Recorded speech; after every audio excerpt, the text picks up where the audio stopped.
Good morning to all of you. A warm welcome to the second day international conference.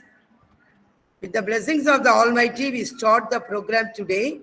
Today we have a variety of programs. First, Professor K. Ramu, Department of Economics, is going to present one paper on economics of biomaterials. And then from Patent Right Office, they are going to give one topic. And Professor Venkateswara Rao and Professor Bharati Mohan is going to present the invited talk.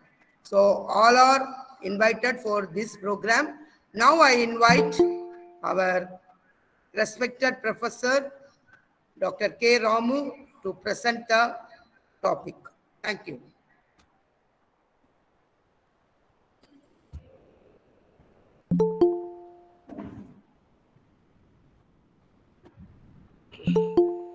Happy morning to all.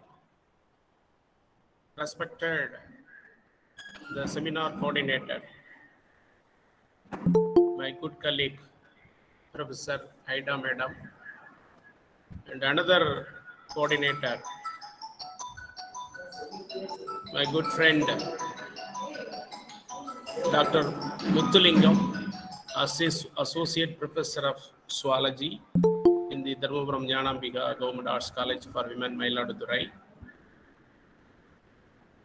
Dear scholars and participants, those who are participating in the online mode,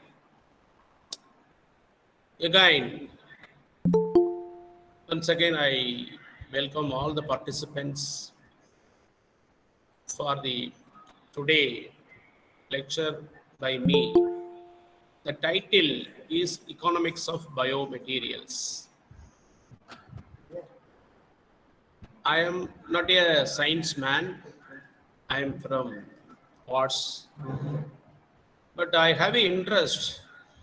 Now the biomaterials are doing wonderful job for the human population, so which will enhance the human health and reduce the disability and increase the life expectancy of the population.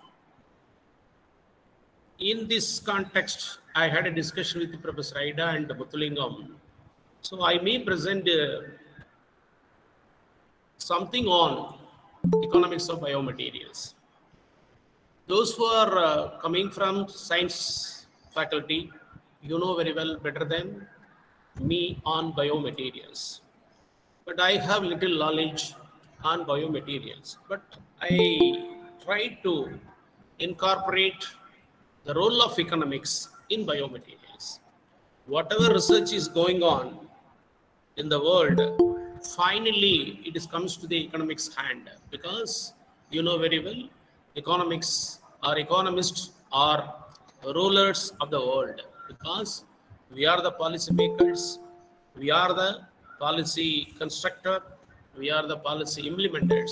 So we know very well what is the use, benefits or merits and demerits of biomaterials.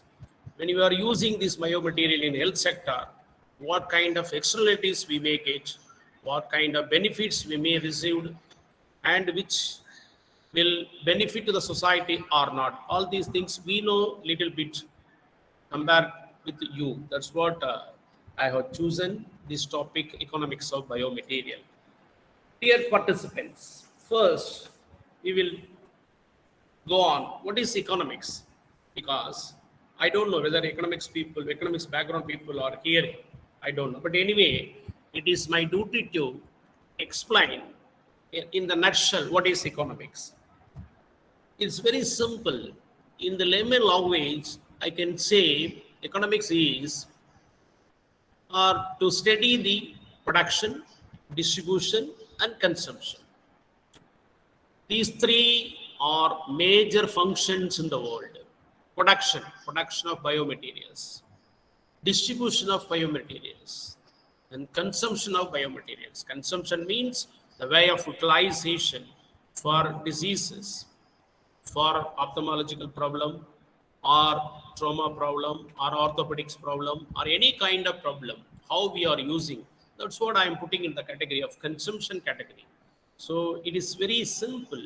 A study of production, distribution, and consumption of goods and services is called economics. Otherwise, I can give what is called the classical definition of economics. Economics concern itself with the allocation of scarce resources across the competing wants and desires. This is the classical definition. What I try to say here, how the resources are allocated. I mean, already I told you, production, distribution, and consumption is there. The produced goods, including biomaterials, including food items, including commercial crops, including food crops, or including, otherwise I can say in broad two categories, durables and non-durables. How we are distributing, how we are consuming all this, what is the utility. This is to be called economics. So I can say those who are from non-economics group, why we have to study economics? That is also very important. In the nutshell, I can give 3 points. The first one is to learn a way of thinking. If you have the literacy of economics, your thinking will be different. Your vision will be different, because the resources are scarce, but our wants are infinite. The resources are scarce. Please underline the word. The resources are scarce, but our wants are infinite. We are extending our demand.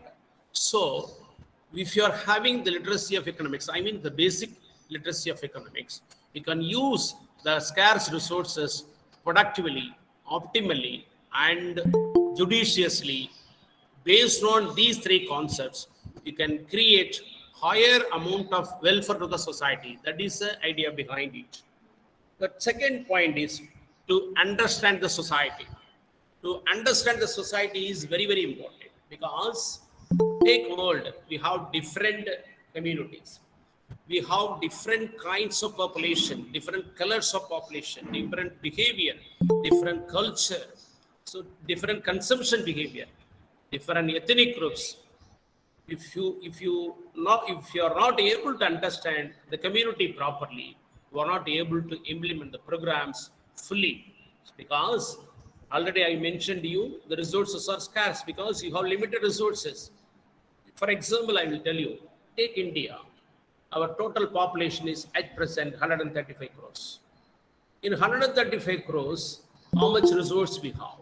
How we are going to distribute these resources productively or effectively to fulfill all the population? That is the idea behind it. That's what I'm telling.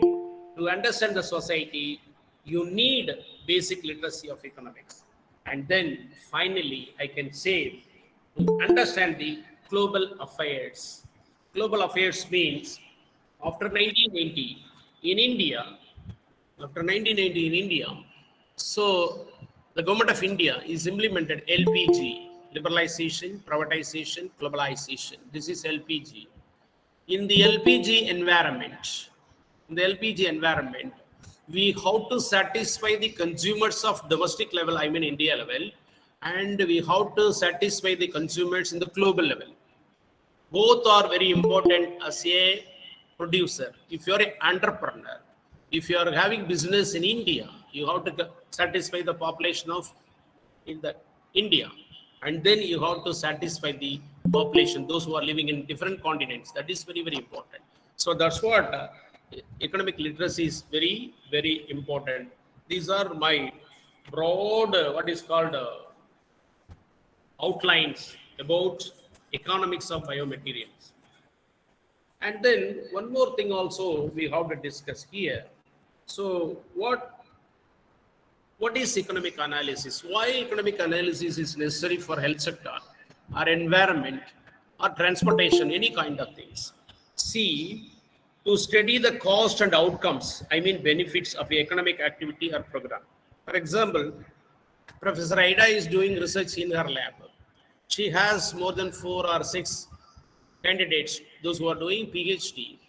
So first, as an economist, what I look, what is the cost of the PhD, what they are doing in the laboratory. That is more important. And then finally, I will see, based on the research in physical laboratory, what is the benefit to the society?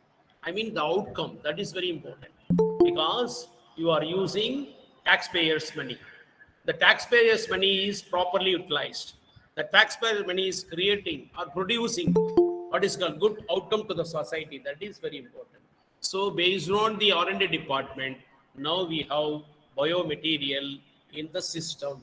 Due to introduction of biomaterial, now we are enhancing the human health. So in my paper itself, I clearly mentioned when you are using, you know very well what are the biomaterials. 1 minute, I will come. What are the biomaterials?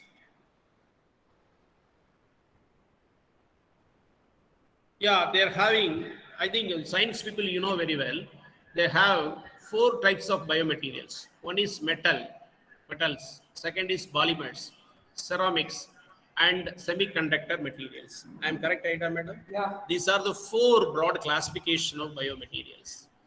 So here, my thinking is how they are using for the population. That is the worry of economists. For example, if trauma is there, if accident is there take place, if fracture is there, whether this biomaterial is useful or not, what is the cost of the biomaterial, what is the operation cost, after health expenditure, whether they are able to perform the economic activity in the field or in the society or in the industry or any kind of economic activity. That is very important. And I will see whether after operation, after what is called implementation of your biomaterials, whether the disability of the disease is reduced. See, for example, if trauma is there, if accident is take place, if the person is lost his hand, if person is lost his what is called leg, if due to what is called introduction of these biomaterials, metals or any kind of items, they may get normal. So after normal, I will compare their productivity. Before accident, what is their productivity? After accident, what is the productivity? If productivity means, my dear friends, unit of output. For example, I am a professor here. How many hours I am taking class? That is productivity of me. If Ida is taking 4 hours, if I am taking 3 hours, there may be a difference between Ida and me because she has extra quality or extra knowledge. She is able to take 4 hours class, but but I'm not able to take 4 hours. I'm taking only 3 hours. This is a mild difference between X and Y. So, for example, if you are using these kind of biomaterials, whether the degree of disability is reduced, that is very, very important, because, my dear friends or co-participants, those who are listening my lecture, productivity is an input for production. Productivity is reduced, aggregate production will be reduced. That's what we are worrying in economics. So biomaterials are very useful. So, and then we will see what is the cost of the product, whether the cost is high. For example, if the cost is higher, we will think about the affordability, whether affordability is possible. For example, those who are, because generally in economics, we can classify the population 3 categories: middle income, small, low income group, middle income group, and higher income group. Whether these biomaterials is afforded by the, what is called low income group, whether middle income group, what is the cost of that? All the things are coming under the discussion. That's what this is very interesting area, emerging area, because this is one of the current topic. I appreciate Professor Aida and Muthulingam, those who are chosen the current area for discussion in this area. Biomaterials, now they are doing a lot of things, because it is coming under bioengineering and then tissue engineering also. Yeah. That is also very important. And then see, these are not my stuff, these are secondary stuff. I reviewed more than 10 or 5 papers, and then based on the stuff provided by the other experts, this is one kind of reinforcement. I'm not able to claim it is my property. It is other property, but I injected here the economic jargons, so which will give clear picture for the society. That is very important. Core things. Dear friends, generally, the diseases can be classified into 2 categories. One is communicable, another one is non-communicable. Once, my dear friends, co-participants, once upon a time, communicable disease prevalence is higher than non-communicable disease. But at present, communicable diseases is reduced. Non-communicable prevalence, outbreak, is increased higher because of lifestyle changes. The non-communicable diseases are lifestyle diseases. I can say in another word, lifestyle diseases. For example, diabetics, cardiovascular problem, cancer, tuberculosis, etc., or BP. All these are what is called non-communicable diseases. Now, non-communicable disease burden is higher than communicable disease. So, due to what is called intensive implementation of healthcare programs, the government of India, or with the help of WHO, World Health Organization, we somewhat reduced the what is called communicable diseases. But COVID is communicable disease. That is different. COVID-19 is not a what is called a natural disease. It is a man-made disease. That we will have a separate discussion. Yeah. No time. So we will have a separate discussion. COVID-19, SARS means severe acute respiratory syndrome, anthrax, bird flu, etc., These are coming under man-made diseases. So that is due to industrialization, modernization, and other kind of things. So that is very big area. We may not discuss here. But generally, the disease can be divided into 2 categories. One is communicable, another is non-communicable.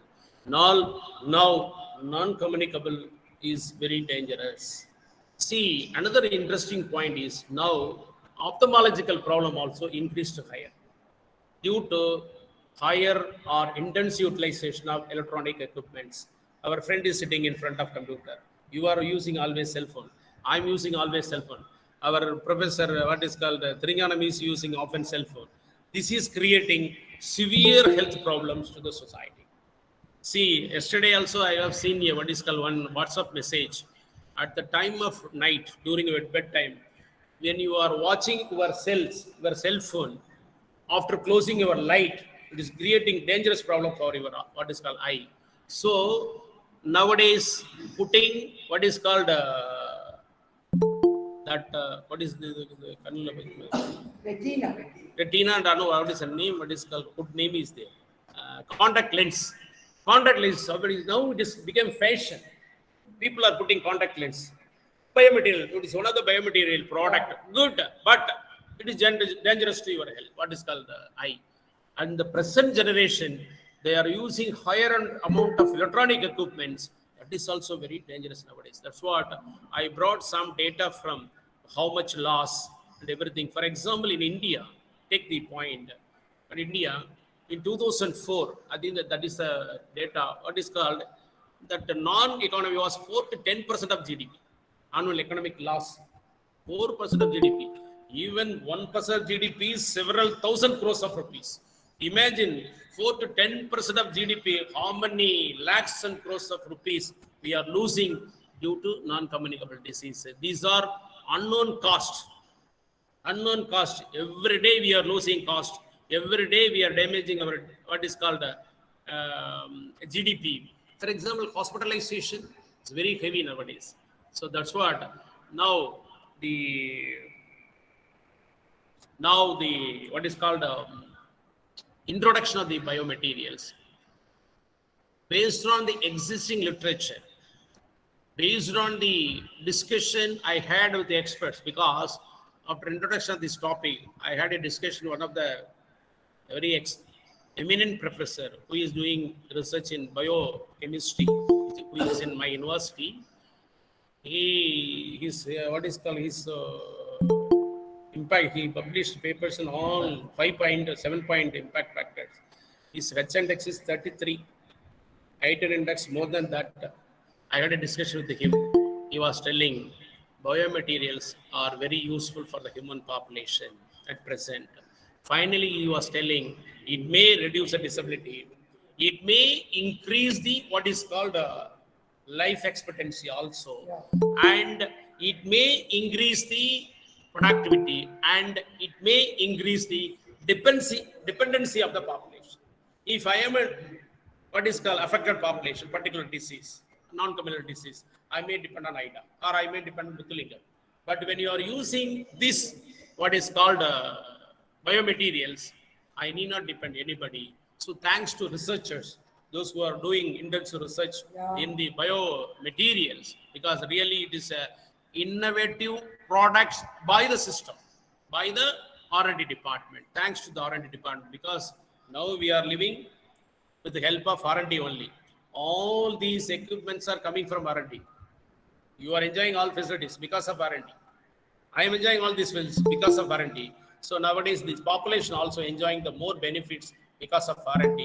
This is just an introduction because how much loss we have. So when you are introducing or implementing these biomaterials in the healthcare system, it may save the population, and in economics, it may increase the GDP. That is our macro view, but we have to do micro analysis. That's what finally I have written here. It's found that there is a need to undertake GOVT long-term studies. For example, here what I am trying to say here, so I have to choose minimum 50 or 30 biomaterial used patients, and then I have to inquire with them. I have to collect the data for, I have to collect the data for 6 months. Then only I can say the biomaterial is good, because his vision is returned. Due to his vision, he is doing more of work. His what is called fracture is good. That's what he is doing. Agriculture activities or marketing activities or business activities. So that I have to prove it statistically, empirically I have to prove it. But based on the existing data I have presented, these are the things based on the available literature.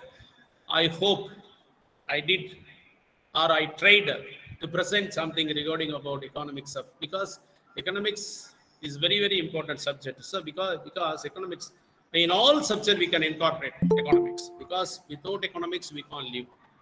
Because every day you are facing economics. For example, our scholars are coming to the college.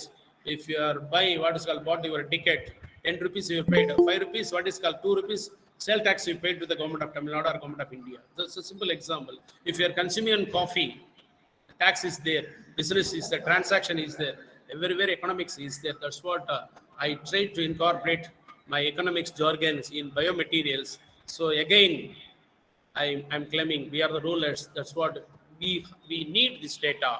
So laboratory research should divert to the market. That is very important. Whatever IDA is doing, whatever X is doing, whatever other population are doing in the laboratory, that outcomes with the economics, with the affordability, it has to reach to the society. Then only it will be useful for us. All research you should not keep in the lab. With this short, what is called presentation, I thank my good friend Professor Aida and my good friend what is called Muthulingam and Professor Murugan and Professor who is from physics department and scholars and those who are listened to so far patiently, all the co-participants. Thank you one and all. Thank you very much.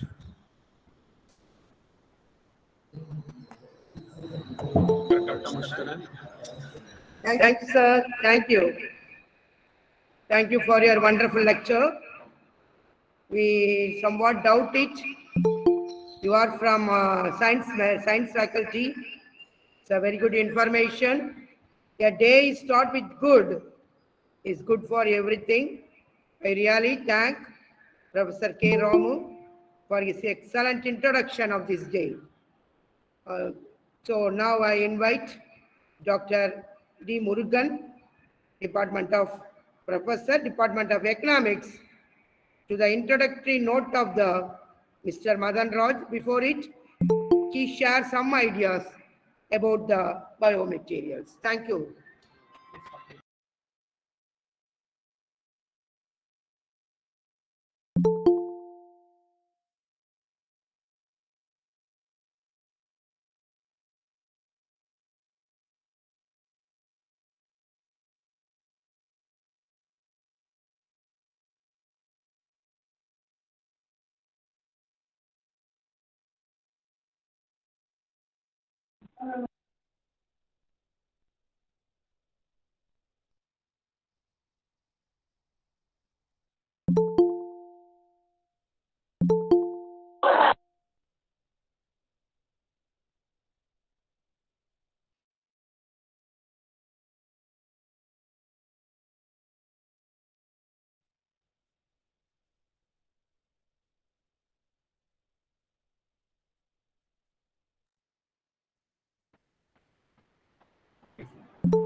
Most distinguished Professor Dr. M. Muthulingam from the Department of Zoology, Professor Dr. Aida Malachelvi from the Department of Physics, the organizers of this international seminar,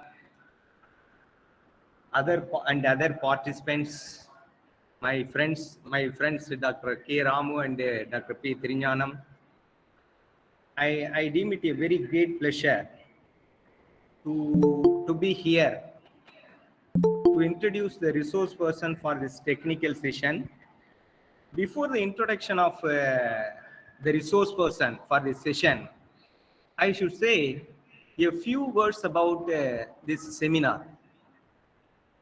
Yesterday also I attended the inaugural session of this seminar, where the principal and Professor Ponni referred to that it is very rare to conduct an international seminar of this kind in a college like this.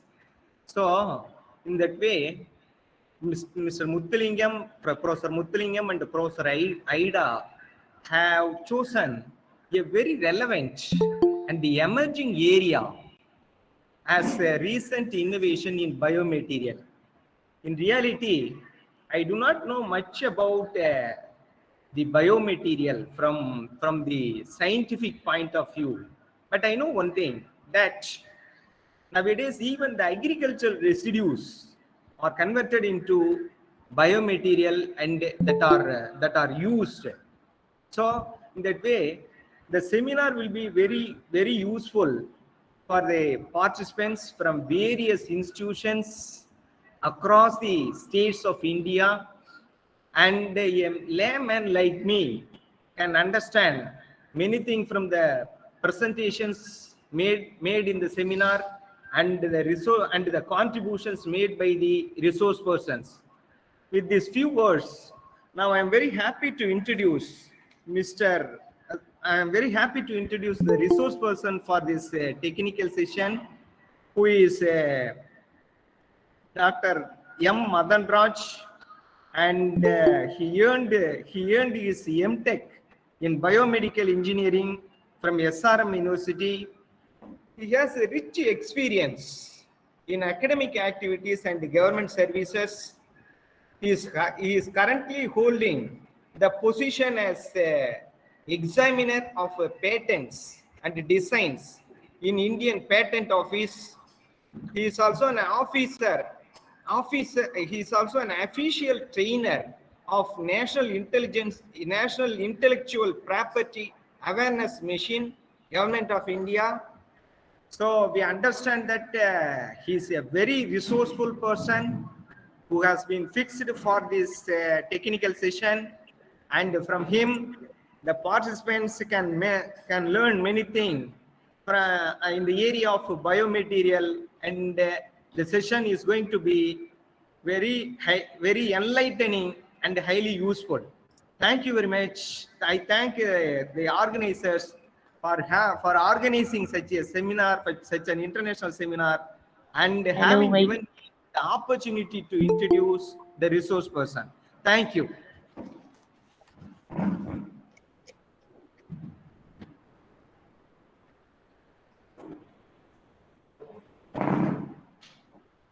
Thank you, sir. Thank you, sir, for your nice introduction and the greetings of the day. Now I invite Mr. Madan Raj from Intellectual Property Right of India, Government of India, to present the section. Thank you. Sir, please. Yeah, yes. Very good morning to one and all. Am I audible, ma'am?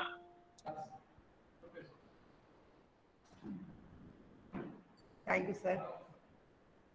Am I audible, ma'am? Yes, sir. Audible, sir. Okay. So, very good morning to one and all who have joined this webinar regarding intellectual property rights. I am very much happy and enlightened to be a part of this virtual conference. So, without further delay, let's start with the presentation. Is my screen visible to everyone? Yes, sir. Yes, sir. You may proceed. So, this presentation, this webinar is regarding intellectual property rights. This is an awareness program by the Government of India under the banner NIPAM. So, what is NIPAM? NIPAM is National Intellectual Property Awareness Mission. So, it is an initiative by the Government of India to spread awareness among all the students across the country about intellectual property rights. So in this webinar, we'll be covering about what are the different types of intellectual property rights, how to file for your intellectual property rights, what are the definition of each and every intellectual property right, and what are the fees you need to pay for those intellectual property rights to get your protection in India through Government of India. So this PPT, this is just a disclaimer and copyright slide. This presentation is just for educational and awareness purposes only. Any part of the PPT which is being reproduced in any manner or copied in any manner,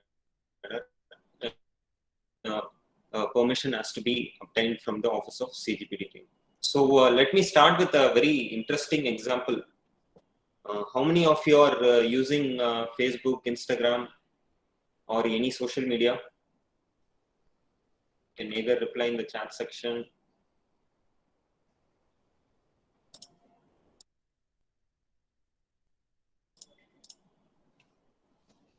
யாரெல்லாம் வந்து social media use பண்ணிருக்கா? I hope that everyone will be using social media these days. Everybody is using. Yes. How many of you are aware of the fact that Facebook has changed its name to Meta?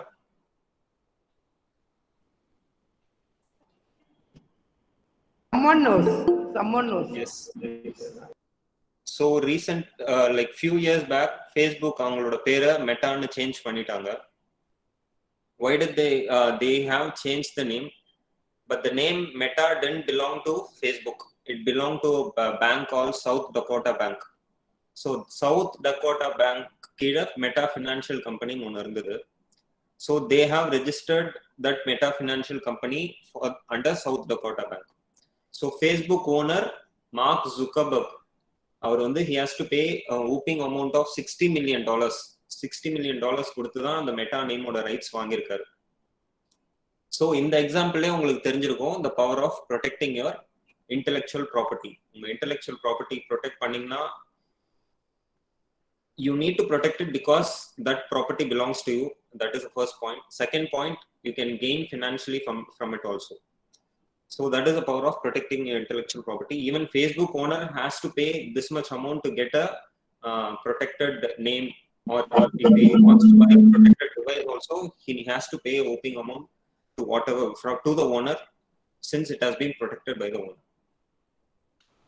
So what is intellectual property? So we all know there are two types of property. One is tangible property, another is intangible property. What is tangible property? My screen is visible, right, to everyone?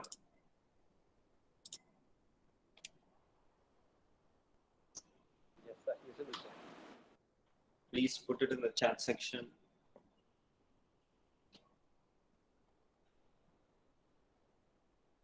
Okay. So there are two types of property. One is tangible property and the other one is intangible property. Tangible property na one you can feel, touch. Okay.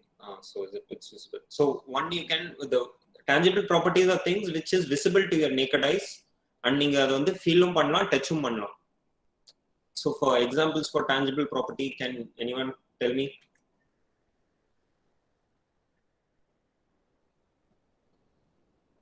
Tangible property is example. Sir, it is in online, it will create chaos because all are open the mind. Okay, fine. No, like they can put it in the chat section also. If it's Yeah. Sorry for the inconvenience. No, not a problem. Not telling you guys to unmute the mic and let me know. You can even put it in the chat section if you have any queries or if you want to answer my questions. So tangible properties examples are land, house, property, land, house, car. Adellame tangible property. So intangible property. What is intangible property? Intangible properties are things which is not visible to the eyes, which you cannot feel and touch. So intellectual property is a part of intangible property. So what is intellectual property? Intellectual property is a creation of your mind. மைண்ட்ல இருந்து நீங்க ஏதாவது ஒன்று புதுசா create பண்ணீங்கன்னா அதுதான் நம்ம intellectual property சொல்லுவோம். இன்டெலெக்சுவல் ப்ராப்பர்ட்டியோட எக்ஸாம்பிள்ஸ் என்ன?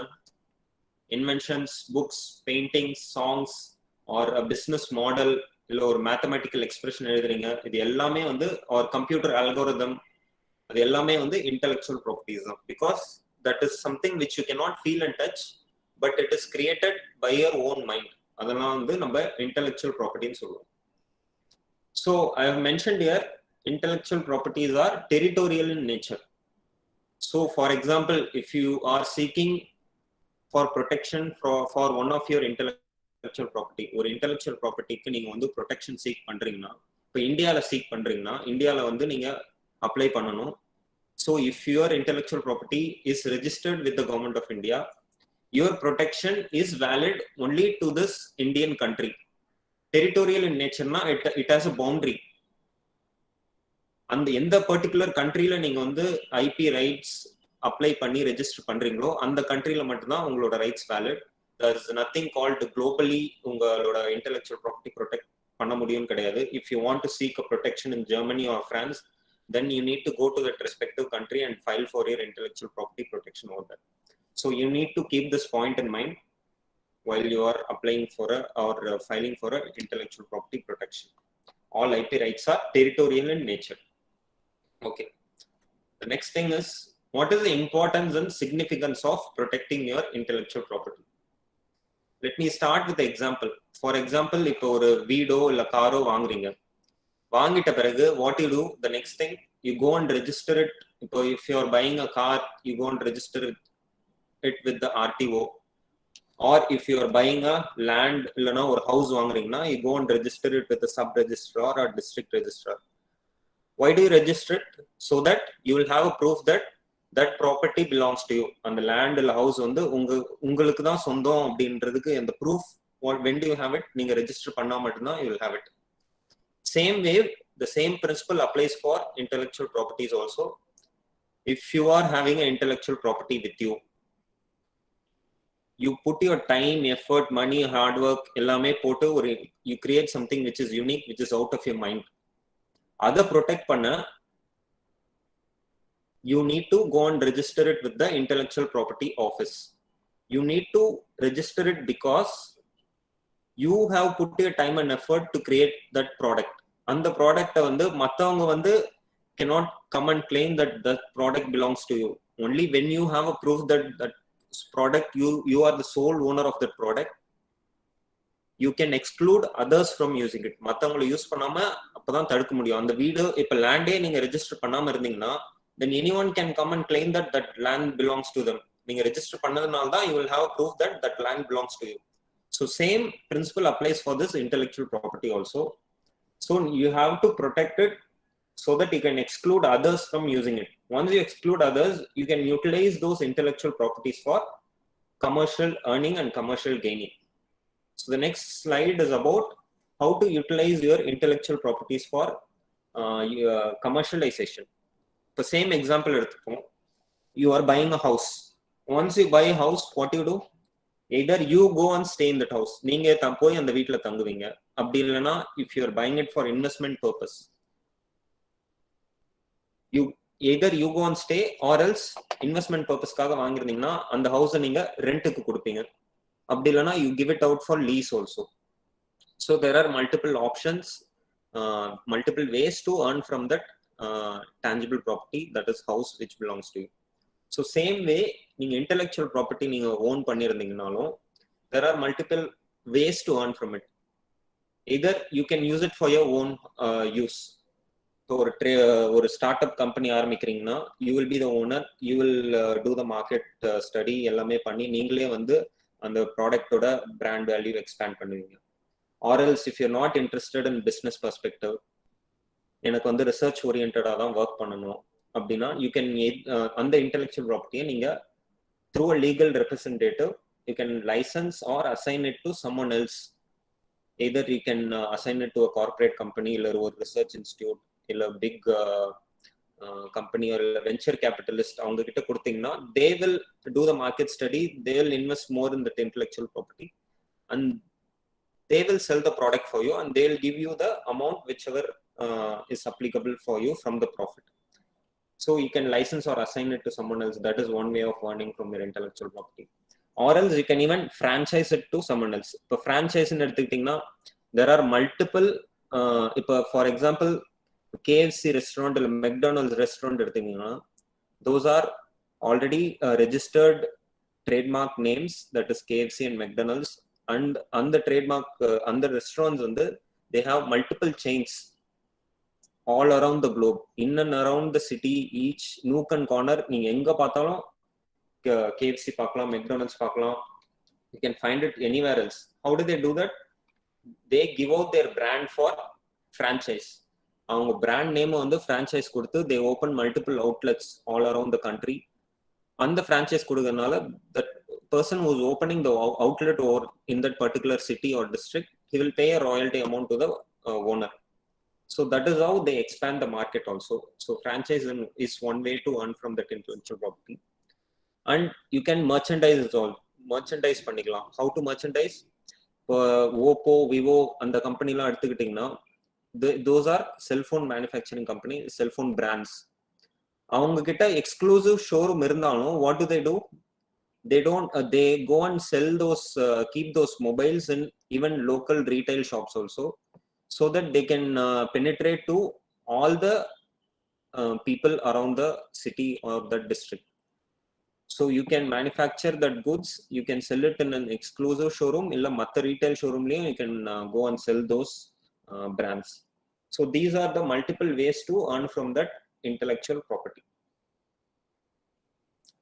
So what is the difference when a common person owns an intellectual property and a businessman owns an intellectual property? Common person na yaru? It can be a student or a faculty or a startup company. A normal person is a common person. For a common person, it is definitely a pride for him. As a student, நீங்க இப்போ ஒரு 2 patent உங்க கையில இருக்கு, இல்ல you are having a copyrighted novel, இல்ல ஒரு புது சாங் எழுதுறீங்க, copyrighted song. It is definitely a pride for that common person to hold the intellectual property in his name. And same wise, it is a boost to his academics also. Academics wise, research wise, if you are very much interested, research work பண்ணோம் அப்படின்னா, you need to have a published document with you. So when you have a patented document also, it will be very much useful for your academics, and it will also help you to settle up in a proper company also.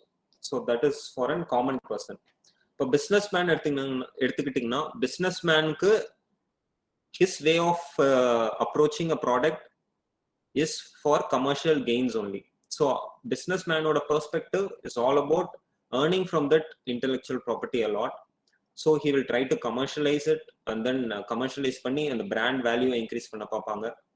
Once the brand value is increased, will further invest and earn a lot from the intellectual property.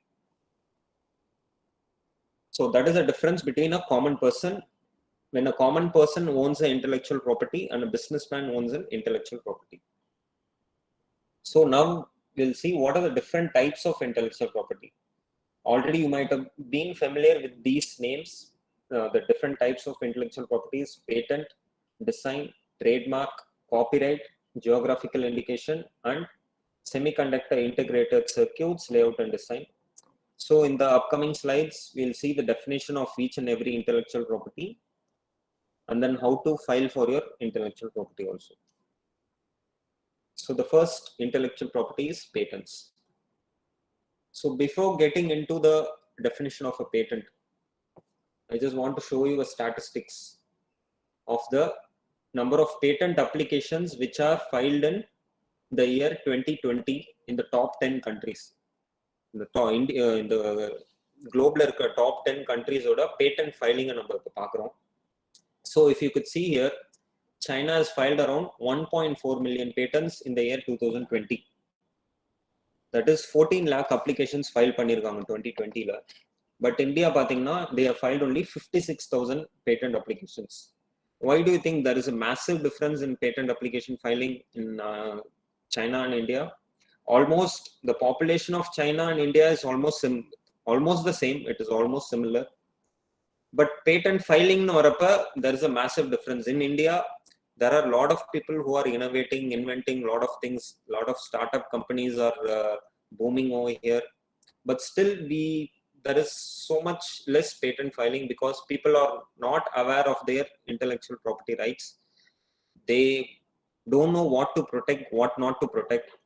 So to enlighten those people about these intellectual property rights, this seminar is being concentrated on that. So in the massive difference நம்ம குறைக்கணும்னா, we need to start filing a lot of patent applications, not only patent applications, be it any kind of intellectual property with respect to this patent filing, or it can be a trademark application, abdilna copyright application irukkalam. Only when you file all those things, as a country we will be moving forward in the global innovation index also. So the global innovation index எடுத்துக்கிட்டிங்கன்னா, இந்தியாவோட rank in the year 2015 it was 81, but right now in the year 2021 India has moved to the rank 46. There's been a drastic growth over that, but still we need to push ourselves as an individual so that we can grow as a country also, as an individual also. So let me start with what is a patent. Patent na enna? Patent is a exclusive right granted with respect to an invention. Or invention ku right kudukom. So it can be a product or a process. That invention can be a product or a process. That product or a process should provide a new and inventive way of doing something. Either one pudusa kudukano illana or inventive way of doing something irukkom, or else it should offer a technical solution to a problem. Or problem exist irundhuna, அந்த ப்ராப்ளம்க்கு ஒரு technical solution provide பண்ற மாதிரி இருந்ததுன்னா அந்த invention இல்ல இனோவேஷனுக்கு patent grant பண்ணப்படும். So for example இப்போ நீங்கள் ஒரு ப்ராடக்ட்ல ஒர்க் பண்ணுறீங்க, ஒரு ஐடியாவில் ஒர்க் பண்ணிருக்கீங்க, அந்த ஐடியா வந்து பேட்டன்ட் ஆகுமா இல்லையா அப்படின்னு செக் பண்ணுறதுக்கு that invention or innovation or the product or the process should satisfy 3 criterias. 3 criteria satisfy பண்ணும். So what are those 3 criterias R?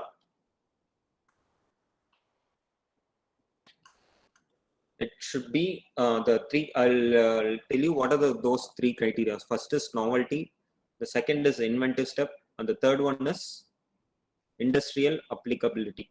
So what is novelty? Novelty na perle irukku, it should be novel, new, pudusa irukano, that is novelty. What is inventive step?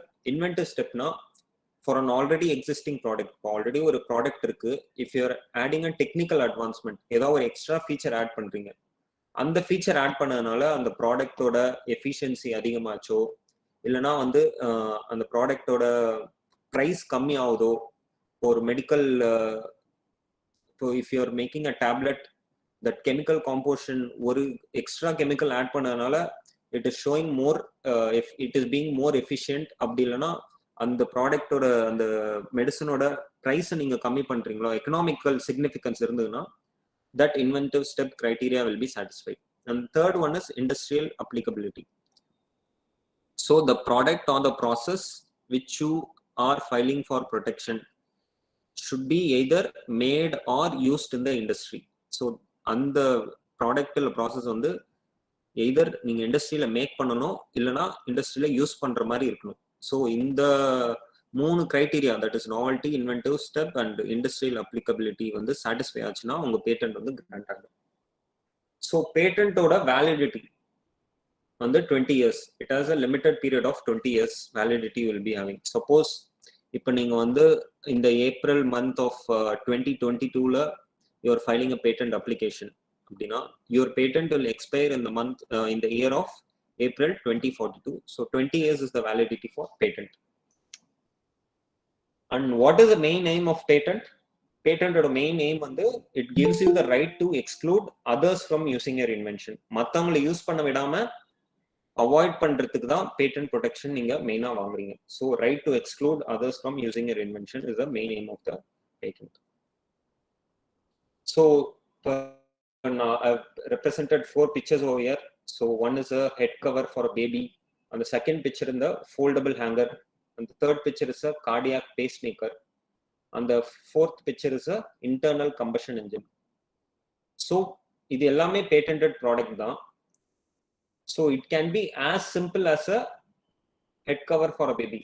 It is a very very simple product only, and as complex as a internal combustion engine also. So it is not always necessary that only complex inventions will be patented. Even simple inventions like foldable hanger and the head cover for a baby, இது எல்லாமே patented தான். So one more point I want to stress is, since this virtual international conference is based on biomaterials, so biomaterials I've dealt with a lot of patents which are related to biomaterials, that is stents or be it a medical implant or sutures. So all those things are biomaterials only. So one thing you need to remember, if you are applying for a biomaterial patent, you can apply for a device patent.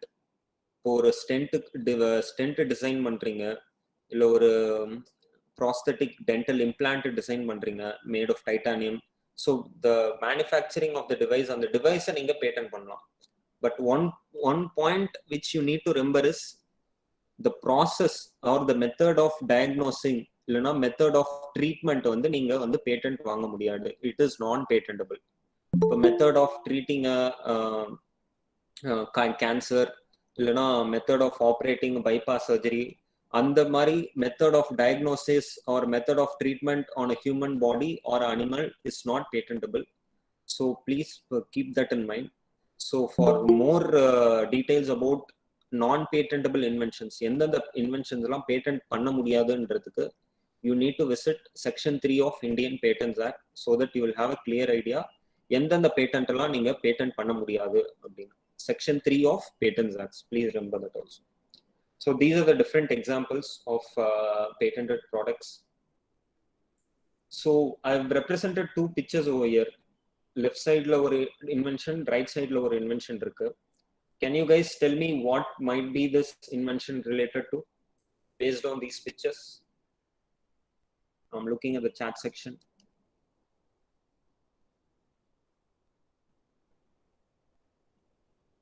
Anyone?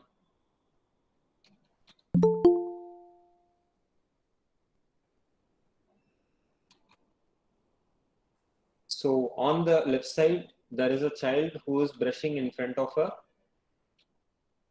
display TV. Pro right side la it is a normal brush.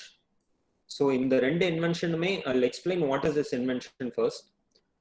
But on the left side, there is a small kid who is brushing in front of a TV. On the brush la it is a dynamic toothbrush with multiple electronic components like Bluetooth, trans receiver and the mari vishayam irukku. And there is a display and there is a transceiver, multimedia controller. In the invention edukku related na, it is a toothbrush training system. It is a visual guidance system to teach the kid how to brush its teeth. Teeth எப்படி brush பண்ணனும்னு visually வந்து அந்த kid வந்து பார்த்து கத்துக்குது.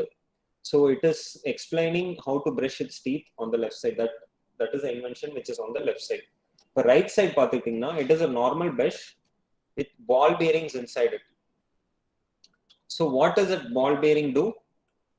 For doctors usually advise பண்ற method brushing method என்ன? They usually advise us to brush on the up and down motion. Up and down motion தான் brush பண்ண சொல்லுவாங்க. Usually horizontal motion la brush பண்ண advise பண்ண மாட்டாங்க doctors. So when you move this brush up and down, அதாவது அந்த right side la இருக்க invention, that is patent application number 5845 CH 2014. அந்த invention பாத்தீங்கன்னா ball bearings வச்சிருக்காங்க in the middle of the brush. So when you move the brush up and down, when you move the brush up and down, the ball bearings will also move since there is space in the upper side of the brush, and it will make sounds.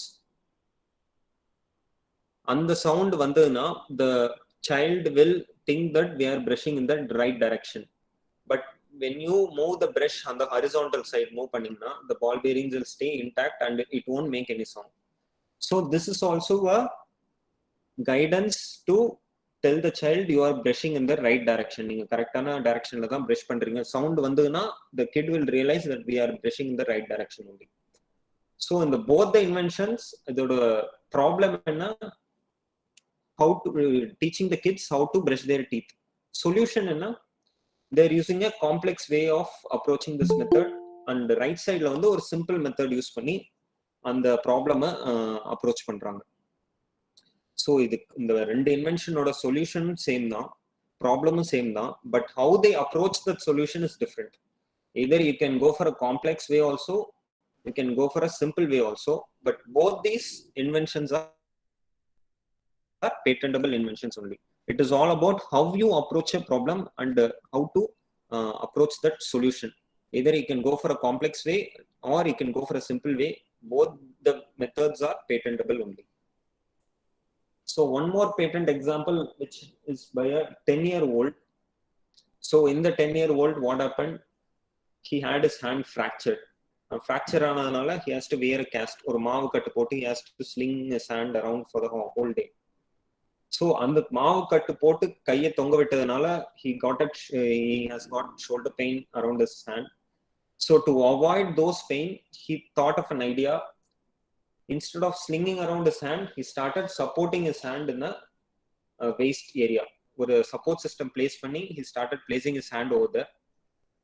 So because of that, he was very much comfortable and he was feeling painless also. So in the invention was applied for patent by a 10-year-old. And the second invention is even more than a lesser age girl called Vishalini. She is only 6 years old, and this is even a granted patent. Patent grant panniyach in the invention ku, in the application ku. So even she received Pradhan Mantri Rashtriya Bal Purashakar Award in the year 2022. Even our Prime Minister Narendra Modi tweeted about it in Twitter like few months back. So why I'm stressing, giving you this examples and I'm stressing on the age is because there is no age limit for applying for a patent. Patent apply panna age limit kediyadu. All you need to do is find technical solutions for the problem which are in and around you. If you find those technical solutions which are feasible and which can be patented on the 3 criteria which I have told you, if it satisfies those 3 criteria, then you can go and apply for a patent protection and you can get your patent granted through our Government of India and Intellectual Property Office. So that is about patent. So the next intellectual property is designs. What is design? Design is very much simple. For a product or article, if you are giving a different shape, a different size, a color, a configuration, or a different pattern, either it can be a 2D pattern or 3-dimensional pattern. If that article or a product is aesthetically pleasing, or if it is original and then unique, then you can apply for a design registration for that particular article or product. I've represented 3 pictures over here. One is a chair, one is a jewelry, that is a necklace with earrings, and one is a cooker. But chair oda function enna?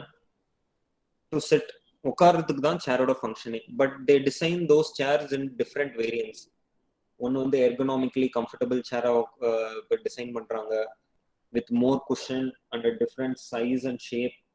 So this chair is also designed in such a way that it looks very much unique compared to other chair. Matha chair compare பண்றப்ப இந்த சேரோட shape, அதோட size, அதோட colour combination எல்லாமே வந்து டிஃப்ரெண்டா இருக்கு. Since it is original and unique, you can apply it for a design registration. And if you take ornaments னு எடுத்தீங்கன்னா, there are multiple colors, multiple patterns, different beads which are placed in those ornaments. So all those ornaments which are looking unique, which are original in design, those can be applied for design registration. And the third picture is a cooker. Cooker la usually the handle will be on the side of the lid, but in this cooker they've kept the lid on the top of they kept the handle on the top of the lid. So this design is totally unique. It doesn't matter whether the cooker is functioning or not. Non-functional objects, non-functional products or article mattumdhaan design la register பண்ணுவாங்க. It doesn't matter if a cooker work ஆகுதா இல்லையான்னு design registration la they won't check. They'll check only the outer appearance, the outer perspective. How does it look? What color it has? What shape it has? The top view, the side view, all those things will be only viewed when you apply for a design registration. So these are the examples for design registration. So and then வேற என்ன நீங்க design registration apply பண்ணலாம்னா, custom made clothes by fashion designers.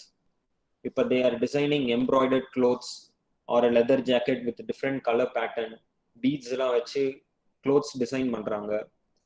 And even if you see celebrities, they wear custom made clothes.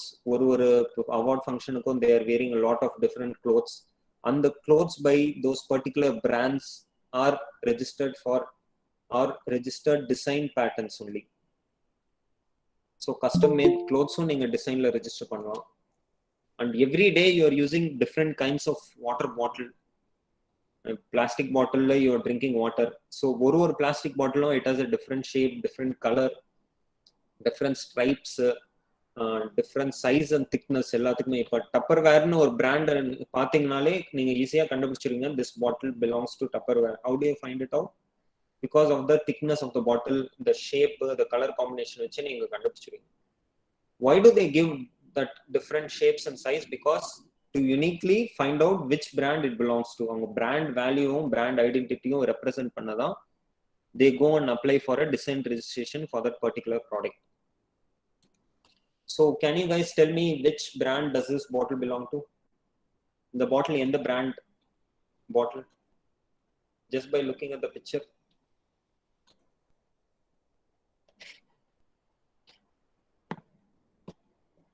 Harpic. Yes, people are answering Harpic. How do you say it's Harpic? எப்படி நீங்க Harpic னு சொல்றீங்க அத? Based on Shape, the sir. yes, Shape. exactly. Based on the shape and color combination also. Shape மட்டும் வச்சு சொல்லிர முடியாது. And color combination. If it has a blue color body and a red color cap. If a yellow color cap, வேற color cap போட்டிருந்தா we won't say that it belongs to Harpic, right? So based on the shape of the bottle and the color combination also, without the brand name mention பண்ணிரதுல இருந்தாலும் you could identify which brand it belongs to. So how do you do that? Since they have registered it for design registration பண்ணிருக்கனால நீங்க ஈஸியா வந்து என்ன பிராண்ட்னு கண்டுபிடிச்சிடலாம். So which brand does this bottle belong to?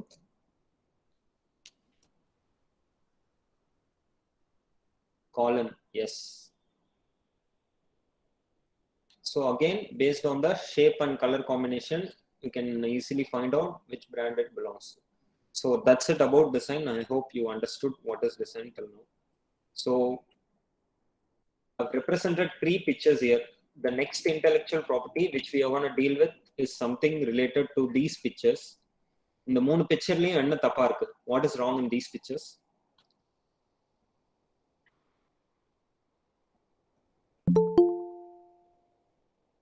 Anyone?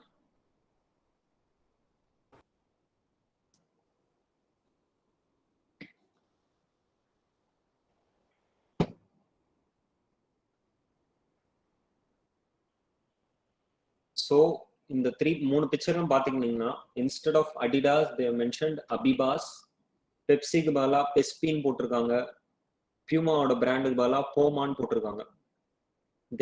They are all misspelled brand names. Already recognized brand names வந்து misspell பண்ணி they are trying to promote these fake brands. So the next intellectual property which we are going to deal with is something related to these pictures, that is trademark. Trademark na enna? Trademark is a sign which is given to a goods or services. Or goods illana or service ku or sign kodukrom to differentiate one company from another company. Or enterprise இன்னொரு enterprise differentiate பண்றதுக்காக அந்த sign வந்து represent பண்ணி ஒரு brand கோ இல்ல ஒரு company கோ கொடுக்கிறோம். So that is called a trademark. So I've mentioned here multiple logos over here.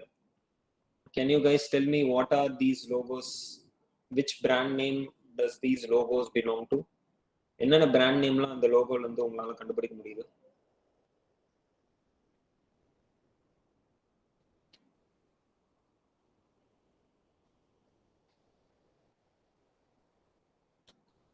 So there is Nike, Adidas, Puma, McDonald's, Pizza Hut, Domino's. இது எல்லாமே வந்து trademark logos. இந்த எல்லா பிராண்ட் நேமுமே இந்த லோகோ யூஸ் பண்ணி ட்ரேட்மார்க் பண்ணிருக்காங்க. ஸோ நைக்கி, அடிடாஸ், பூமாலாம் merchandise like t-shirts and track pants, all those things are being sold by Nike, Adidas and Puma. So a goods mark will be given to them. And McDonald's, Pizza Hut, Domino's restaurant services, so service marks are given to them. Amazon is a e-commerce service, Blue Dart is a courier service, and BBC is a news broadcasting service. So a service mark is given to these brands. So what can be the subject matter of trademark? Trademark subject matter என்னென்னலாம் நீங்க வந்து trademarkல protect பண்ணலாம். So brand name can be protected under trademark. Brand name na Nike, LG, Coca-Cola, all those are brand names. And taglines or slogan. இப்போ நைக்கியோட tagline பார்த்துக்கிட்டிங்கன்னா just do it. KFCயோட tagline பார்த்தீங்கன்னா it's finger licking good. So all those taglines and slogans can also be protected under trademark. And logos or combination of colors. இப்போ Coca-Cola எடுத்துக்கிட்டிங்கன்னா it has a red and white combination of color. இப்போ McDonald's எடுத்துக்கிட்டிங்கன்னா it has a yellow and red combination of colors. So McDonald's ஓட logo M. இப்போ நைக்கியோட logo வந்து அந்த tick. So அதே மாதிரி the logos and the combination of colors also can be protected under trademark. And there is also a thing called sound mark. சின்ன வயசுல you might have watched Tom and Jerry, or if you would have seen any Hollywood movies, the start of the Tom and Jerry show start பண்றதுக்கு முன்னாடி they'll put MGM Studios oda and the lion roar போடுவாங்க. அந்த lion roar is also trademarked. அதே மாதிரி இப்ப recently if you open Netflix app or Netflix website open பண்ணீங்களா, or if you watch any Netflix movies, before you open the app or before starting of the movie, there'll be a trademarked Netflix sound will come. So that sound is also trademarked under the name Netflix. So how to indicate your trademark? இப்போ ஒரு brand original இல்லையா அப்படின்னு எப்படி கண்டுபிடிப்பீங்க?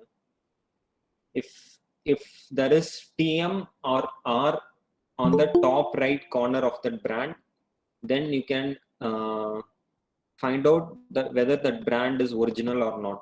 But TM na enna? TM na trademark application has been filed for that brand. Trademark application file பண்ணிருந்தாங்கன்னா they can start using the sign TM on the top right corner of their brand name. If they are na registered mark, if that brand name la trademark application file panna trademark application is registered or approved by the government of India, they can start using the sign R on the top right corner. But all around in Tamil Nadu, there is Ambur Star Biryani irukku, Talapakatti Biryani irukku. Sila per Dindukkal Talapakattu Biryani nu poduvanga, sila per the Talapakatti Biryani nu poduvanga. How do you find out which is the original brand name? On the brand name top right corner la R symbol irundhuna, எந்த ரெஸ்டாரண்ட்டுக்கு மேல அந்த R symbol இருக்கோ அதுதான் original brand name. அதே மாதிரி Ambur star biryani எடுத்துக்கிட்டீங்கன்னா there are multiple outlets everywhere. How do you find which is the original Ambur star biryani? இப்போ அந்த ஸ்டார் பிரியாணி அந்த நேமுக்கு டாப் ரைட் கார்னர்ல ஆர்னு மென்ஷன் பண்ணிருந்தாதான் அது original brand. Other brand names are fake brand names only. So this is how you find out whether a brand name is original or whether it's a duplicate brand. Only if it is a registered trademark irundhadan adu original brand. So that's it about trademark. So the next intellectual property is copyright. What is copyright? Copyright is an exclusive right granted to the creators for expression of an idea. ஒரு ஐடியாவை express பண்ணதுக்கு கிரியேட்டர்ஸுக்கு ஒரு right கொடுக்குறோம். That right is called copyright. So expression of an idea na enna? It can be anything like if you express if you write a new song, ஒரு புது song எழுதுறீங்க, இல்ல ஒரு புது ஸ்டோரி புக், இல்ல ஒரு புது நாவல், இல்ல ஒரு புது painting. So all these ideas which are represented on a paper, சிம்பிளா சொல்லணும்னா பேப்பர்ல தான் நீங்க ஐடியாவை எக்ஸ்பிரஸ் பண்ணீங்க. ஒரு புது அல்கோரிதம் இல்ல கோட் எழுதுறீங்க. So all those things can be protected under copyright. So copyright owner has the rights to reproduce or translate or adapt or perform or distribute his work. Since he is the sole owner, he has the right to do anything with those copyright. So copyright registration is not mandatory. Since you are creating the work, you will be the sole owner for that copyright. But when you go to the court, if someone else is infringing your work, நீங்க court யாரா வந்து உங்க ஒர்க்கை இன்ஃப்ரிஞ்ச் பண்றாங்க, உங்க நாவல் copy பண்ணி ஏதோ பண்றாங்க அப்படின்னா, only if you register your copyright you will have a evidentiary value. உங்ககிட்ட ப்ரூஃப் என்ன இருக்கும்? ரெஜிஸ்டர் பண்ணா மட்டும்தான் ப்ரூஃப் இருக்கும். So it is always better to register your copyright so that you will have a evidentiary value on court. இப்போ காப்பிரைட்டோட examples பார்த்துட்டிங்கன்னா, இப்போ Sarkar movie எல்லாருமே பார்த்துருப்பீங்க. But before the release of the Sarkar movie, அந்த மூவி டைரக்டர் மேல court case file பண்ணாங்க. எதுக்கு file பண்ணாங்க? பிகாஸ் another ரைட்டர், வேற ஒரு ரைட்டர் வந்து த டைரக்டர் AR முருகதாஸ் மேல கோர்ட் கேஸ் ஃபைல் பண்ணாங்க. Because that writer claimed that Murugadas copied the story from that writer. That writer has already registered his that story in the writers association la register பண்ணி வச்சிட்டாரு. But the writer வந்து he was he filed a court case on AR Murugadas saying that he copied the story from him. So that is a very interesting example for copyright. And even recently Shyam Singh Arayanu ஒரு movie release ஆச்சு. Even in that movie, the actor in that movie, he makes a movie. or அந்த actor வந்து ஒரு படம் பண்றான். அந்த படத்தோட story line வந்து he copies it from a Bengali novel. Bengali நாவல்ல இருந்து காப்பி பண்ணி ஒரு படத்தை பண்ணிட்டான். So the publishers of the Bengali novel filed an infringement suit against this actor in the court. So that movie also beautifully explains about copyright. If you are interested, you can watch those movies. You can watch that movie also to have a better understanding about copyright. So what can you protect under copyright? So literary works you can protect. Literary works na like the educational books இருக்கலாம், ஒரு நாவலா இருக்கலாம், இல்லை ஒரு story புக்கா இருக்கலாம். All those things can be protected under copyright. From paintings, photographs, drawings, films, music, choreography, sculptures, all these things can be protected under copyright. So what is the term for copyright? Patent order term, I've already told you, it is 20 years. For other intellectual property, I'll let you know what is the term in the upcoming slides. So copyright order term பார்த்துக்கிட்டிங்கன்னா, for literary works, it is a lifetime of the author plus 60 years. So ஒரு author வந்து ஒரு நாவல் எழுதுறாருன்னா, அந்த authoroட whole lifetime-க்கும் அந்த novel will be, the copyright will be on his name, and from the death of the author, அந்த day-ல இருந்து 60 years, it will be valid. So it is lifetime of the author plus 60 years from the death of the author. For other works like films, music or choreography, அதுக்கெல்லாம் வந்து 60 years from the date it was published. ஒரு painting நீங்க publish பண்றீங்கன்னா அந்த எப்போ வந்து கேலரியில வைக்கிறீங்களோ அந்த டேட்ல இருந்து 60 years is the validity for the copyright. So the next intellectual property is SICLDR, that is Semiconductor Integrated Circuit Layout and Design Registry. What is Semiconductor Integrated Circuit?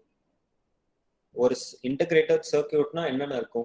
It has semiconductors, transistors, resistors, metals, insulators, that is dielectrics. இது எல்லாமே embed பண்ணி ஒரு integrated circuit design பண்றீங்க.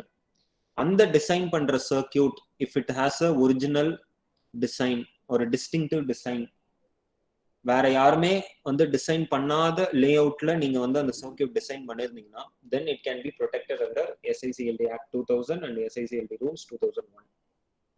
So in the SICLD ஓட very famous example is the recently the MacBook வந்து M1 சிப்னு வச்சு அவங்களோட laptop launch பண்ணாங்க. ஸோ அந்த M1 சிப்ல பாத்தீங்கன்னா it has RAM and ROM on the same chip. ஸ்டோரேஜுக்கும் அதிலே இருக்கும், ப்ராசஸரும் அதே சிப்லேயே இருக்கும்.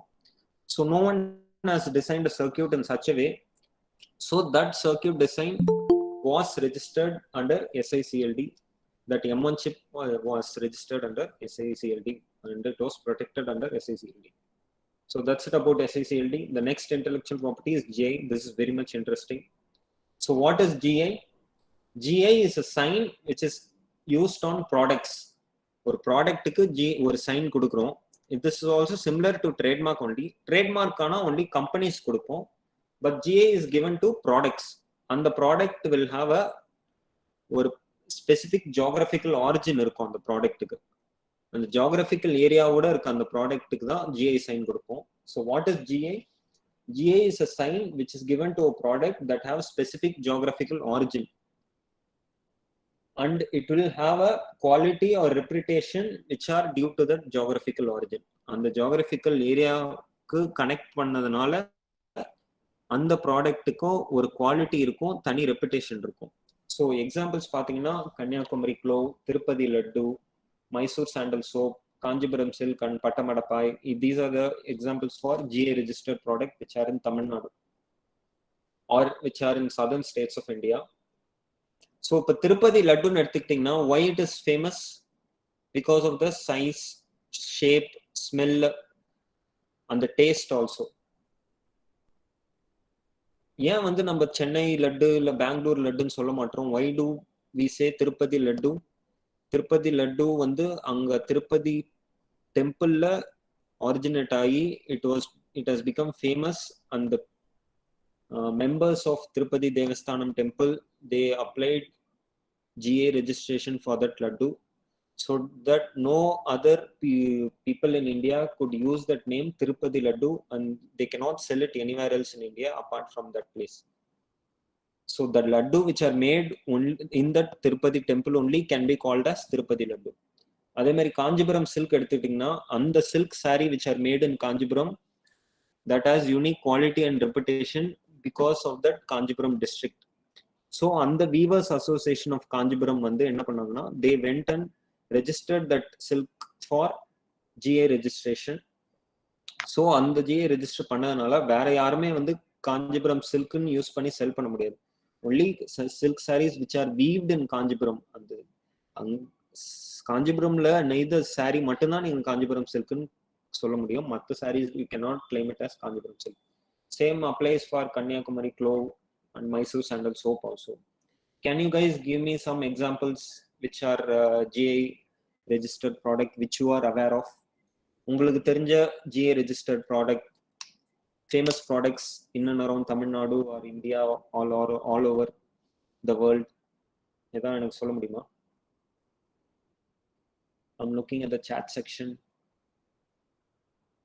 Like I'll start Mahabalipuram stone sculpture சொல்லலாம், or Tanjavur paintings.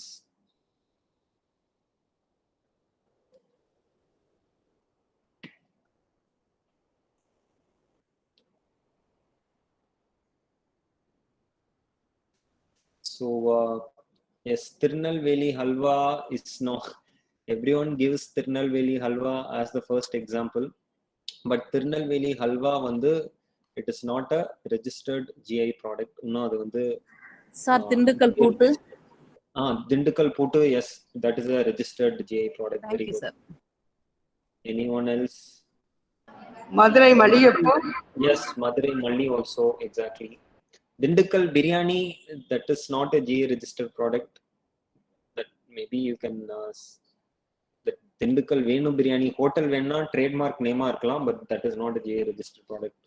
And Tanjavur painting, Tanjavur dolls, and Darjeeling tea, Kovilpatti kadala mittai, Kodaikanal malai poondu, இது எல்லாமே வந்து GA registered product. எதனால GA நம்ம வந்து அந்த சிட்டி நேம் இல்ல டிஸ்ட்ரிக்ட் நேம் சொல்லி சொல்றோம்னா, ஏன்னா அந்த ப்ராடக்ட் எய்தர் அங்க க்ரோன் ஆயிருக்கும், அங்க வளர்றதுனால it will have a different quality and taste to it.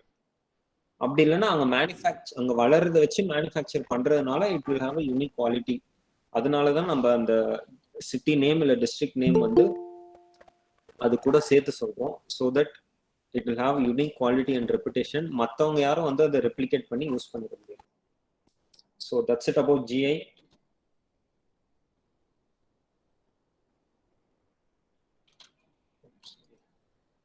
So apart from the intellectual property which we have dealt till now, the intellectual property, there are other properties also, that is plant variety. இப்போ வந்து புதுசா நீங்க ஒரு best resistant graph அப்படி இல்லைன்னா genetically modified graphs எல்லாம் நீங்க develop பண்றீங்கன்னா you can protect those plant varieties also. So அந்த பிளான்ட் வெரைட்டி வந்து நீங்க you can protect it under ministry of agriculture approach பண்ணி நீங்க உங்களோட பிளான்ட் வெரைட்டியை ப்ரொடெக்ட் பண்ணிக்கலாம். And there is something called trade secret. இப்போ கோகோ கோலா எடுத்துக்கிட்டிங்கன்னா அந்த கோகோ கோலாவோட soft drink is kept as a trade secret till now. மற்ற சாஃப்ட் ட்ரிங்க் கம்பெனி அவங்க என்ன சீக்ரெட் ரெசிபி யூஸ் பண்றாங்கன்னு still they couldn't find out because they have kept it as a trade secret.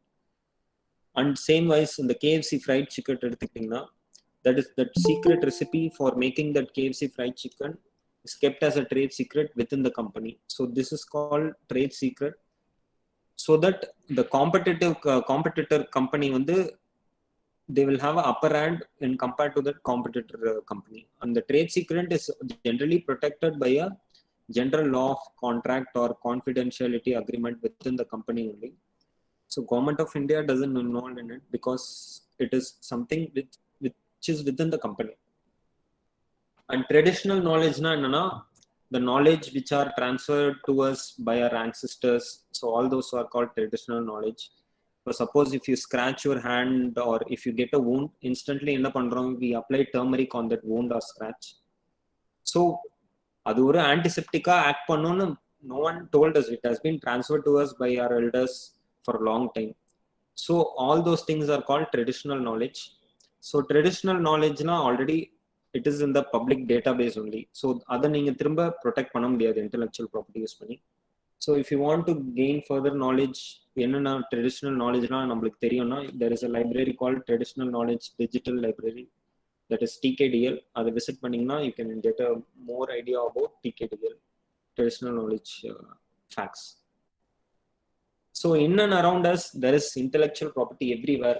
நம்மள சுத்தி எப்பயுமே intellectual property இருந்துட்டு தான் இருக்கு. The mobiles யூஸ், அந்த மொபைலோட நேம், ட்ரேட்மார்க் நேம், மொபைல்ல இருக்க யூஸ் பண்ணிருக்க சிப், SICLD சிப் யூஸ் பண்ணிருக்காங்க, that is a registered chip.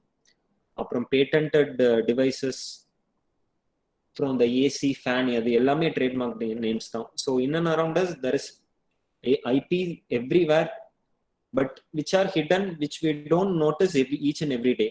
But நம்மள சுத்தி எப்பயுமே intellectual property இருந்துட்டு தான் இருக்கு. So ஒரு சிங்கிள் ப்ராடக்ட்லயே நீங்க எத்தனை ஐபி ப்ரொடெக்ட் பண்ணிருக்காங்கன்ற பாக்குறதுக்காக I represented you this example. இப்போ இந்த எக்ஸாம்பிள் எடுத்துக்கிட்டீங்கன்னா it is a MacBook Pro by the brand Apple. So அந்த MacBook laptopல the LED display is protected under the IP patent. அதே மாதிரி அந்த body of the laptop and the shape of the laptop is totally unique and original. So on the body of the laptop is registered under designs, and the very famous Apple logo, and the Apple logo they have registered under trademark, and the user manual which they give with the laptop, how to set up your computer and the laptop எப்படி set up பண்றது அப்படின்னு ஒரு user manual கொடுப்பாங்க. So that user manual is a copyrighted manual, and as I've already told you before, the layout of integrated chip, அந்த M1 chip use பண்ணிருக்காங்கல்ல, அந்த chip it is protected under SICLD design. So ஒரு single productலயே multiple intellectual properties can be protected. So to understand what you have grabbed till now, இது வரைக்கும் நீங்க என்ன புரிஞ்சிருக்கீங்கன்னு தெரிஞ்சுக்கிறதுக்காக I just kept this pictures over here. So I want you guys to tell me, and each and every picture will be protected under which IP. எந்தெந்த picture எந்தெந்த ஐபிஎல்ல நீங்க protect பண்ணலாம் நீங்க எனக்கு சொல்லுங்க. So the first picture is a painting of a Mona Lisa. So under which IP you can protect it?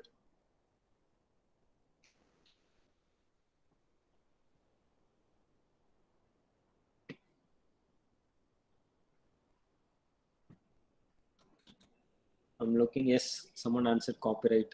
Anugeetam, yes, exactly. Copyright is the right answer. So the second picture is a stone sculpture. நீங்க stone ஸ்கல்ப்சரை எந்த IP கீழே protect பண்ணலாம்?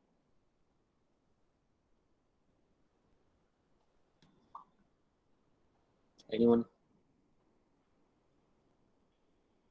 No, not design. Stone sculpture is also protected under copyright only. So third picture is multiple products, that is a laptop, iPhone, iPod, multiple products, multiple IPs நீங்க protect பண்ணலாம். Which are the IPs which will be applicable for the third picture?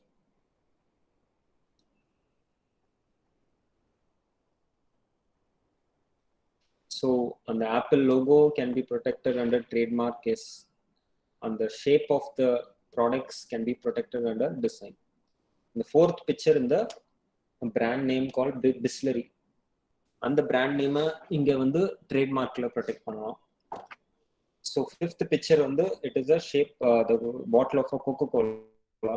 So on the bottle of a Coca-Cola you can protect it under design registration, since it has a different bottle, unique bottle shape, and the brand name Coca-Cola can be protected under trademark. So the next slide, the validity of each and every intellectual property. So patent or validity, I've already told you multiple times, it is 20 years. And there's nothing called global or international patent. ஒண்ணுமே கிடையாது. If you're applying for a patent application in India, you'll be getting a patent protection only in India. So if you want a protection in Germany or France, then you need to approach that appropriate German patent office or France patent office to get your protection in that country. There's nothing called global or international patent. So designs or validity 10 years plus you can renew it for another 5 years, so totally 15 years. For trademark and GI, the validity is indefinite. Copyright ku na already solta, the validity is 60 years. So for SICLD, the validity is 10 years. So who can apply for a intellectual property? Intellectual property yaar apply pannalam? A person or a legal representative. Person na yaru? It can be a student, it can be a faculty, or it can be an educational institute, or a startup company, இல்ல ஒரு partnership, இல்ல ஒரு small entity, இல்ல corporate. இவங்க எல்லாருமே வந்து person கீழ வந்துருவாங்க. So GA க்கு மட்டும் a single person cannot apply for a GA protection. Either the members of that area, geographical area, இல்லைன்னா association which is related to the geographical area only can apply for GA protection. So all IP rights are territorial in nature. I will explain to you in the first slide itself what is territorial in nature. So the fees for e-filing of patent application in Indian Patent Office. So India la neenga or patent application file pandringna, what are the fees you need to pay and what are the forms you need to submit?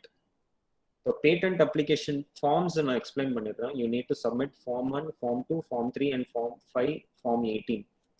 So form 1 la you need to fill up your basic details like applicant name, inventor name, அப்புறம் title of the invention. So on the address for service, the basic details you need to fill up in form 1. Form 2 la you need to disclose your whole invention as complete specification. Complete specification உங்களோட இன்வென்ஷனை நீங்க disclose பண்ணணும், like drawing, subtract, உங்க final year report ஒரு manuscript எப்படி ready பண்றீங்களோ அதே மாதிரி patent acts and rules பிரகாரம் நீங்க ஃபார்ம் 2 சப்மிட் பண்ணணும் as a complete specification. Form 3 is foreign filing. If you are applying for foreign application in other countries, then you need to disclose that information in Form 3. So Form 5 is declaration of inventorship. யாரெல்லாம் inventor இந்த பேட்டன்ட்ல அப்படின்னு நீங்க form 5ல disclose பண்ணணும். So form 18 is request for examination. So if you are form 18 file பண்ணாதான் உங்களோட patent application வந்து எக்ஸாமினேஷன் செல்க்கு மூவ் ஆகும். Then you will get to know whether your patent will be granted or refuse. So these are the forms you need to submit. So foreign natural fees no there are two categories. There are two categories. One natural person, another other than natural person.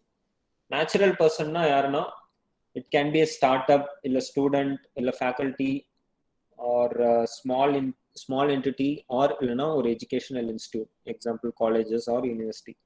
So avungalukku fees enna pathina basic filing fee வந்து 1600 and examination fee is 4000. So totally they have to pay a fee of 5600. So for a company or a corporate, the basic filing fee is 8000 and examination fee is 20000. So totally they have to pay a fee of 28000. So filing procedure, how to file for a patent application in India. So there are two modes of filing patent application, either offline or online mode. Offline now you can directly approach the appropriate patent office and you can file your application, submit your forms directly to the office. Abdilana, there is an online mode also, where there is an e-portal, online e-portal, where you can submit your files online itself. But online la neenga file pannuna, you need to have a digital signature. You need to procure the digital signature to submit your application online. So there is an additional provision called expedite examination. This is very important because expedite examination na express examination. So expedite examination நீங்க apply பண்ணீங்கன்னா your application will be given priority. உங்களோட applicationக்கு சீக்கிரமா result வந்துரும். You will get to know early compared to people who have applied for normal examination. So யாரெல்லாம் வந்து expedite examination apply பண்ணுவாங்க? If you are a startup company, you can apply for an expedite examination. Or if you are a small entity which is registered under MSME, that is micro, small and medium enterprises, then you can apply for an expedite examination. Or if the applicant is a female, if ஒரு 4 inventor சேர்ந்து ஒரு patent application apply பண்றீங்க, இப்போ அந்த 4 inventorல ஒரு inventor வந்து female inventor இருந்து, if the same inventor is an applicant also, then they can apply for an expedite examination. or if it is a department of the government or a government establishment like government colleges, அவங்க எல்லாருமே வந்து they are eligible to apply for expedite examination. The next 2 points are not relevant for you guys, we'll skip it for now. So if you want to gain more information regarding patents, patent acts and rules பத்தி இன்னும் நிறைய தெரிஞ்சுக்கணும்னா, there is manual of patent office practice and procedure as a PDF. I'll show you the link in some time. You can download that and you can get to know more about patent acts and patent rules. If you are working on computer related inventions work பண்றீங்கன்னா, then there is CRA guidelines, you can refer that so that you can get to know what is patentable and what is not patentable. Or if you want to expand your knowledge in intellectual properties, trademarkனா இன்னும் டீப்பா என்ன தெரிஞ்சுக்கணும், patent filing எப்படி, patent drafting எப்படின்னு இன்னும் நல்லா டீப்பா தெரிஞ்சுக்கணும்னா, there are regular workshops and training which are conducted in RJNIPM, that is Rajiv Gandhi National Institute of Intellectual Property Management. Anga they conduct workshops regularly so that you can get to expand your knowledge about intellectual property. So these are the very important points to remember before you apply for a intellectual property protection, mainly patent. First, protect and then publish. Suppose if you are a final year student or a research scholar, you will be very much more keen on publishing your project work in some journal or giving a presentation or representing your research work in a conference. நீங்க பப்ளிஷ்ல ஜர்னல்ல publish பண்ணிட்டீங்க இல்ல கான்ஃபரன்ஸ்ல present பண்ணிட்டீங்கன்னா, your research work is already available in the public database. Public databaseல உங்க research வந்துரும். இப்போ already available இருந்ததுன்னா, then if you want to get a patent protection, இதுக்கப்புறம் நீங்க பேட்டன்ட் வாங்கணும்னு ஆசைப்பட்டீங்கன்னா, then your own application will be used as a prior art for killing the novelty of your invention. உங்களோட own published டாக்குமெண்ட்டை use பண்ணி இந்த நீங்க patent application file பண்ணிருக்கிற அப்ளிகேஷன் வந்து நாவல் இல்லைன்னு சொல்லிடுவாங்க. So it is always better you first go for a patent protection and then go for publication of your research work. So that's why we say first protect and then publish. Rights are territorial. What do you mean by rights are territorial?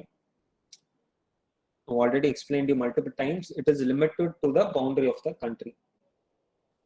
And registration is done by sovereign authority. That is, Government of India gives you the registration certificate. No automatic relief. You need to file infringement suit.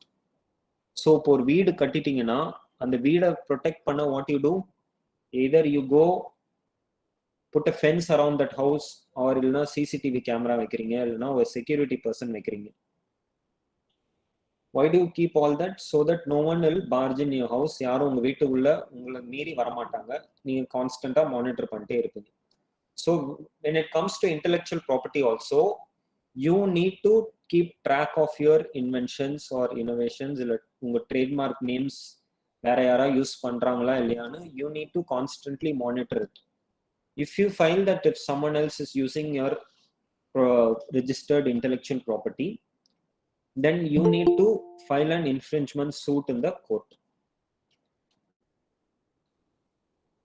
And renewal fees has to be paid for some intellectual properties. நீங்க இப்போ உங்களோட intellectual property வந்து right grant ஆயிடுச்சுன்னா, except for copyright, மற்ற intellectual property yearly you need to pay some renewal fees. So let's quickly summarize what we have dealt till now. What is patent? Patent is a right which is given with respect to an invention or innovation. Adoda validity 20 years. What is design?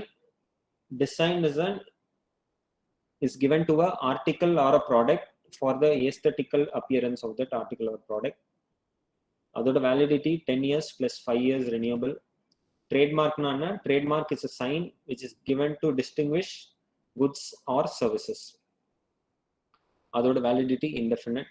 You need to renew it for every 10 years.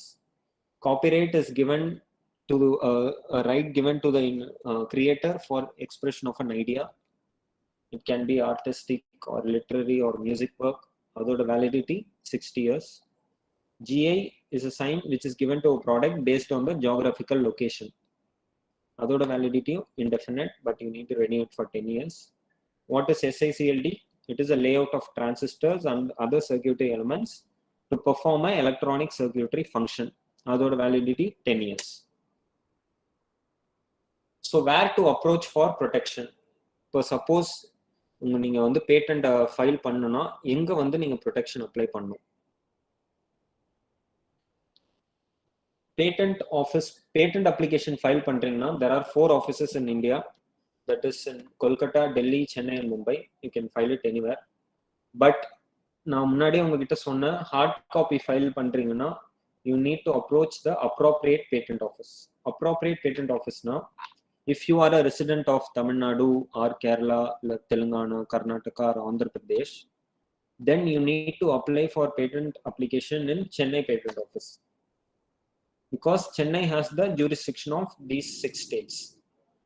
அதே மாதிரி கொல்கத்தா, டெல்லி, மும்பைக்கு they have their separate jurisdiction. So நீங்க அந்த jurisdiction பார்த்துட்டு appropriate patent officeல file பண்ணணும். If you want to file a design registration, then there is an office in Kolkata, you can go there. And for trademark registry, there are already mentioned 4 offices, and there is an additional office in Ahmedabad, you can register over there. And for GA registry, you need to approach Chennai office.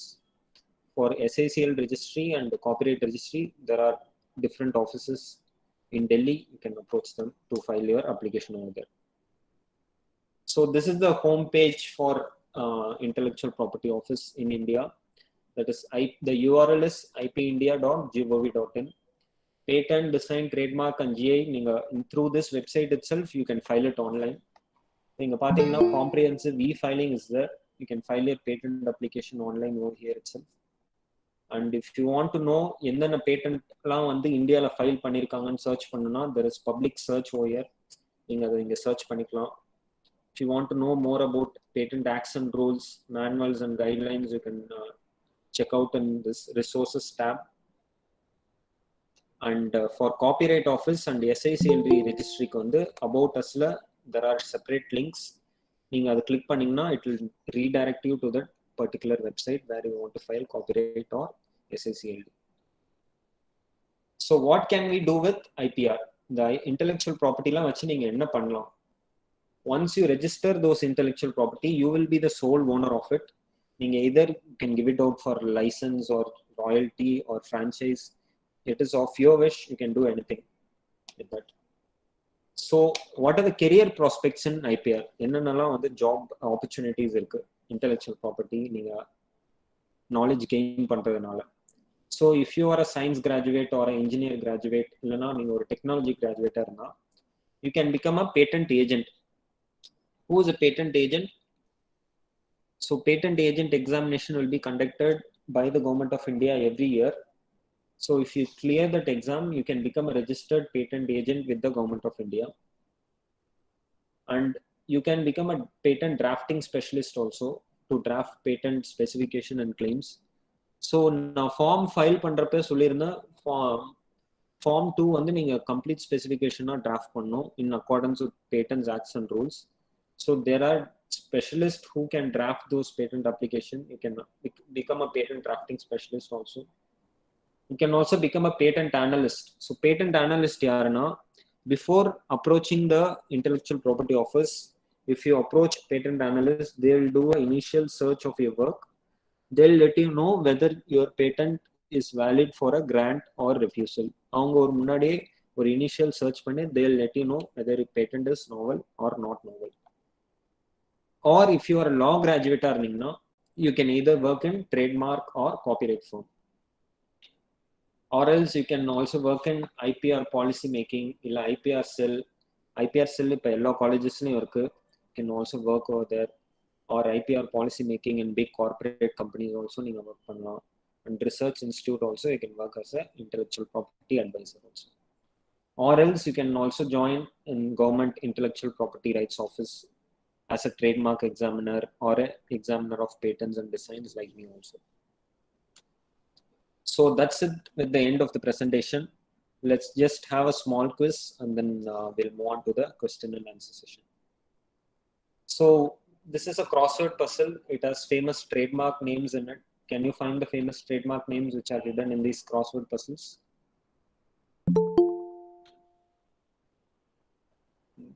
The crossword puzzle la enna trademark name enna hide ஆயிருக்கு அப்படினு சொல்ல முடியுமா?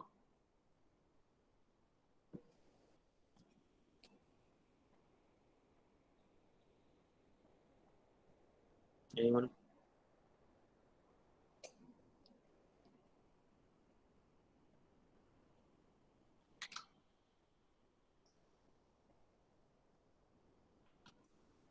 So these are the famous trademark names which are hidden in these crossword puzzles.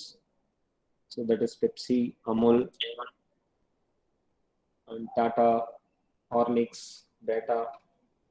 So why do we say all these as famous trademark names? The names not trademark பண்ணதுனால the brand value is retained. Each and every brand has a unique quality and reputation to it. உங்க trademark பண்ணி register பண்ணறதுனால தான் மற்றவங்க யாரும் copy பண்ண முடியாம they are still retaining their brand value and brand name till now, and all these brand names are known globally till now. So the next question is, which type of IP protects the painting painted by artist?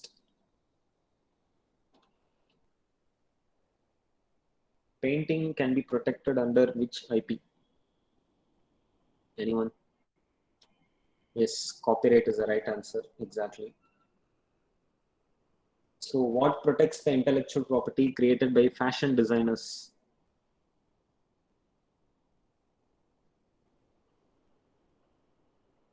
Yes, anyone? Fashion designers எந்த IP use பண்ணி அவங்களோட clothes protect பண்ணுவாங்க? So the answer is registered designs. Yes. So what protects the advanced disc brake for bike developed by inventors? The answer is in the question itself. Inventors.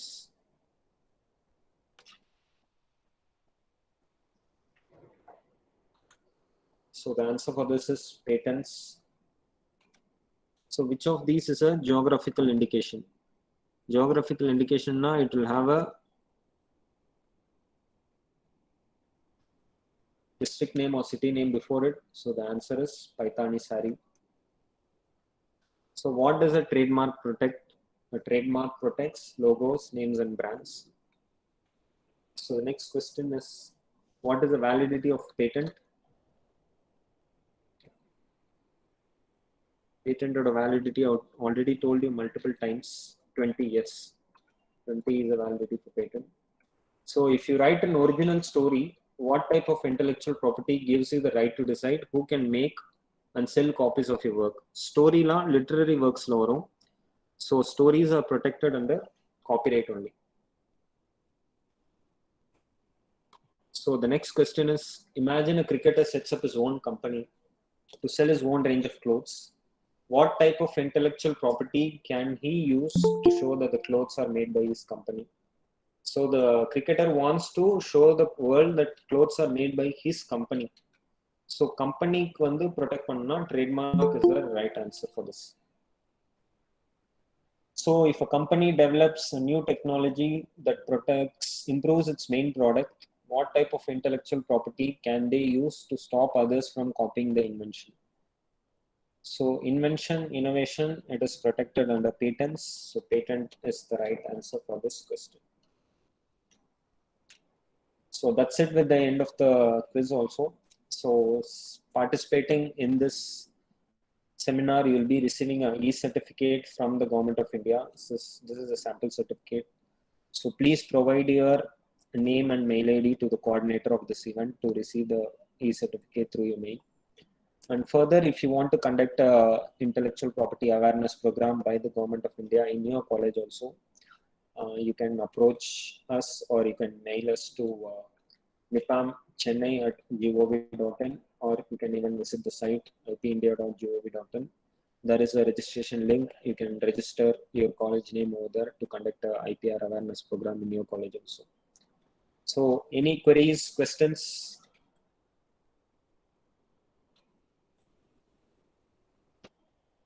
Sir, good morning, sir.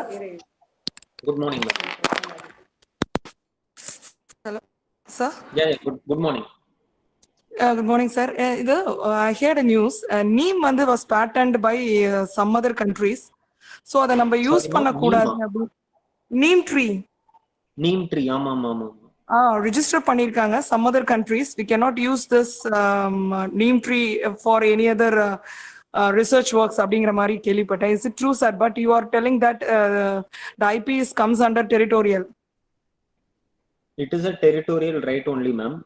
If they have registered that patent in US or in US country, then only that patent is valid only in the country of US. மற்ற கண்ட்ரில இருக்கிறவங்களுக்கு அது வந்து valid கிடையாது. So it's a fake news, I think so. It is not. Maybe they might have represented it wrong, but and the patent is a territorial right only. Only people in the US cannot use those patents, or they cannot copy it again, but people from other country can use it. Sir, ஒரு single இதுக்கு வந்து pattern வந்து how many authors?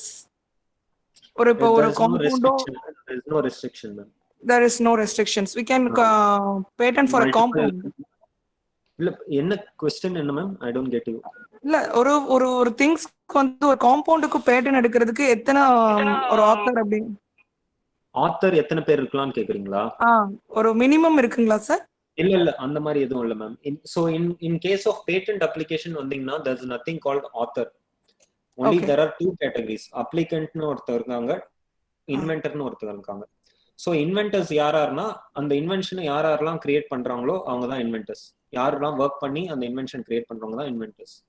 So applicant யாரா இருக்கணும்னா that you have to decide. இப்போ நீங்க if you are applying through college பேர் போட்டுக்கலாம். Otherwise if you want to be the applicant also, ஏன்னா applicant பேர் மட்டும்தான் patent certificateல வரும். If you want the inventor's name also, there is a separate form for it. Form 8 கொடுக்கணும் நீங்க. அப்போ வந்து inventor பேரும் வந்து patent certificateல வந்துரும். But there is no restriction on how many inventors or how many applicants can be there. There can be multiple numbers of applicants and inventors who are involved in that patent application. Okay, sir. Thank you. Hello, sir. Yes, ma'am. Good morning. Yes, ma'am. Sir, the international journal வந்து publish பண்ணதுக்கு pattern வாங்க முடியுமா sir? Already with உங்களோட journal I think publish ஆன paper sir. Publish ஆகலையா ஆயிடுச்சா sir? ஆயிடுச்சுனா publish ஆன பிறகு திரும்ப பேட்டன்ட் அப்ளிகேஷன் அப்ளை பண்ணா your own document will be prior to kill the application. Okay sir. அதுக்கு பப்ளிஷ் ஆனதுக்கு வாங்க முடியாது. Okay sir. பப்ளிஷ் பண்றதுக்கு முன்னாடி எப்போ பப்ளிஷ் ஆச்சு மேம்? பப்ளிஷ் வந்து 20 ல சார். 2020 ல then you can't get a patent. இப்ப ரீசன்ட்டா பப்ளிஷ் பண்ணதுக்கு வாங்கலாமா சார்? 2022 ல. மேபி நீங்க பேட்டன்ட் அப்ளிகேஷன் பப்ளிகேஷன் டேட் முன்னாடியே வந்து பண்ணிருந்தீங்கன்னா பேட்டன்ட் வாங்கலாம். பப்ளிஷ் ஆன நெக்ஸ்ட் டே பண்ணா கூட get a patent for it. Okay sir. Okay sir. Thank you sir. Publish பண்றதுக்கு முன்னாடி நம்ம வாங்கணும். ஆமா, நீங்க பப்ளிஷ் பண்ணவே வாங்கணும். அதான் ஃபர்ஸ்ட் ப்ரொடெக்ட் பண்ணிட்டு அதுக்கு go for publication. Okay sir. Okay. Thank you sir. Thank you so much. Okay, thank you. Any other queries? Questions?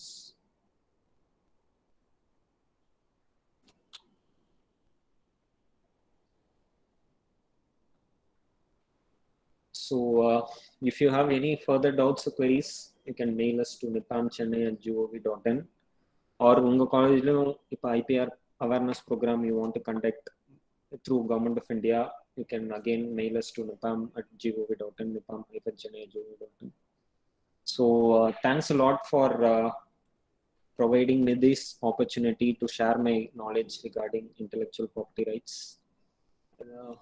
I think this is the end of the session. I'm very much happy and enlightened to be a part of this session. Thanks a lot. Thanks a lot to this college, and thanks a lot for organizing this event also. Thank you sir. Thank you very much, sir. It is Thank more you. informative and more more knowledgeable, sir. Thank you very much. So Thank I you. Thank you. invite Anu madam to present the response. Anu, Yes, ma'am. uh, response Ma'am, of the actually, ma'am, actually this presentation is very nice and very informative. As a research scholar, it is very useful and very informative. Thanks to Madan Raj sir for giving a wonderful lectures. Thanks to Ida madam for giving this opportunity to attend this webinar. Thank you once again, ma'am.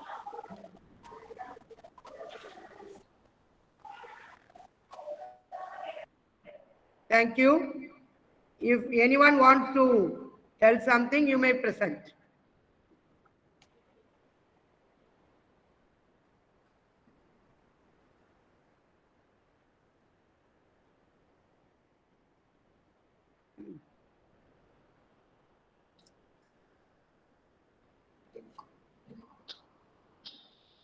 I think we can wrap up the session, ma'am. Yeah.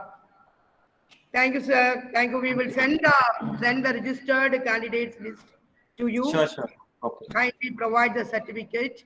Sure, ma'am, I'll do it. We are very much in depth for your presence and for your presentation. It's really creative to our students and scholars all over India. India, the participants are from all over India.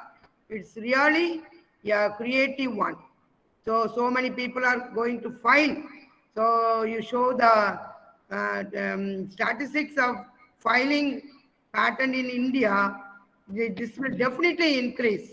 So everyone is very fond of filing patents. This will be very useful for them to filing patents. Thank you very much, sir. Thank you very much. Thank you, ma'am. Thanks a lot, everyone. Thank you. Okay. After I'm a ending this. yeah. Okay, thank you. Okay, thank you very much. After a 10 minutes break, we will join the same link for another section. Thank you. Our phone.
Hey,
Harish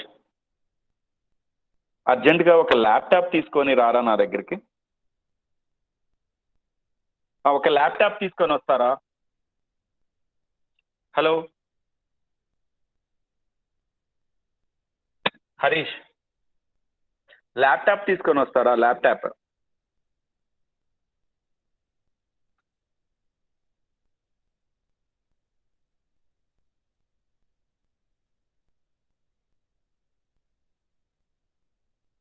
hello sir.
Hello, sir. Are you able to listen my voice? Yes, sir. Hello. Hello. Hello, good morning. Hello. Hello, good morning, sir. Hello.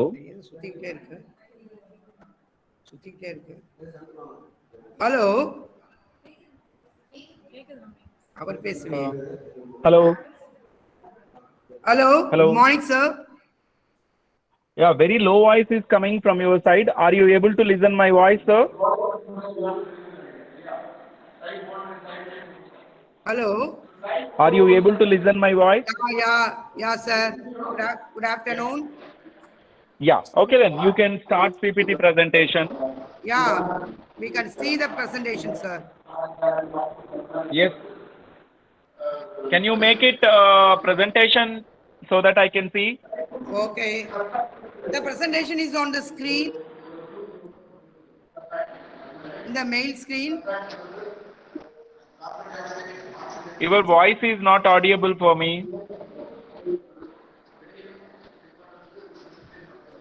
Now.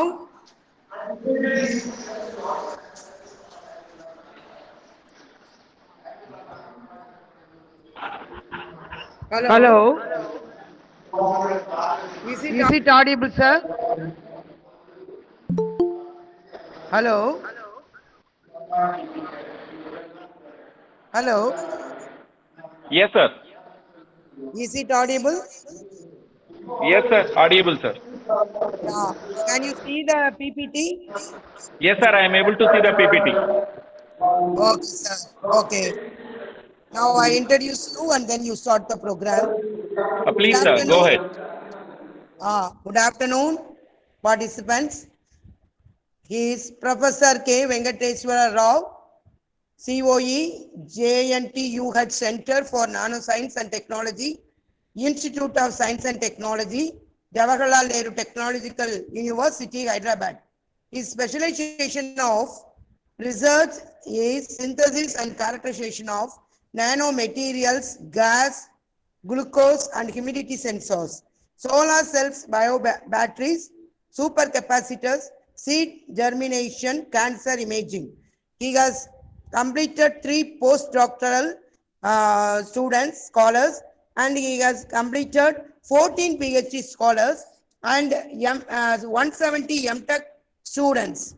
Publication is international 440 journal, and then published books 15 books, conference proceedings 100, patent he got patent right at 3 patent rights, He got more than 4 research projects. Two is from UGC and one is from DSD, sir, and a nano mission. And ongoing projects are DSC, sir, AICT, RPS, and AICT MODROP 1. He is Governor of Events, International Conference 2, National Conference 10, Workshop 15, Research Refresher Courses 3 weeks 4, and AICT EDP 2 weeks 2, and AICT SCP program for 1 week, 3 programs.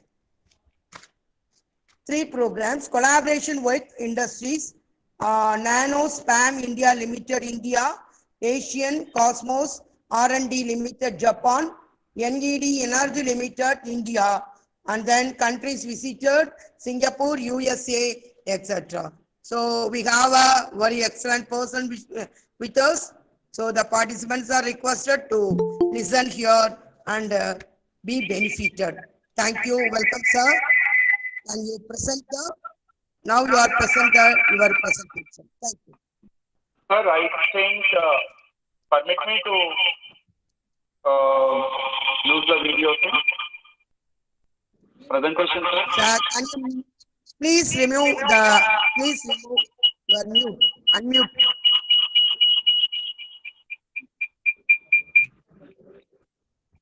Rendu vechirukkaru.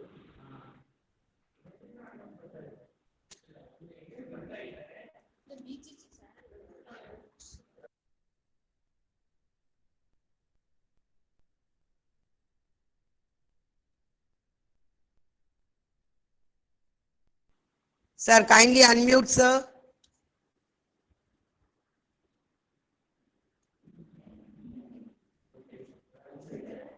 அவ்வளோ நல்லா present பண்ணாருண்ணா. ஐயோ சான்ஸே இல்லை.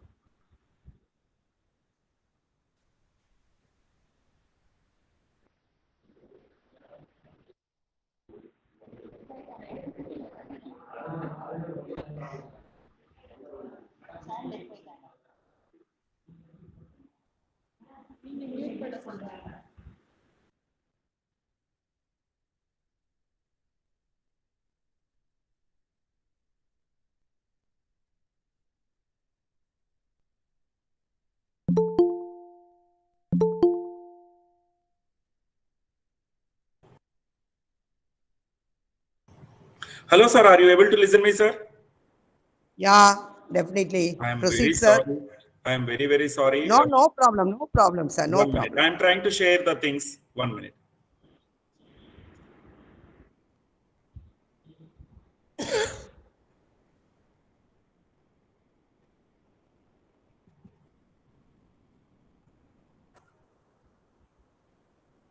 Sir, are you sharing or not? I am sharing. 1 minute. Okay. Thank you. Are you able to see my screen, sir? Hello? Yes, sir. Is it visible? Thank you. Very sorry for the Go ahead, inconvenience. sir. Please. So, very good afternoon, participants. I am very sorry for the inconvenience which happened during the process. So, today I will be talking about nanostructures. I'm directly jumping into my talk. I'll be mainly focusing on nanostructures and gas sensors.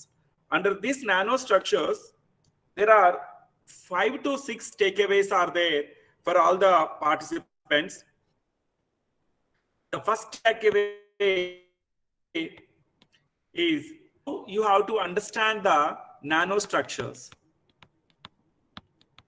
This is the first point, first takeaway I will be concentrating around. Sir, how much time I have got, sir, now from now? It is 12. 1 hour, sir. Thank you very much, sir. Take your own time. No problem. Thank you, sir. Thank you very much. So I'll be concentrating on 2 important aspects on today's talk. The first factor is nano. Under this nano, how you have to understand the nanostructured materials, especially a type of chemical properties. As for nanostructured materials, I'll be talking about gas sensors. So Are you able to see my slide changes, sir? Yes, sir. Yes. Thank you. Thank you. So when you see the nanoparticles applications, you will wonder there are different types of applications are there for the nanostructured particles, like textile applications, biomedical, healthcare, food and agriculture, industrial, electronics, and environment. Once you go to textile, there are once again a different kind of applications like technical textiles, medical textiles, electroconducting textiles, anti-strain textiles. Like that, there are different kind of applications are available for the nanostructured materials. So if you can design or if you can structure the nano in the format whatever you want to design or you want to synthesize, there are kind of, once again, if you come to the biomedical, once again, controlled drug delivery, cancer therapy, drug delivery, imaging, MRI, theranostics, biomarkers, molecular tapping, bone growth, dental ceramics. Like that, there are infinity number of applications are available. So, one minute. So you can see this kind of applications in the medical field and textile, and healthcare is one area where people are working to develop different types of nanoparticle applications, and food packaging, food processing, and kind of antibacterial activities, UV blocking coatings, like that. And industrial is a big area, and electronics. Under this electronics, if you come to quantum computing, quantum lasers, these are all different areas of science and technology where you can engineer different new types of applications using nanoparticles. So because it has, the nanoparticles has got n number of applications, and as it has got unique characteristics, you need to tap that for different types of applications. And so now the basic point here is, if you want to tap the nanoparticles applications or nanoparticles things, you need to understand how you have to think about the nanotechnology and nanoparticles. This is the first takeaway which I will be discussing with you all today. So as a simple point, if things are small, what is the best thing? When the advantage of smaller things are, they are more reactive. That is the fundamental point we need to understand. When you reduce the size of the material's reaction will increase very faster. Then you immediately need to ask another question: millimeter, micrometer, and nanometer. So 10 to the power of minus 9 is nanometer, milli is 10 to the power of minus 3, micro is 10 to the power of minus 6. So these two are also small, milli and micro. And why we are directly jumped into nanotechnology? This is another very important point we need to understand. When compared to milli is also small, micro is also small, but when compared to nano, they are very smaller. And however, how small is nano and why they are very different when compared to other materials? These are the basic fundamentals we need to understand. So coming to the properties of the materials, the color of the material will be changing, the melting point, strength of the materials, conductivity, reactivity, magnetic properties, electrical, however I told conductivity. Let us take gold. When you are seeing the gold is a bulk material, we all know the color of the gold. But when you reduce the size of the gold to nano level, there will be different colors like brick red, and then yellow, and then light green, indigo. There are different colors could be appeared. So we need to understand why this color is coming, what is the fundamental phenomena which is happening in the change of coloring. So when you are reducing the size of the bulk materials to nano level, then there are different properties are going to be modified. Physical properties, chemical properties, biological and electrical properties and magnetic properties. All these properties are going to be modified, and we need to understand why they are modifying and how to engineer that particular properties according to our applications. This factor is a very important factor, and we need to understand this fundamentally at the nano level. Then you can design, or then you can invent, or then you can use these materials for different types of applications. So once again, sorry for interrupting. Are you able to see my screen very clearly? Am I right, sir? Screen is changing. Slides are changing. Yes, sir. Yes, proceed. So when you see the fundamental definition of nano particles, you can broadly define a structure with at least one dimension less than 100 nanometer is termed as nanoparticles or nanomaterials. A structure whose dimension is in any one dimension. Let us take buckyballs, let us take nanorod, let us take carbon nanotubes and triangulars of nanoparticles. All these are the different, they have got different morphologies. However, in one dimension, their characteristic length is less than 100 nanometers. Then only we consider them as a nanoparticles, like spear-like particles, rod-like particles, tube-like particles. There are different morphologies will be there.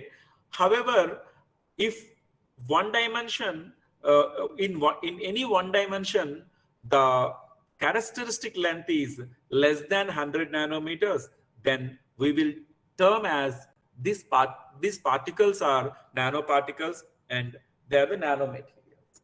And broadly, these are the very important points about the nanomaterials. The characteristic properties, you can say the characteristic properties, or you can say the fundamental properties of the nanomaterials are, the definition is an important class of materials with characteristic length scale less than 100 nanometers are known as nanoparticles.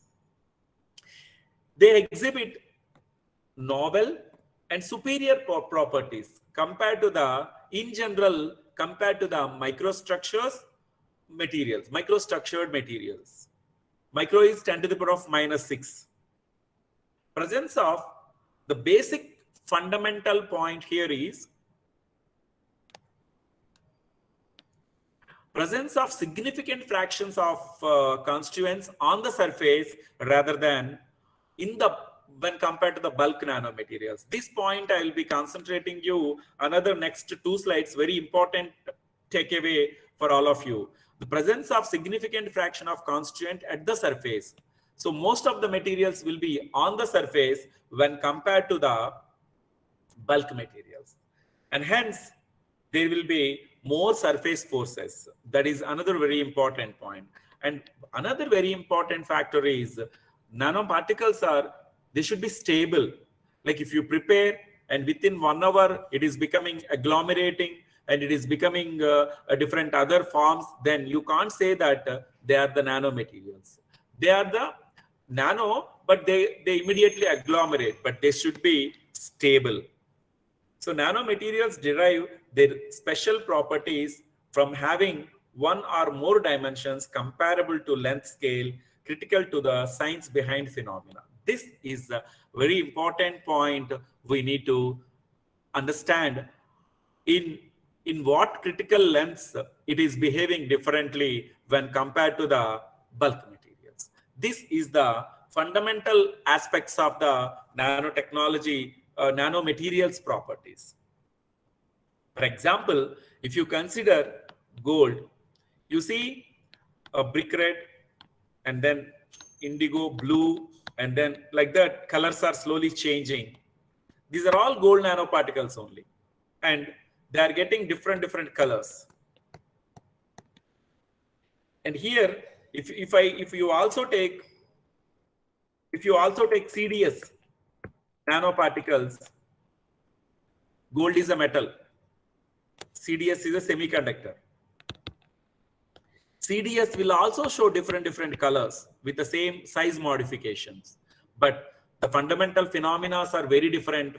Why gold is changing different colors and why CDS is changing different colors. These two are very different in nature, and however we'll be talking about in the next few slides. So till now, I was trying to explain the fundamental definition of nanomaterials, and then a small simple problem we will try to work out on this. Let us consider, if you have a pen and paper, please take and try to solve along with me so that you can understand very clearly. So let us consider a spherical particle whose diameter is 100 nanometers. I request all of you, you also consider a diameter, a spherical sphere whose diameter is 100 meters. Then volume of the sphere, volume of a sphere formula is 4 by 3 pi r cube. And if you convert that into diameter, then pi d cube by 6. And now I told you 100 nanometers. Then I substituted there 10 into 10 to the power of 100 into 10 to the power of 9 to 3 by.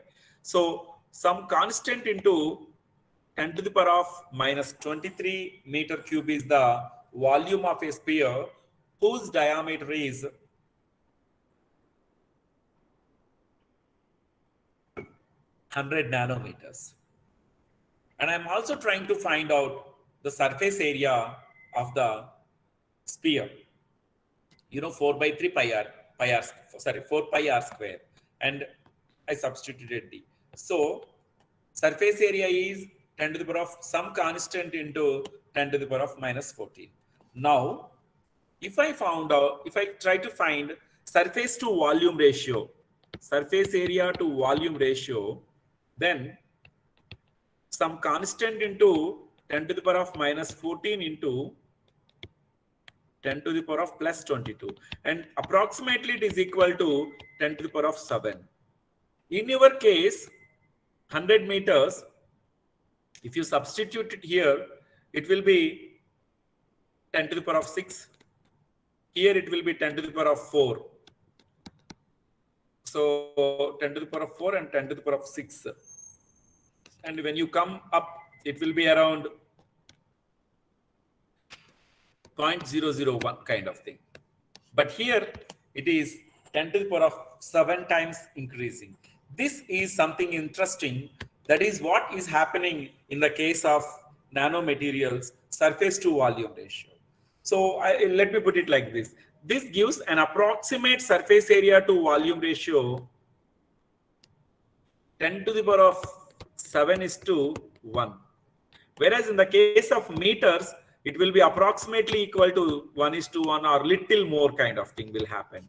But in the case of nano, the surface to volume ratio is going to be increased predominantly. And because of this particular factor, as the surface area to volume ratio increases, so does the percentage of atoms at the surface and surface forces becomes more dominant. Try to understand this point. This is a very important point. This is the first takeaway from the nanomaterials today's lecture. The first takeaway, what I am trying to tell you is, when you compare surface to volume ratio, then the surface to volume ratio will be increasing predominantly. It is around, excuse me, 1 minute.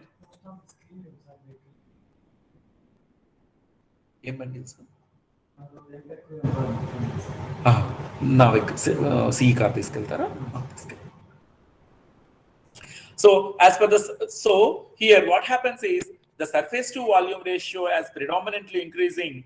So more atoms are coming onto the surface, and hence more surface forces are dominating.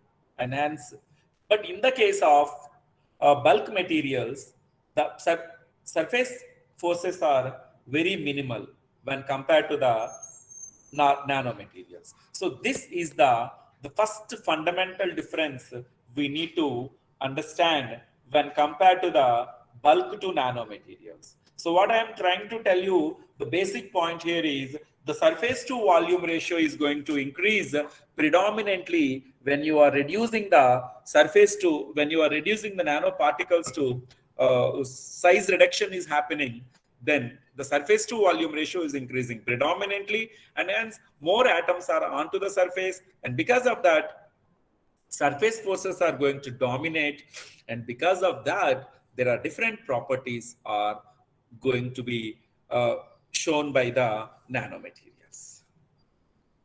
If you calculate it, it will be like this. And another simple example is, if you take 1 centimeter by 1 centimeter cube, and if you go on cutting into pieces, then till nano level, then it will be covering a football ground.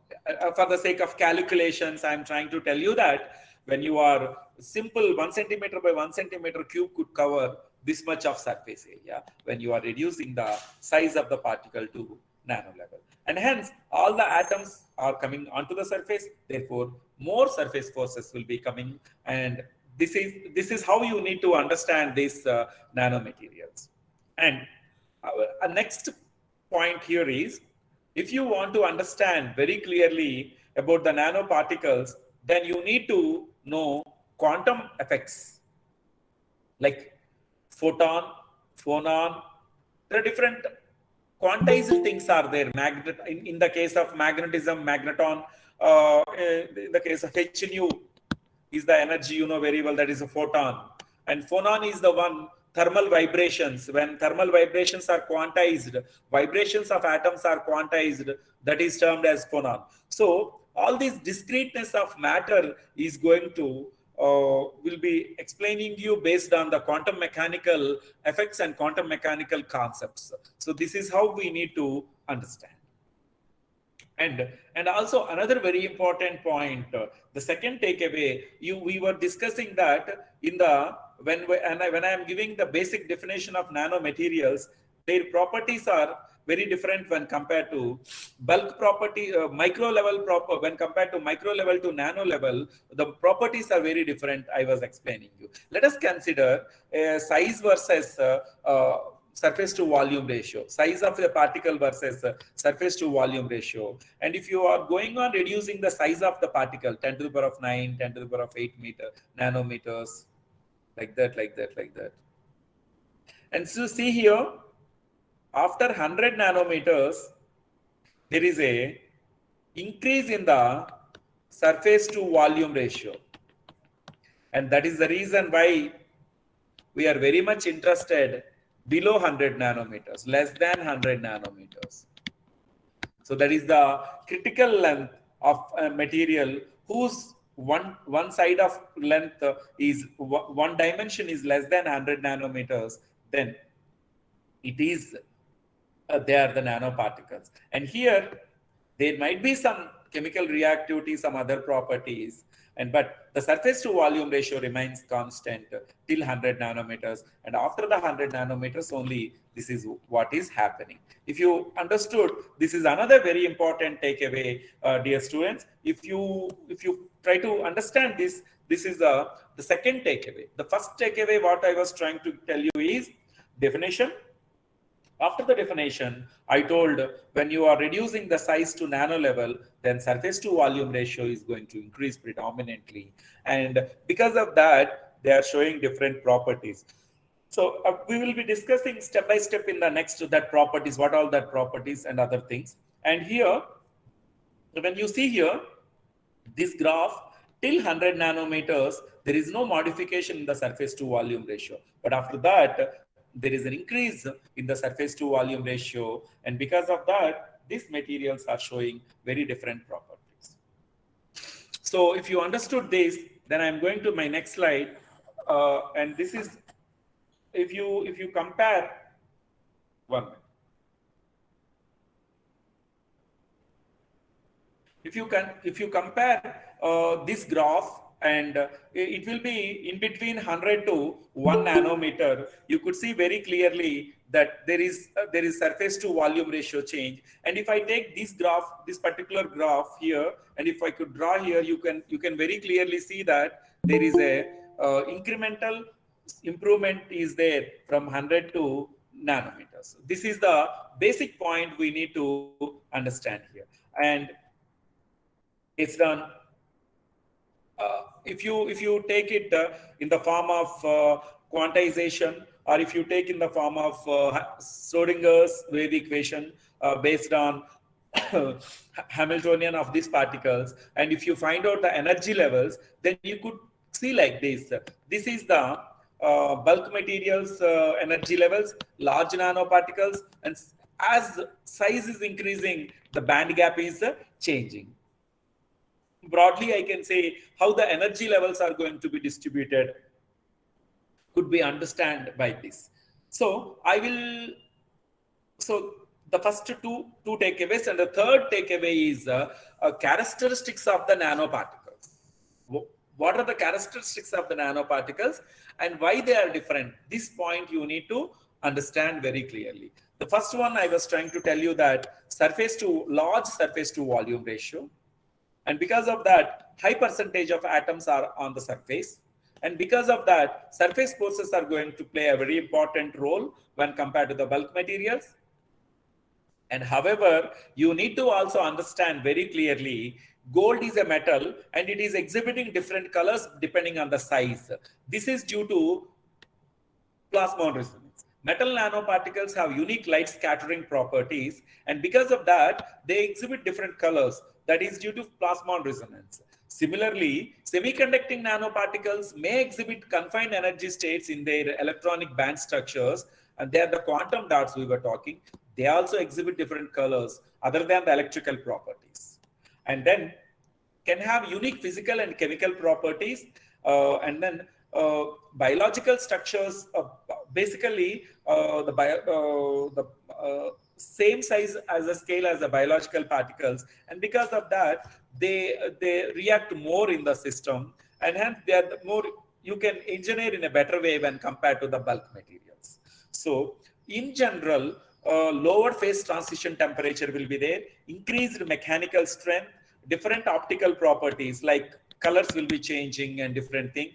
Altered electrical conductivity. Once again, coming to the electrical conductivity, it's a very broad subject.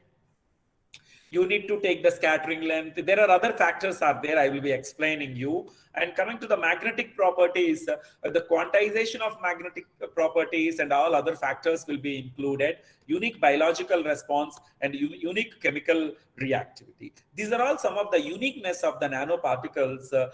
Depending on the properties of the nanoparticles, they exhibit different types of things.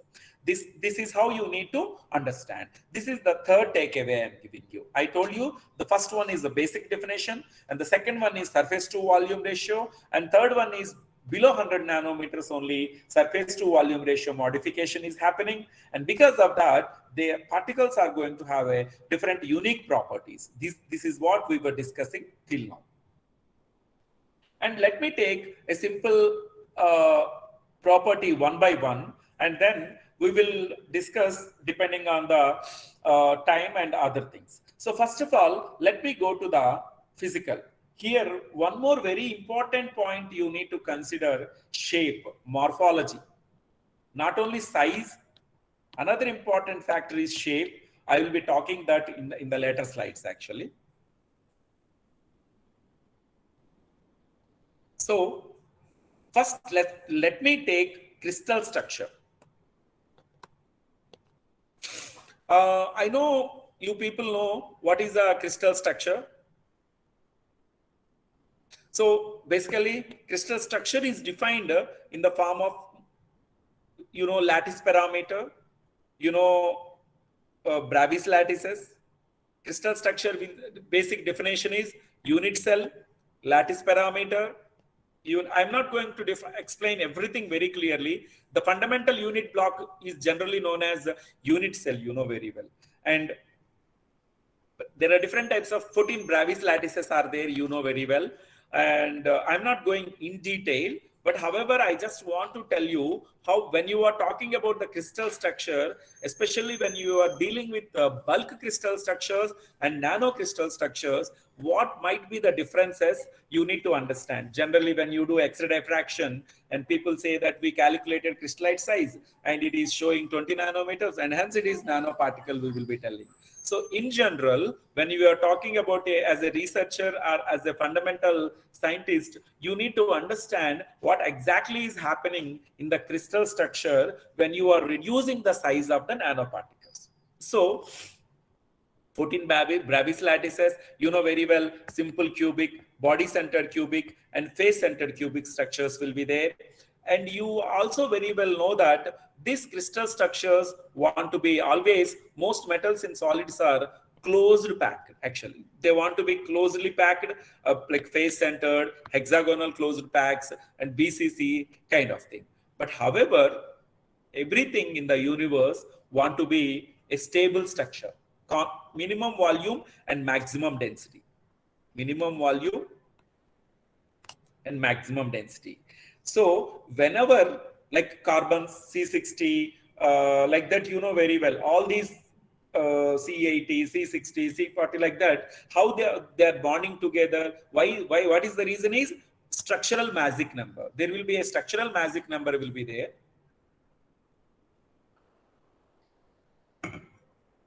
Based on this structural magic number, these things will be bonded together and they will work together. So these structural magic numbers are going to play a very important role.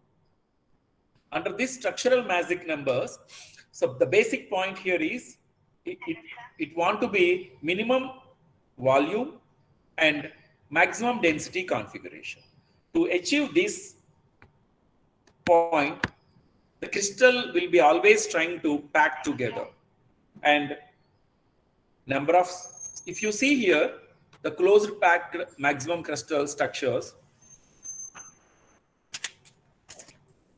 closed packed structures, they will be like this. Like percentage of atoms, all these things. So I'm not going to give in detail everything, but here what I want to trying to tell you is any atom or any molecule want to be in a stable crystal structure. So to reach this, atoms will be in a closed pack with a magical number particular. So based on the fundamental formulas like this kind of formulas. So here, if you just see this size of a crystal structure and try to calculate gold AU nanoparticle, and you can understand where with 9 shells, and you can calculate all these things. The basic point what I am trying to tell you here is when you are trying to calculate the crystal structures in the nano, you need to consider all these points, and then diffraction like Wolf crystal shapes, and from there you'll get different types of crystal shapes. And finally, the basic point, based on all these properties, if it is a original structure, the bonds will be like this. What I told you, if you come to the nano level, then I told you surface forces are going to be dominated. Surface forces. As surface forces are dominating, there will be shortened surface bonds will be there. That means inside bonds will be same, but on the surface, the bonds will be shortened like this.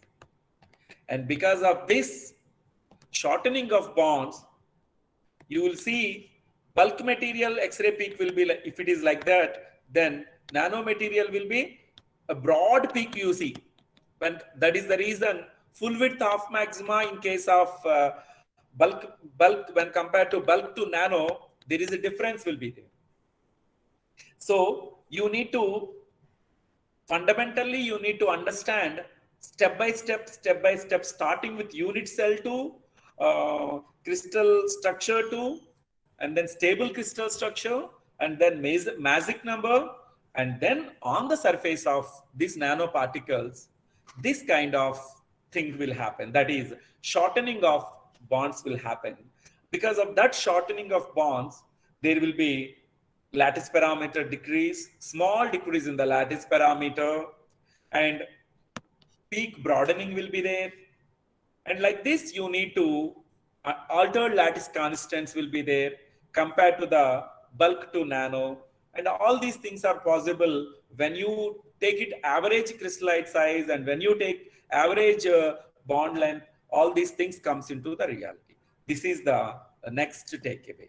This is about the crystal structure. So when you are talking about nanoparticles crystal structure, you need to think in a different way when compared to the bulk nanomaterials crystal structure. Why? Because when you prepare nanomaterials, there will be more microstrains will be there because of dislocations or because of shortening of bonds. There will be a lot of other phenomena will be changing based on the crystal structure, especially lattice parameter modification might be there, and because of high surface forces, there will be shortening of bonds will be there, and because of that, there will be other different phenomena might be happening.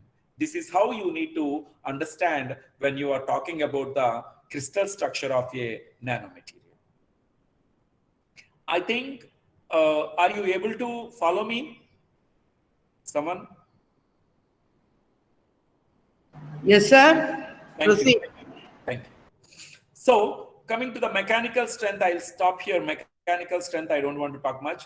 But coming to the optical properties. So under the properties of the nanomaterials, the first property I told you, crystal structure property. So you need to understand whenever you are talking about nanocrystal structure, then you need to think of shifted surface bonds, shortened surface bonds when compared to the original structures. This will happen in the case of nano when compared to the bulk. And coming to the optical properties. So here, the size dependence in the optical property of nanoparticles is the result of two distinct phenomena. You can't say that because color is changing, this is due to plasmon resonance. Because color is changing, it is due to confinement of delocalized energy states. So it's all once again depending on the type of the nanoparticle. Is it a gold nanoparticle? Is it a metal? Then due to plasmon resonance. If it is a semiconductor, then due to delocalized energy states. These are the two things which will happen in the case of optical properties. So before I am going to optical properties, let me just give you a fundamental definition of surface plasmons. So whenever flow of electrons is there, air of electrons are there, and when you send light on it, light is nothing but electromagnetic radiation. So electromagnetic radiation is nothing but electric field, magnetic field, movement will be in one direction, and electric field will be perpendicular to magnetic field. And you know, you might have studied in our cooling level also. The C alpha electrons like a fluid and will move under the influence of electric field. Electric field is nothing but the electromagnetic radiation, whatever is coming on it. And if the electric field is oscillating like a photon is, h nu, h is the Planck's constant, nu is the frequency, it's a quantized quantity. Then the C of electrons oscillate too. These oscillations are quantized and resonate at a specific frequency. Such oscillations are called plasmons. This is the very important point. You need to understand. So, if it is a metal, when light is falling on it, when these oscillations are quantized, and you could see different colors based on the oscillations and the frequency. So I just don't go very in detail. So this is the basic point I want to tell you. And coming to, see here, there are different colors, and based on that, the absorption spectros will be, you could see in different things. Another very important point, which is very fascinating and which is very important, is shape dependence, which is not there in the bulk. We never talk about shape of the material in the case of bulk materials, but we talk here especially shape of the material. What I mean to say shape of the materials are, if you prepare circular gold nanoparticles, if you prepare triangular gold nanoparticles, if you prepare cubical gold nanoparticles, if you prepare flower kind of gold nanoparticles, if you prepare rod kind of gold nanoparticles, they are going to exhibit different properties. That is the beauty of nanomaterials. And one more very important point here is, we are talking so much about nano, but the industry development is not happening. The basic problem is, I cannot scale up. I can prepare 10 grams of gold nanoparticles with spheres like kind of structure, but I cannot prepare 1 kg that kind. The scaling up, the process engineering is need to be understood, need to be clearly studied. Then only we can develop cases of nanomaterials. But as of now, the troubleshooting problem is, I can't prepare a spherical particles, same kind of spherical particles in 1 kg or 2 kg or 100 kg. I may be preparing in the 10 grams of the same thing because of the chemical processing and all other things you need to understand. So similarly, so here not only size, it's also shape dependent properties of the nanomaterials. So depending on the shape of the materials, the properties of the nanomaterials are going to be modified. This is another very important unique characteristic which we will have in the case of the nanomaterials. See here, the blue one absorption is cubical, a green one is due to triangular, red one is due to hexagonal, circular one is due to black sphere. So if you see, all these nanoparticles are 50 nanometer in size, but you see, every absorption of each particle is very different. This is due to shape of the nanoparticles. So this is another takeaway. If you come to quantum confinement or the semiconducting nanoparticles, CDS nanoparticles, quantum dots, you would say, people say quantum dots. Nowadays, quantum dots are placing a very important role. Why? Because in imaging of cancer, especially theranostics kind of thing, people are using different kinds of semiconducting nanoparticles or metal nanoparticles because of their unique colors in the nature, so that they could be tracked out, traced out very easily in the case of treatment as well as diagnosis. These two things people were working very hard to develop this kind of materials. So these are all another way of understanding. So the second point, what I told you under the characteristics, the first point is crystal structure. The second point is optical properties. Under the optical properties, I'm just reviewing you two phenomena are there. One is due to plasmon resonance. Another one is due to electron confinement, band gap confinement. quantum confinement. You can say quantum confinement. So this is how the nanomaterials optical properties could be understood. So based on that different properties, people are trying to develop different kinds of optical things, like a credit card without any card. You can have a small thing where unique credit card, unique kind of things are possible. And coming to the third property, electrical property. In the electrical properties, once again, it's very tough task. Why? Because effect of structure on conduction. If nanostructures have fewer defects, one could expect increased conductivity. Basically, there will be an increased conductivity in the nanomaterials. However, there are different factors are there depending on the type of the material.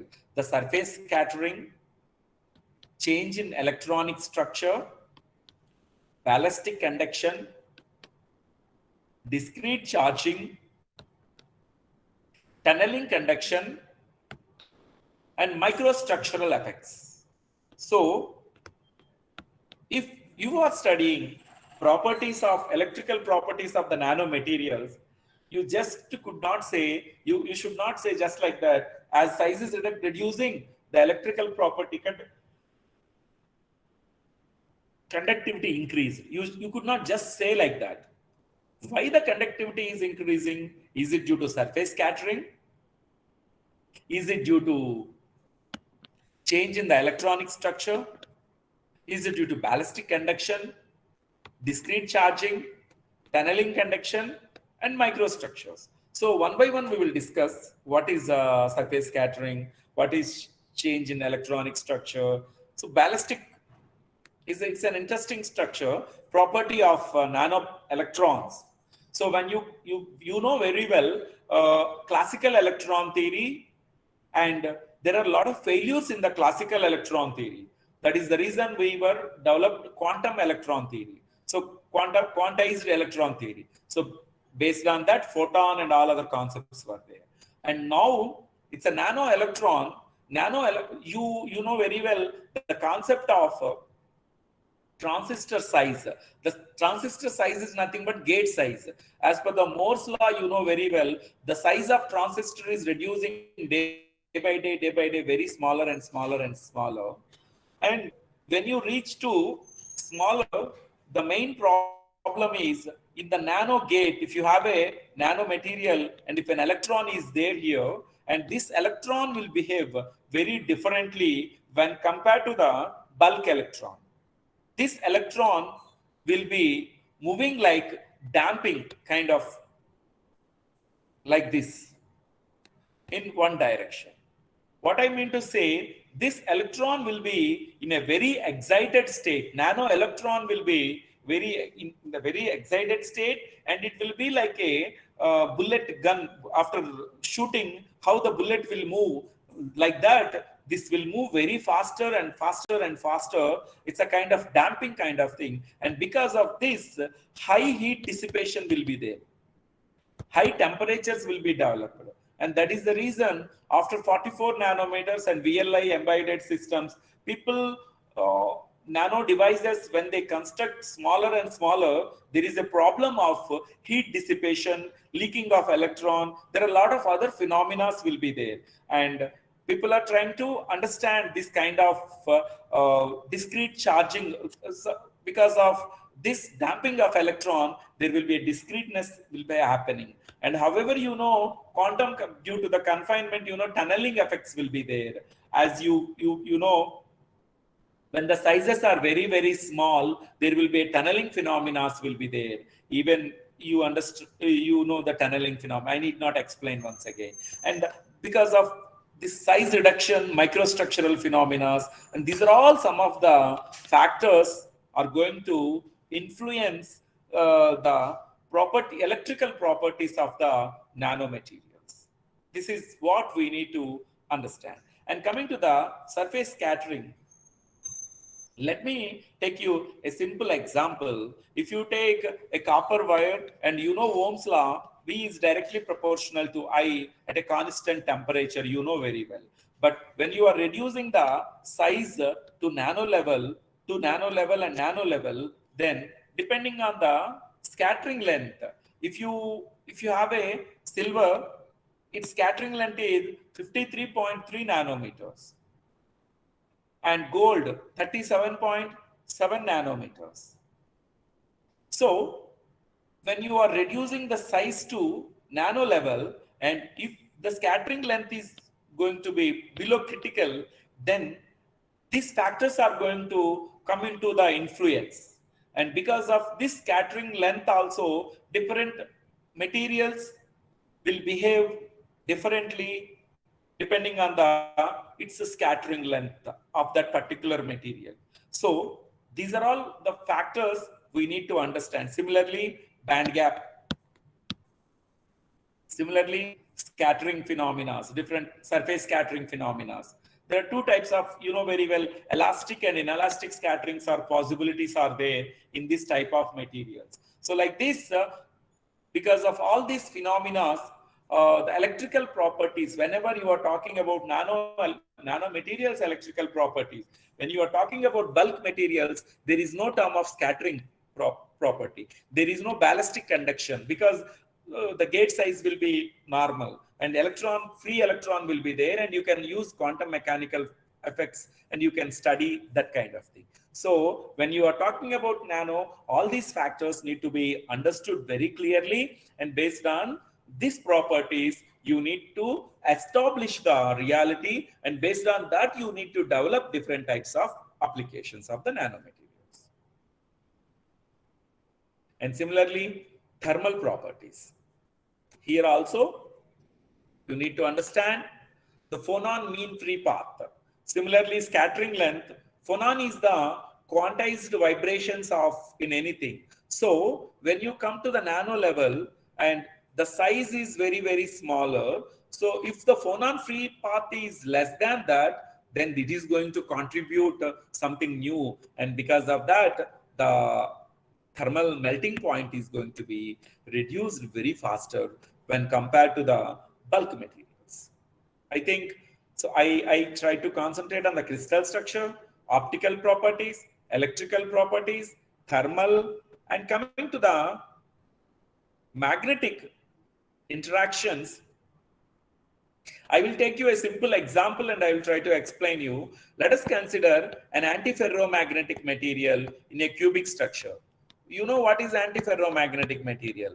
One upspin, one downspin, upspin, downspin, upspin, downspin. So antiferro is equal up and down spins will be there, and the net magnetization is 0. But when you are preparing this same material to nano, the net magnetization is not equal to 0. Why? Because unbroken spins, or there might be electron confinement, and due to the size reduction, all these phenomena are going to dominate predominantly, and your antiferromagnetic material is going to have some net magnetization when compared to the bulk antiferromagnetic material. This is how you need to understand when you are talking about the nanoparticles properties based on the normal properties, based on the bulk materials property. So if you want to do some research in this area, you need to know how these nanoparticles thermal properties, optical properties, physical properties are going to be modified comparing on the surface area, shape of the material and size of the material. These are the very important factors we need to understand. I think I may not be starting my research topic, but however, let me go very faster. So whatever you do, it is all nature. Try to understand the nature.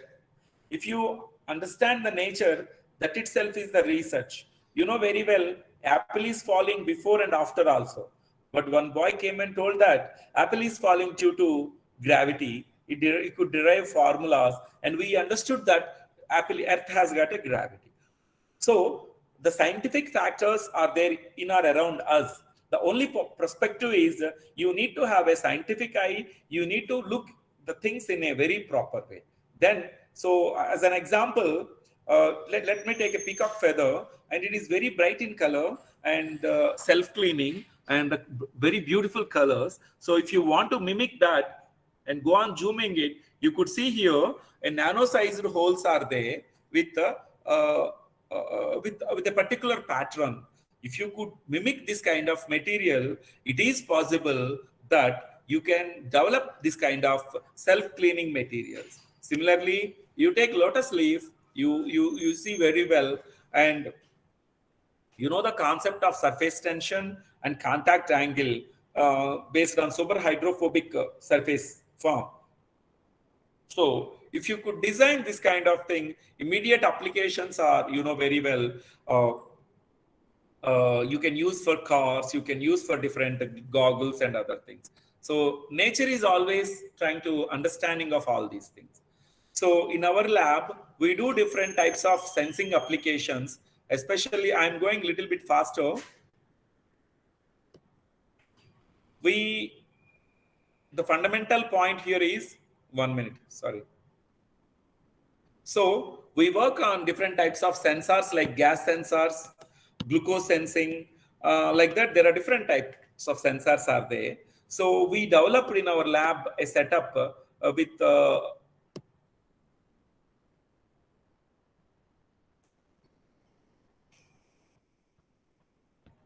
this is the setup we developed here in our lab.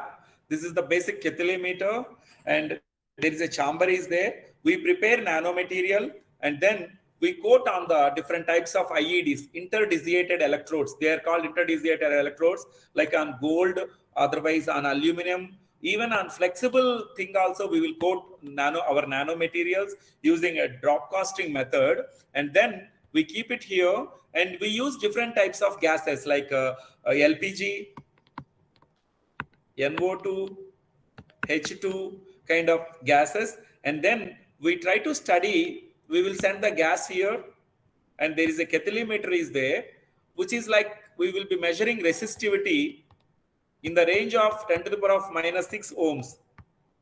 Very small resistance also we could measure here. So based on that, we prepare our nanomaterials, and then we coat it here, and we will study different properties. And then this, for the sake of understanding an MTech student work I am trying to present, we prepared a hydrothermal biotemplate based kind of eggshell kind of work. And then we, using some simple chemistry, we could prepare a nanomaterial and graphene nanocomposite.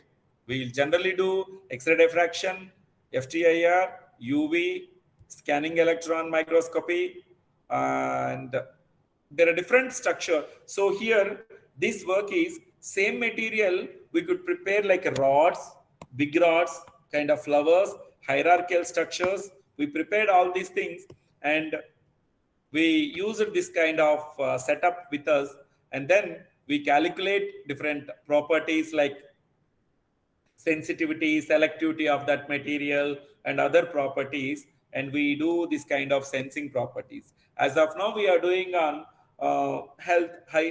human exhaled gases, especially hydrogen kind of thing. So I'm a professor in Jawaharlal Nehru Technological University, which is situated in Hyderabad. We have around 400 colleges, affiliated colleges, but we, as a JNTUH, we have 8 constituent colleges. In that, I work in Institute of Science and Technology, where in that institute, ours is a Center for Nanoscience and Technology, which is a DST funded mission. We run MTech in nanotechnology, PhD in nanotechnology. Our broad research is like water treatment, energy, humidity sensing, gas sensing, biosensor, antibacterial and anti-cancerous, seed germination, agriculture, especially in agriculture, we work on seed germination. There are different facilities are there with us like TGDTA, atomic force microscopy, X-ray, Raman. Raman is not working as of now, sorry. Ball milling, spin ball milling, particle size analyzer, chemical vapor deposition, using cyclic voltammetry, we do supercapacitor applications, as well glucose sensing and VOC sensing kind of things we will do. We have other basic things. till now around 16 PhDs have completed. These are all some of our old students. And thank you very much. I'm very sorry for the technical problem which happened in the beginning. You need to forgive me for the wasting of your time. Thank you, sir, for your excellent presentation. We came to know about the nanostructures and various gas sensors. Sir, we want to know, you have the consultancy services for the characterization techniques, sir? Yes, sir. Yes, sir. We Yeah. have. Yeah. We may send the samples. Please, sir. You can, sir. Okay, sir. Thank you very much, sir. Now I invite B. Krishna Priya, research scholar, TG Government Arts College for Women, for giving the response of the program.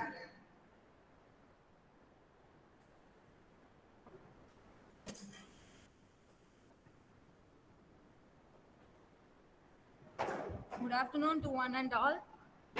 I am B. Krishna Priya, research scholar. Thank you, sir. Thank you for your enlightening speech, sir. It helps us to know more about the details of nanoparticles, sir. Thank you very much for your time, sir. In this session, we gained more knowledge about nanoparticles applications. What are the properties that change due to their changes in size, and properties that do not change due to the size.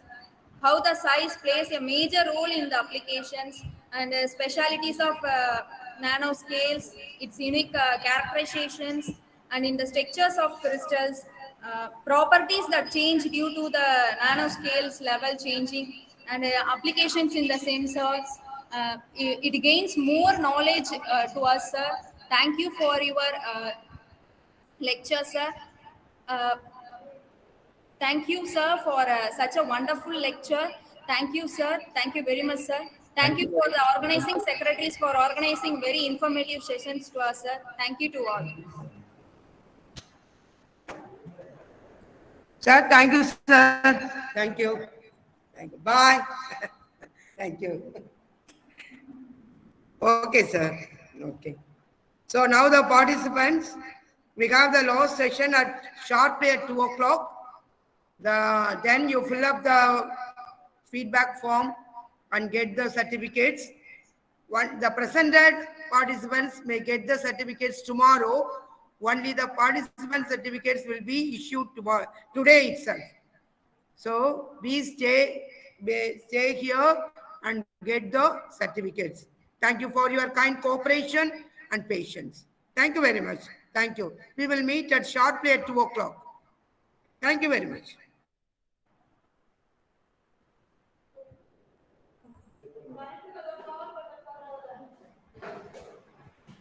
அவ்வளவுதான்.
Yeah. Hello. Hello, good afternoon. Good afternoon, madam. Am I audible? Afternoon, Dr. Bharati Mohan. Yes, madam. Am I audible? Hello. Hello. Am I audible? Hey, then it's zero. Hello, shall we start the program? So, good afternoon, participants. This is the last program of the session. We invite Dr. D. Bharati Mohan. He is here. He is Associate Professor of Physics, Department of Physics, Pondicherry University, Pondicherry. His area of specialization, biosensors and biovoltaics. He has published 40 peer-reviewed journal publications. He has published 80 papers in conference proceedings. He has completed 2 PhD and 5 ongoing is 5. He is a reviewer of IOP, ACS and elsewhere, and he gave invited lecture in various international conference, UGC sponsored refresher courses. He has completed 3 projects, DST Sir, India based UGC major and research project, startup grant, Pondicherry University. He has awarded and recognitions in Young Scientist Award, DST Sir, Brian Korea 21, European Fellowship by European Union, Research Fellowship and Research Fellowship Awards of the university. And he participated in various international meetings at Portugal, Belgium, Spain, South Korea. He received 90 lakhs from UGC and DST Sir, the research regarding the research projects. So we invite the excellent speaker for this day. He gave a very good presentation in the refresher course. We enjoyed a lot.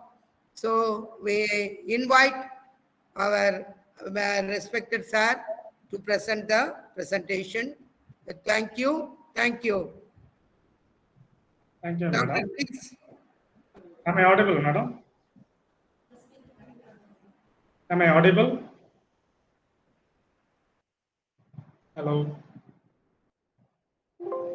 Am I audible? Yes, sir. It's audible, sir. Okay. Thank you. Thank you for your response. So, good afternoon, everyone. So, at the outset, I have to congratulate the entire team, Physics and Zoology, Department of Dharmapuram Jnanambika Government Arts College, conducting this international workshop, conference on recent innovation on biomaterials in the current scenario. So I also personally thank Madam and Dr. Aida Malachelli for her kind invitation to present my talk in this conference. So let me just try to share my PPT.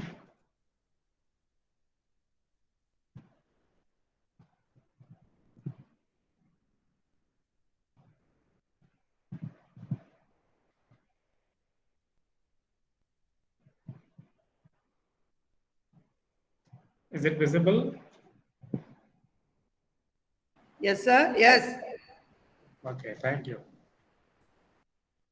So are you able to see the full screen? Yes. Okay. Proceed. Yeah. Thank you. So the title of my topic is today, a next generation point of care biosensor device using surface enhanced Raman scattering. So I'm Dr. Bharati Mohan, Associate Professor of Physics Department from Pondicherry University.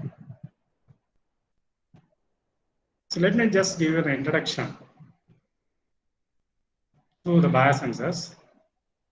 The biosensor is an analytical technique capable of producing quantitative information of analytes using a combination of sensor system, transducer, and electronic system. The first biosensor was invented in the year of 1950 by American biochemist Elsie Clark, and this biosensor was used to gauge oxygen in the blood. And the electrode was tuned later on quark electrode or oxygen electrode. So before we get into surface enhanced Raman spectroscopy, I would like to tell you the general concept of the working principle of the biosensor. In the figure, it is given in a very clear way. A specific enzyme layer which can bind with the analyte molecule to be detected is coated on the transducer. When there is any biological change that happens due to the binding, that is converted into the electric signal by the transducer, and it is further amplified and converted into an electronic signal with the help of the microprocessor. The intensity of the signal output, of course, depends on the number of analytes that is bind with the sensory layer. The sensory layer is basically an enzyme layer. The enzyme layer will always change depending on the analytes. Therefore, we call it as a biological recognizing element.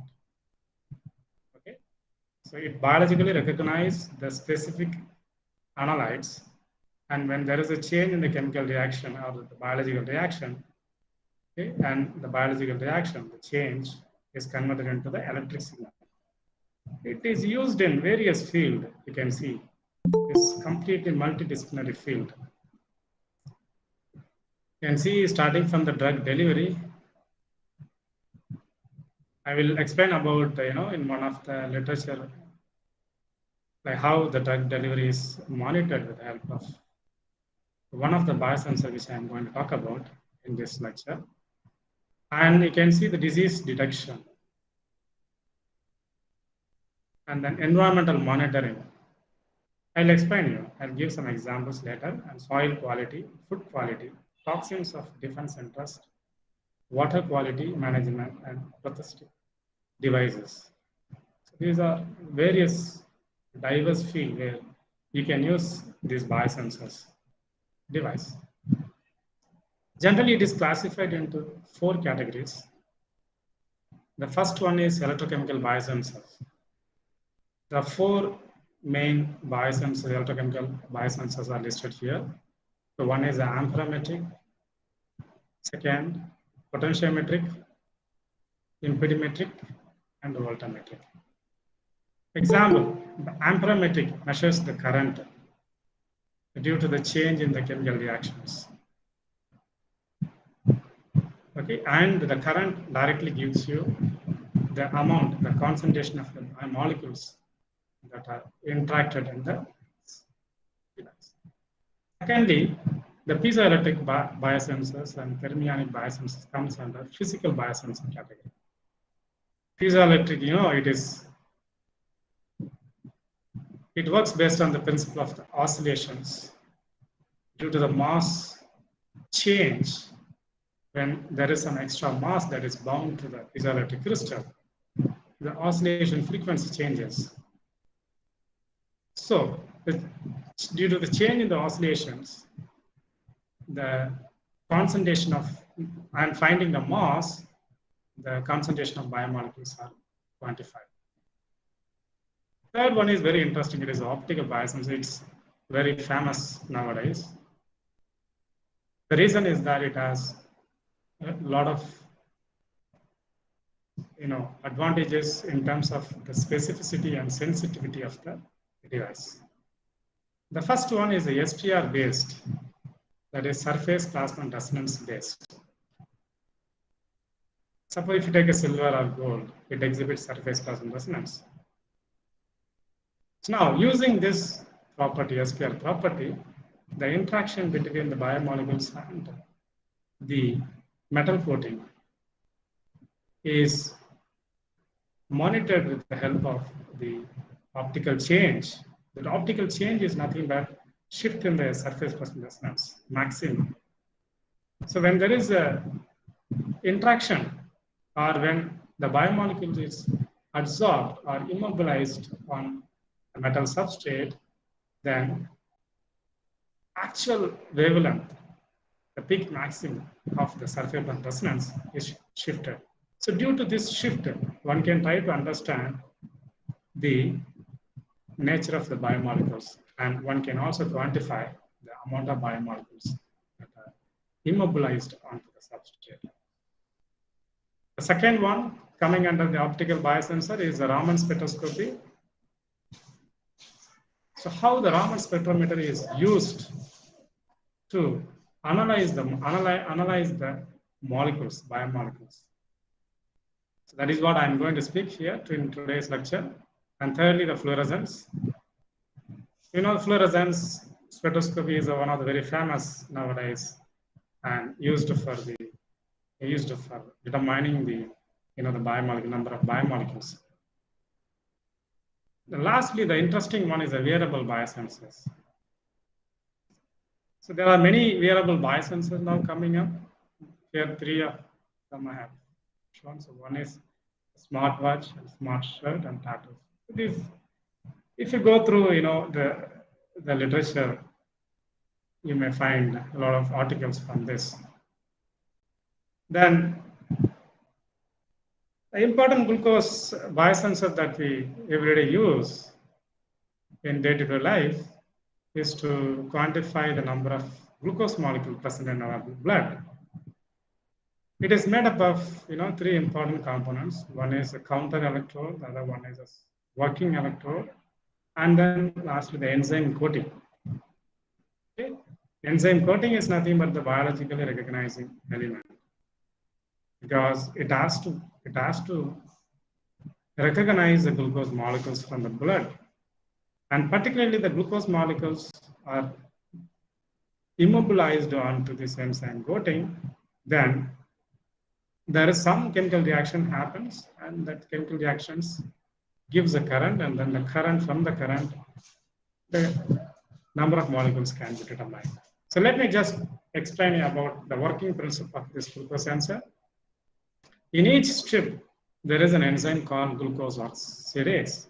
And these enzymes reacts with glucose that is available in the blood and creates an acid called gluconic acid. Then this gluconic acid then reacts with another chemical in the textile strip, that is ferricyanide. So there is another chemical also is there. And this ferricyanide and the gluconic acid then combine to create a ferrocyanide. So once ferrocyanide has been created, the device runs an electronic current through the blood sample on the strip, and the current is then able to read the ferrocyanide and determine how much glucose that is present in the sample of the blood on the testing strip. So number is then displayed on the screens of the glucose test. This is a simple chemical reaction. This is basically an electrochemical biosensor. Okay. Suppose if you want to make a device, what are the basic characteristics that it should carry? Firstly, the sensitivity. Sensitivity is one of the very important property of the biosensor device. Otherwise, we'll call it as a LOD. LOD is nothing but limit of detection. The lowest detectable value. That is very, very important to know for any biosensors. So if your sensitivity is coming in the range of 10 to the power minus 15 molarity, it means you have an excellent materials that you have developed for the biosensor. Then secondly, specificity. Specificity is very similar to the biologically recognizing element. I mean, when you have a material and it should specifically bind that particular analyte. So the ability of the sensor is only to detect the particular analyte is called sensitivity. And then accuracy and reproducibility, of course, there shouldn't be any error in the calculation. And the reproducibility of the substrates that you use in the biosensors also is very important. And then the lifetime, of course, is one of the very important things. Then the response time is nothing but the time that is required to come to an equilibrium for having 90% of the response. It's nothing but the response time. Then lastly, the linearity. Linearity is nothing but the concentration over which the sensitivity of the sensor is good. So if you vary the concentration, for example, from lower molarity to the higher molarity, it should follow the linear scale.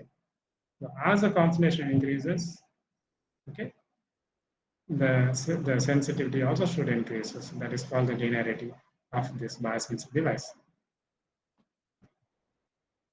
Nowadays, we are coming across very important analytical device. Its name real-time polymer chain reaction. It is called RT-PCR, which is the only one technique now currently available for the detection of the COVID-19 virus. So before this RT-PCR came, the conventional PCR, it was one of the most widely used diagnostic tests for the detection of the pathogens. You can look at the difference between the PCR and conventional PCR and then RT-PCR. Conventional PCR, it directly detects the pathogens such as viruses and bacteria that already contain DNA for the amplification. But in COVID-19 virus, it is not the case. Your PCR, conventional PCR doesn't work because COVID-19 virus contains mostly RNA, single stranded. So real-time or conventional RT-PCR is used to detect it. RT-PCR follows the reverse transcription of RNA to DNA to allow amplification.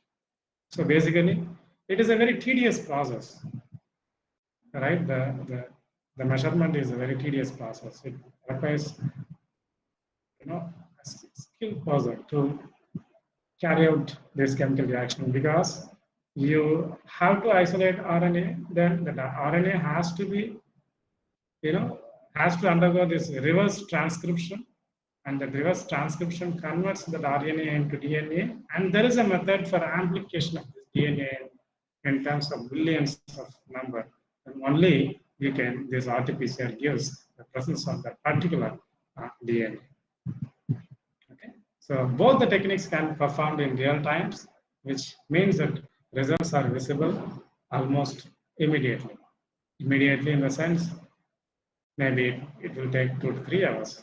So that is the fast time.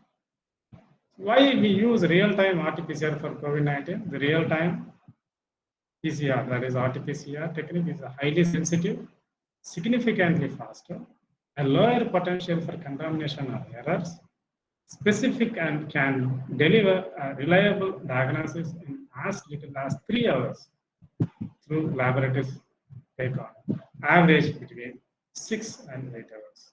So basically it takes 3 hours to get the results. So it continues to be the most accurate method available for the detection of COVID-19 virus now, currently. Okay. But I would like to say that there are some disadvantages from this RT-PCR. Not in terms of, the specificity or the sensitivity of the device, but in terms of the other things that I have listed here. You need a skilled workers with a high level of analytical expertise, and it has a tedious sample pre-treatments. And one of the very important thing is that it cannot be used on-site for on-site monitoring. It has to be in one lab in a highly sophisticated room. Then you can only give the samples and do the analysis. You cannot, you cannot carry this. Okay, so it is not a portable device. So therefore, this technique is not suitable, for the common people here. So all we need a new technique in future, which should be rapid, ultra-sensitive, distinctive fingerprinting, nano-destructive analysis, on-site monitor. Okay. When if you want to develop another device, and that should be also have, very high sensitivity. It means ultra-sensitive, and it should be a rapid technique. One should not wait for 3 hours, right, to get the results. It should be a rapid technique, maybe in few minutes or few seconds. Then it has to be very specific, right? Then non-destructive analysis means that the substrate, whatever that you use for the analysis, okay, that should be reproducible. So it should not get damaged by the sample that you bring in here. And finally, the on-site monitoring. Okay, can CERS, the expansion of the CERS is a surface enhanced Raman spectroscopy. Again, alternative technique for the detection of the deadly COVID-19 virus. Let us put a question mark here and then try to understand in the following slides whether if this can be useful, the CERS can be useful in the future for detecting this COVID-19 virus. Before I get into this CERS, I would like to acknowledge Sir C.V. Raman for the discovery of the Raman effect. All we know about the Raman effect, we have studied in our higher secondary level, and it has a Stokes and anti-Stokes sign. Basically, the Raman spectroscopy is an alternative technique to get information about the infrared transaction of the molecule. In order for a vibrational transition to be Raman active, the molecule must undergo the change in polarizability. The polarizability here refers to the use of distorting electron from their original positions. The polarizability of the molecule decreases with increase in the electron density, increase in the bond strength, and decrease in the bond strength. So this is the spectra which shows the Stokes and anti-Stokes lines, and also the Rayleigh scattering here. So what is surface enhanced Raman spectroscopy, which is surface sensitive techniques, and it amplifies the Raman signals of molecules absorbed onto the metal nanoparticle. It has two mechanisms so far, okay? And these mechanisms are still in debate. The first one I will explain about the electromagnetic enhancement, and this was proposed by Jean Weir and Richard Van Duyn. And this proposes, okay, that there is no requirement for any chemical bond formation between the biomolecules and the substrate, because it is purely excited, with the help of the localized surface plasmons. And the enhancement factor in this mechanism, okay, it can go up to 10 to the power 12. Whereas if you look at the chemical enhancement, it requires a chemical bond between the absorbent. That absorbent is nothing but a biological molecule with the metal nanoparticles. Here, the enhancement happens due to the charge transfer. The charge transfers from metal to the molecule here. Okay, so basically the chemical enhancement happens due to the chemical bond that happens between the biomolecules and the metal nanoparticles. Whereas if you take this electromagnetic enhancement, there is no need of any chemical bond. This happens only due to the excitation of the localized surface plasma resonance. So coming to this enhanced factor, it is very good and very good, from this electromagnetic enhancement. So if you are going to prepare any substrate, and you need to make sure that the substrate is having an excellent electromagnetic. So only then the material can be useful for detecting any biomolecule with increasing sensitivity. So what is surface plasma resonance? Let us take a single nanoparticle. And of course, these are the electrons which are available on the surface. When the light is incident on these metal nanoparticles, the light is absorbed. If the nanoparticle size is less than the wavelength of the incident light, then it gets oxidated. Then it oscillates with the natural plasma frequency called omega p. When this oscillation frequency matches with the incident light wavelength, then the resonance happens. So this is called the surface plasma resonance. So the different structure, different materials have a different wavelength. Surface plasma resonance for the same size. Suppose if you take a silver nanoparticles and having the size in the range from 10 to 50 nanometer, having a peak showing the SPR with a peak maximum around 400 nanometer. If you prepare the same size but from gold nanoparticles, the peak maxima is observed at 525 nanometer. So it is element dependent. Okay. However, if you can vary the particle size, then also you can, for the same material, then also you can shift. If you reduce the particle size, then you can have a blue shift. If you increase the particle size, you you can actually have a ratio. So it is possible in every element. So before we get into the cells, it is very important to understand about some of the parameters, some of the properties of the surface Poisson resonance. It has mainly three properties. The first one is the quality factor. The quality factor, it should be good for any metal when you choose. You have several noble metals like gold, silver, copper, aluminum, and all, right? Platinum. But before you choose any metal, you need to understand about these properties. What is the quality factor? Quality factor is a measure of how many oscillations and surface plasmons undergoes before it decays.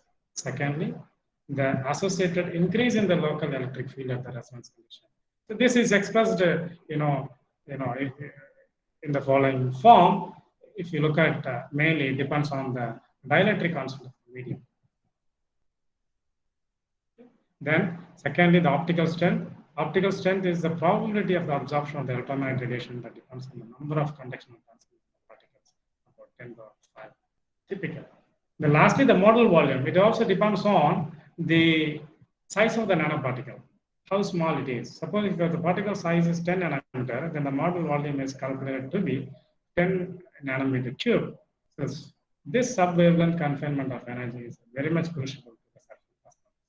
So before you choose any material, to exhibit a surface resonance, you need to take care of all these properties.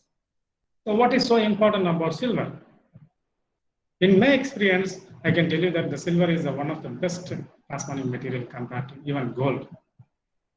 The reason I'm showing here, you can see in the first graph, it shows the real and imaginary part of the dielectric constant of these three elements, particularly. Okay, I'm going to take only the silver and gold, and I'm going to compare with silicon in both cases. And if you look at this, the real part of this dielectric constant of this silver and gold, it is lying below zero. It is coming in the negative range. And if you look at the imaginary part of this dielectric constant of the silver and gold, it is very close to zero. So mainly, the extinction cross-section depends on the real and imaginary part of the dielectric constant of these metals. If you look at in the denominator, if this bracketed term is zero, when it will be zero? Only if the real part of the dielectric constant is twice of the negative, okay? It's in the negative range. Okay? Twice of the real part, twice of the dielectric constant of the medium. If it is, then this bracketed term will be zero. So then if you can bring this bracketed term into zero, then the extinction coefficient can be maximum. For any particle, for any plasmonic material to exhibit as SPR, the extinction coefficient is supposed to bring to the maximum value. And this is possible only in metals, noble metals. Whereas if you look at the dielectric constant of these non-metals and dielectrics, they range from 1 to 50. So they are not suitable for exhibiting this surface resonance. And coming to this quality factor, I defined already.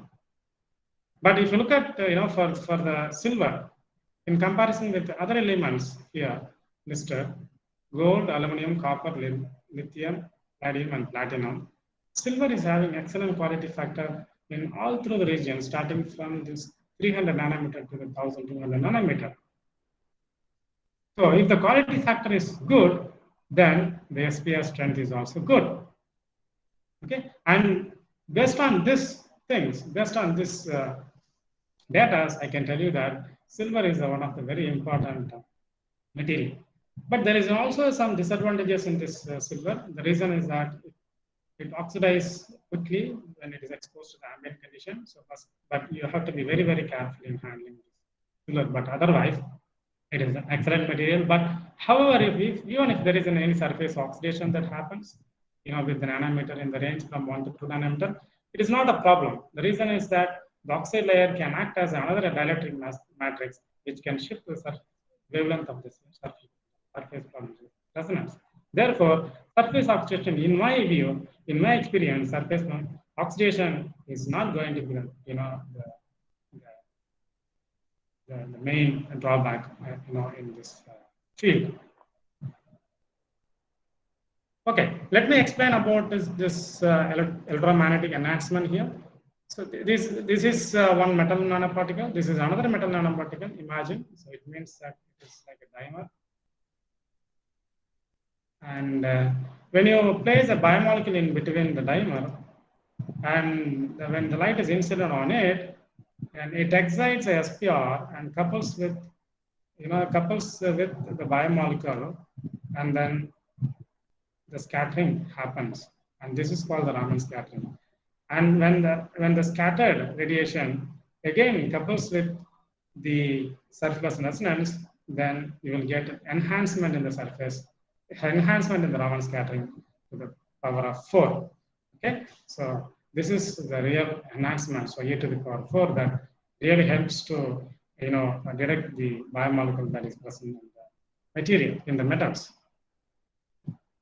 I would like to give you the difference between these two things. One is the conventional Raman scattering. You take a glass substrate and then broadcast the molecules and take it to the Raman and excite with 488 nanometer.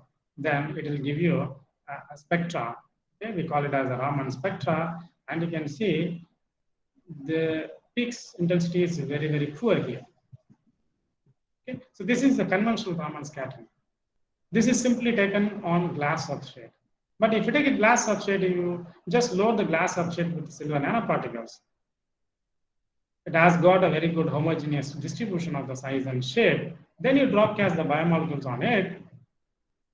Then you excite this wavelength of the same. Then you can see the enhancement in the Raman scattering. That is because of this surface Preston resonance effect.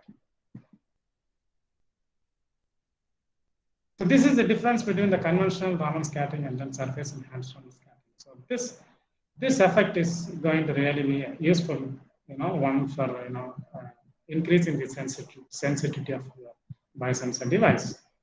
So the enhancement factor can be calculated for this using this expression. This you can find it easily from any literature. And these are the commercial cell substrates that are produced by the Ocean Optics USA. They are made with silver and gold nanowires, and they use this for the detection of narcotics and etc. Okay, now I'm going to give you some of the literature survey, what people have done using this Raman spectrometer so far. So here are the list of the certain molecules, albumin and globulin in serum blood.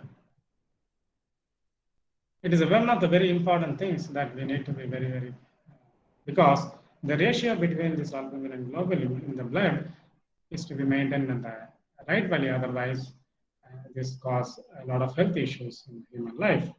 I'll explain in the next slide about this. The second is the doxorubicin. Doxorubicin is one of the chemo drug. It is most commonly used nowadays, and it's called as an anthracycline. What it does, it blocks the enzyme called topoisomerase, which is an enzyme that is basically causing the infection in the human health. Okay, so the doxorubicin, maybe some of you know about this drug. This drug, one can monitor with the help of the surface scattering. Then influenza virus, very well about it, and then the swine virus, swine flu, then E. coli, which is a foodborne pathogenic bacteria, then DNA, hemoglobin, and proteins. So these are the certain type of biomolecules are tested using this substrate. First, I would like to show you this slide. Okay, it is on the direction of the albumin and globulin in the serum blood.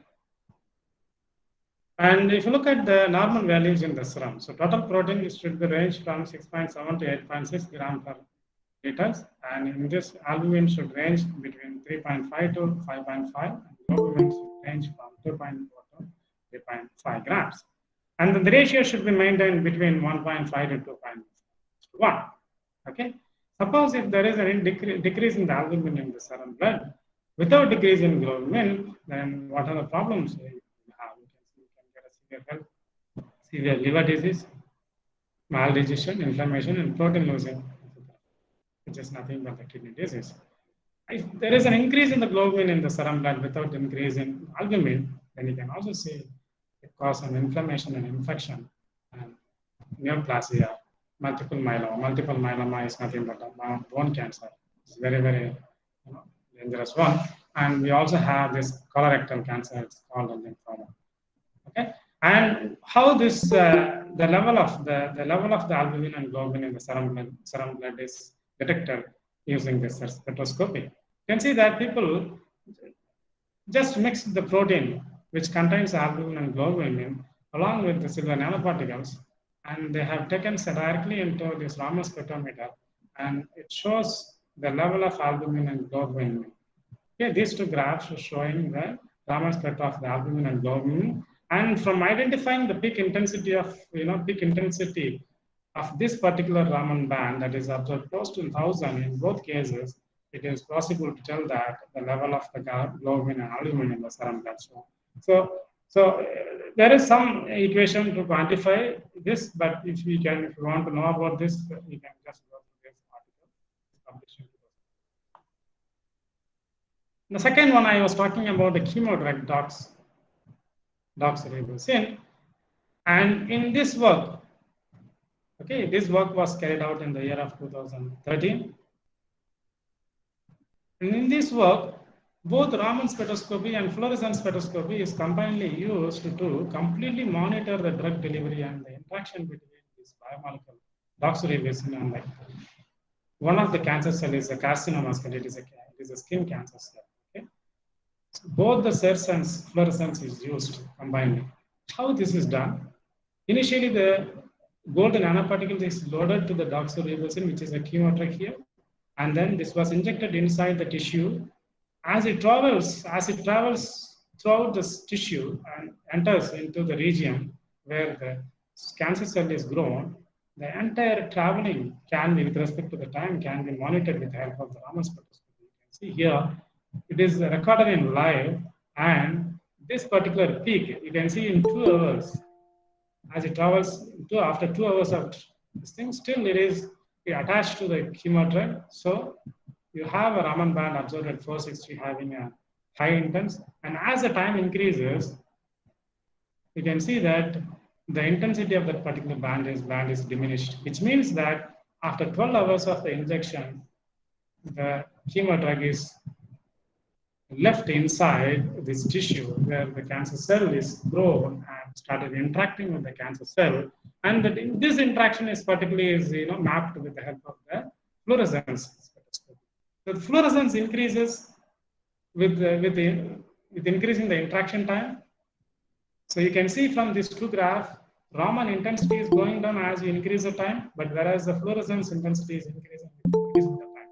So completely it is a real-time monitoring of the dots that was carried out in the year of 2013. So this is one of the excellent work I like very much. And then coming to this food safety and quality, this sets having a lot of application in this particular area. Here are the list of some of the pesticides and other chemicals that we regularly use in the foods, which can also be detected using this particular technique. You can look at the pesticides, chlorpyrifos and phosphate, which is used in fruits and vegetables, green leaves, and animals. TMTD is otherwise it is a theorem in short name. We call it is a fungicide which is used in seeds and fruits and crops, and it is also used as an animal repellent to protect fruit trees from rabbits. Sodium saccharin is another very important thing. So that is also mixed along with the Sprite, Coke, Coca-Cola, Fanta. Okay, but it is in the permissible range, of course. It should not exceed 100 ppm level according to the FSSAI. So next, if you look at the benzidine and 4-amino biphenyl, which is a colorant and flour used in some of the foods. Next. Monosodium glutamate used as a food enhancer in the food. Sodium nitrate, it is used in meat.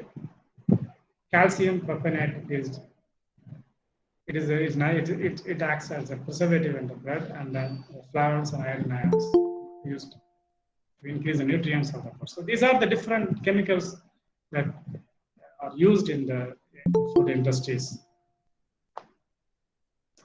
So coming to the detection of this particular, things in the food industries. First, I would like to tell you about the detection of the phosphate. It was successfully carried out in the year of 2019, published in Nanomaterials. What they did, they prepared hybrid nanostructure using gold nanoparticles and zirconia. So initially they made a zirconia nanostructure, and then they deposited gold nanoparticles, on this thing. Then what they did, they prepared the phosphate with a different concentration level, up to 10 power minus 2 molarity. Okay, and sorry, this is coming from here. So it is 10 power minus 2, 4, and then 5, and then 6. Right. So with the different concentration, starting from 10 power minus 2 to 10 power minus 6 molarity. As you can see here, the phosphate is the vibration spectroscopy of the phosphate is recorded in this Raman, and this particular peak that is observed at 4,772 centimeter universe, this corresponds to the presence of the phosphate in the phosphate. Okay, so as the concentration decreases, you can see that the peak intensity also decreases. So the limit of detection on this material, so for this phosphate is found to be 0.3 ppm level. So this is one of the research. Then there's another interesting research was carried out in the year of 2017 by Indian group from IIT Delhi. What they did, they deposited silver nanorods using glancing angle deposition. What is meant by the glancing angle deposition? Glancing angle deposition is nothing but it's a deposition that is carried out at the glancing angle. So you have to place the substrate at the glancing angle and then deposit. So you will be getting a kind of slanted orientation of the nanorods. And this nanorods later, on top of it, the PDMS was coated, and then it was cured for 30 minutes at 80 degrees Celsius. Then the curing and peeling of the aligned silver nanorods embedded in PDMS was completely done. And then this works as a flexible substrate, flexible cell substrate. So this you can put it on any shape. Okay, suppose if there are some pesticides that are already deposited on this apple surface, then this kind of flexible substrate one can use for the detection of that particular pesticides. So here, in order to understand about the working of this flexible cell substrate, theorem solution was prepared with different molarity starting from 10 millimolar to the 1 micromolar. So with different concentration, the theorem solution was prepared, and later it was sprayed onto the surface of the apple. And using this flexible cell substrate, the theorem was extracted onto this flexible substrate. Then this substrate was taken into the Raman, and then the Raman spectra was done with the different concentration, and you can see that it is showing a linear change. So as the concentration decreases, the intensity of this particular band is decreasing. So this particular band corresponds to the theorem, and this band intensity decreases as you decrease the concentration. So the limit of detection from this itself, the limit of detection can be determined. Okay, it is to be 1 micromolarity level. So this work is published, in the Journal of Sciences and Active Research in the year of 2017. And coming to this detection of the sodium saccharin in solids, soft drinks. In this work, silver nanowires were deposited again by using a GLAD technique. As I told you, GLAD technique is nothing but the glancing angle deposition of the silver nanoparticles, using again a thermal evaporator, which I will be showing later in my slides. So these nanorods are grown in a tilted way. And then, what is the advantage of this growing this particular nanostructure is that if you are broadcasting any molecules into it, these molecules can go inside the nanorods and then can be deposited all over the surfaces. Okay, this is very, very important. The reason is that, there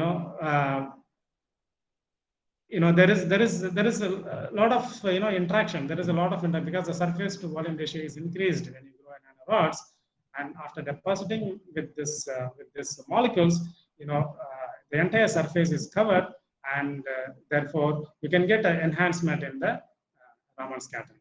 So this is one of the advantage of growing these nanorods, and this is possible by a PVD technique. But the only thing is that you have to use either thermal evaporator or a sputtering technique. But you cannot get a vertical growth of nanorods in this PVD system. So you can get only the slanted orientation of this nanorods. So this particular structure was used, for the detection of the sodium saccharin, and people took different types of cool drinks, and there is some technique used to extract the sodium saccharin, and then this was broadcasted on this particular structure and then dried. After some time, the Raman was taken, and it shows the presence of the sodium saccharin, identified from the Raman bands observed at 707 and 1014 centimeter. So this is again published in the year of 2017, again in Sensors and Activities, which is one of the very, very excellent article in this field. And coming to this water pollution. So one can also, detect the presence of the mercury ions in the water using this substrate. So in this case, gold nanostructures was used, and was prepared with a different concentration, and understood that yes, the presence of the mercury ions is possible using the substrate. And this is again a portable device was developed, which is a flexible and ultraviolet and robust and floating such substrate.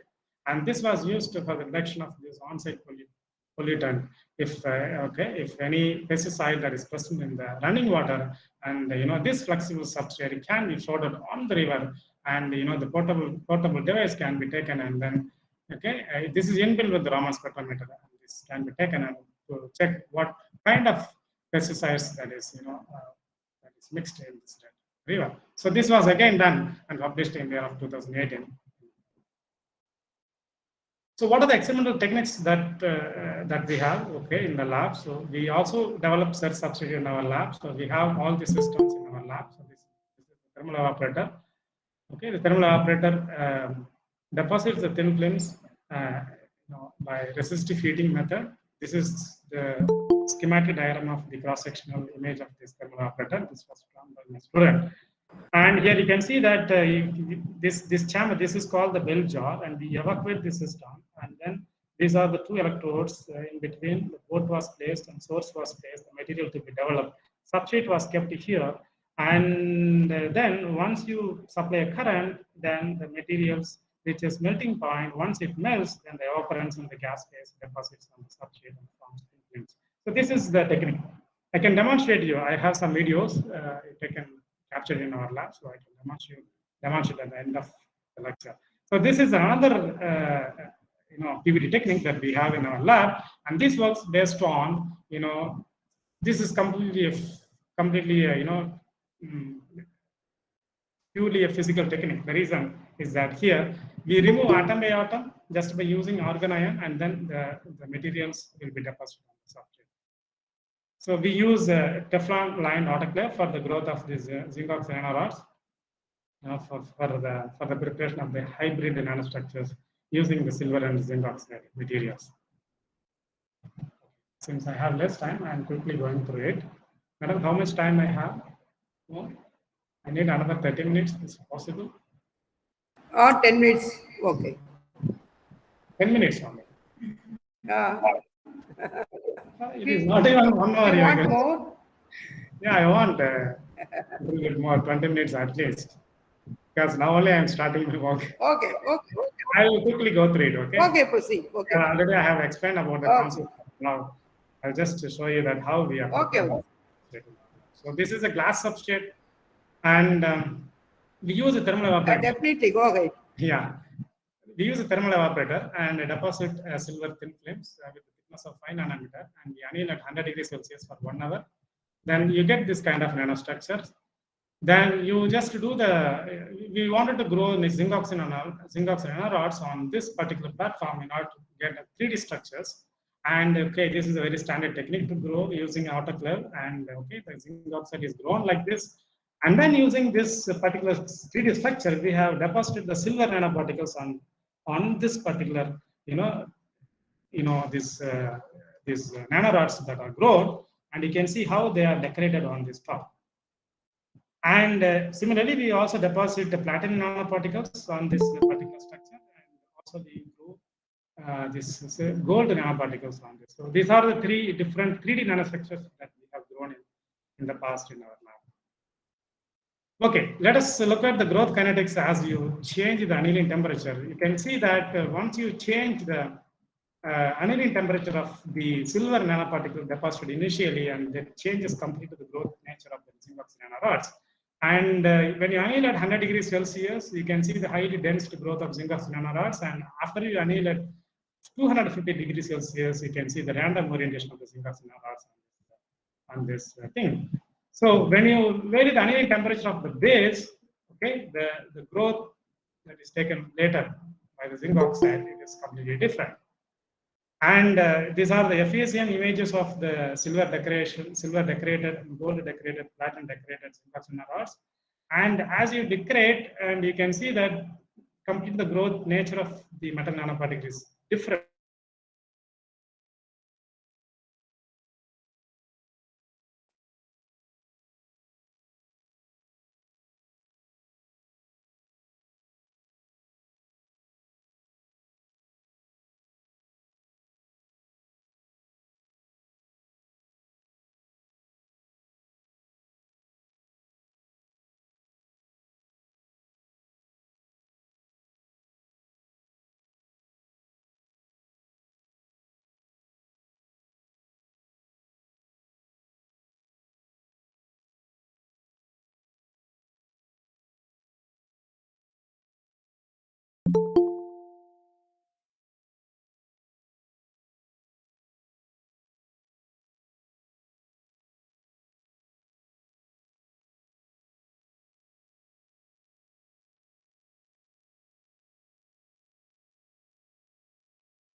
Excuse me, ma'am.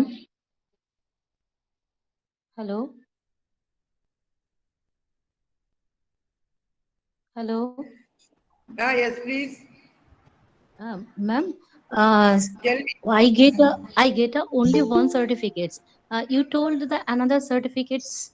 So Another I certificate is day after tomorrow from the okay. government of India. Okay, ma'am. Okay, ma'am. Thank you, ma'am. Oh, please wait. It will Yes. definitely come. Okay, okay. Thank you, ma'am.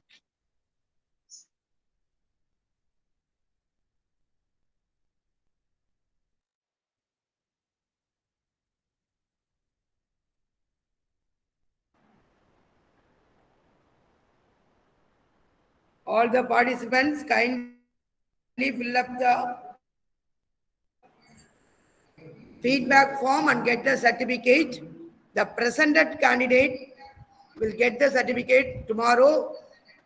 Will get the certificate tomorrow. And the Government of India certificate you will get on Monday itself. Thank you for your cooperation. And we are in the end of the program. We will finish it shortly.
அவனிதான் தமிழ்லே போதும்.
Hello, am I audible? Hello? Yes, please. Madam, there is a Proceed. problem. So I am not able to connect here. I've connected with my mobile. So please, you can. Okay. Yeah, wind up. I will just say something and then. Okay. Tell Can I say me. something? Can I say something? Yes. Proceed. Yes. I'll just tell that the most of the work, whatever I have shown, it is done by my first student, Dr. Anil Kumar Pal, who completed in the year of 2019, who went to UK, University of Birmingham for a first postdoc. Now he is a Humboldt Fellow in University of Munich. I recently joined. So without him, without his work, it would not be possible for me to present all this data. And I have two more students working in the field, but in the field of UV and IR-based cell sensors. So we have a thin film systems in the labs. So we grow nanostructures and study different biomolecules inside the campus and also along with the collaboration outside. And yeah, apart from this, I also work on this for another field called photovoltaics.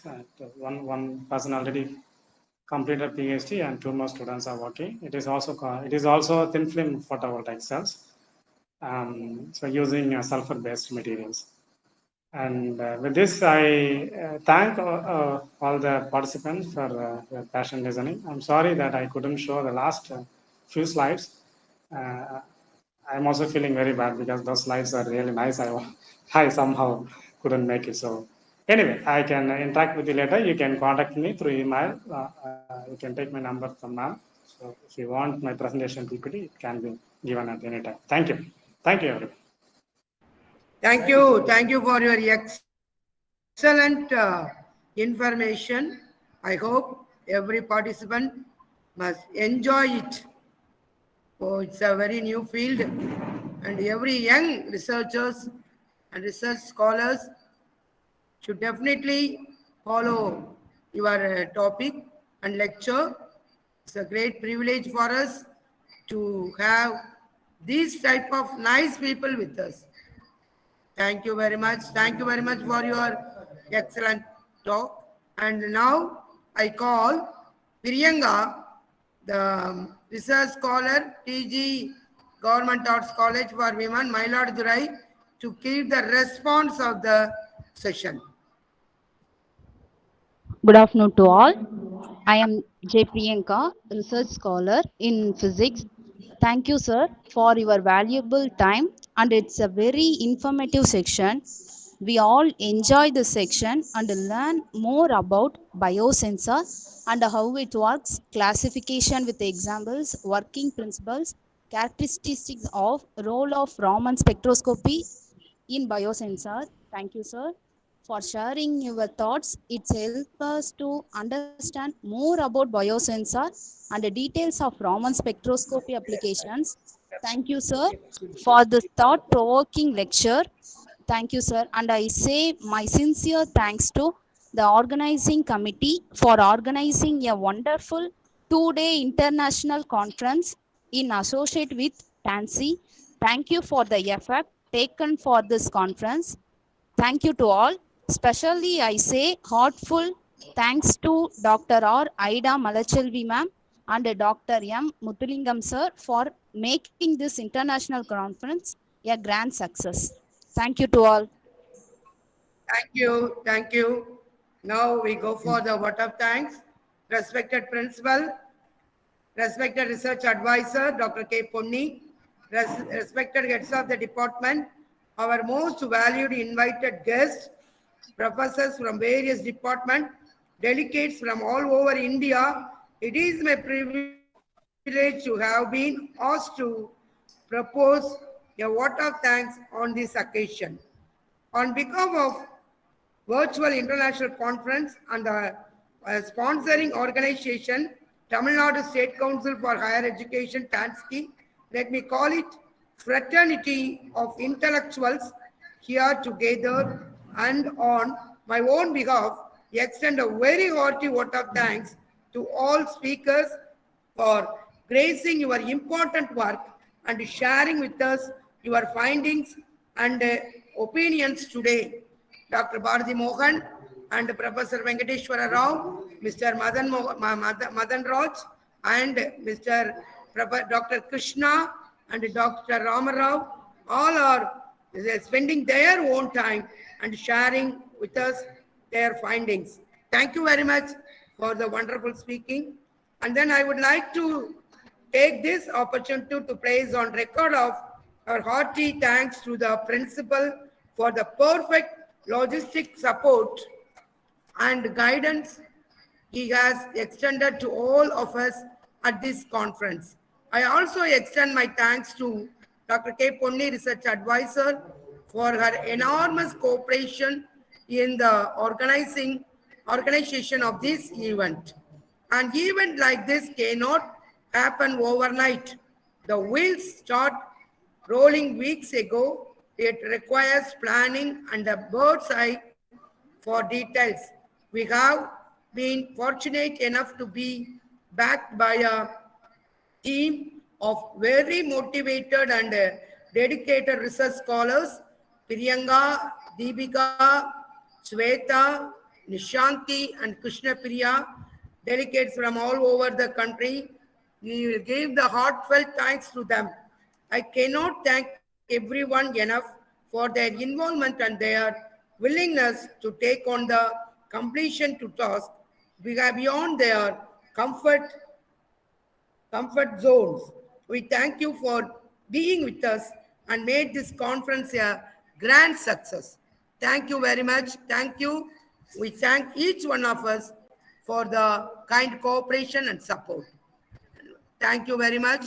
Now we extend one more PowerPoint slide is that she is a first year BSc biochemistry student.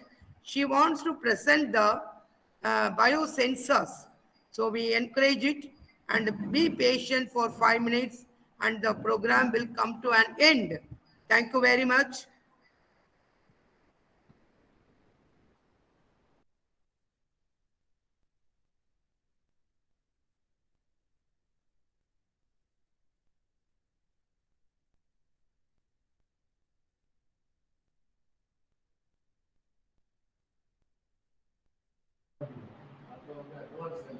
Good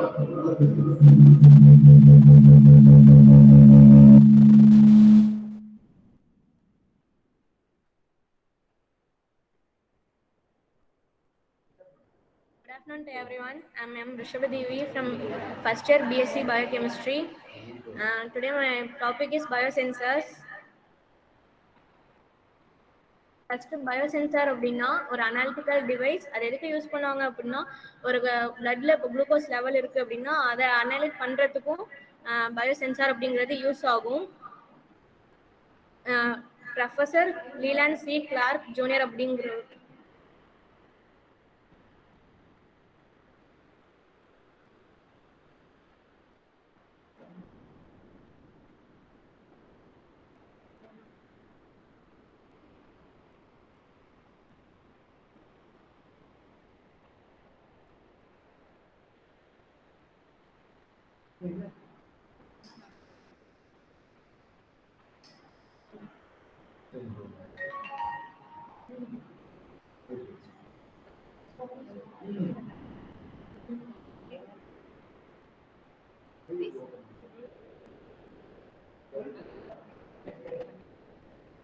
professor C Leland Clark அப்படிங்கிறவர் தான் father of biosensor.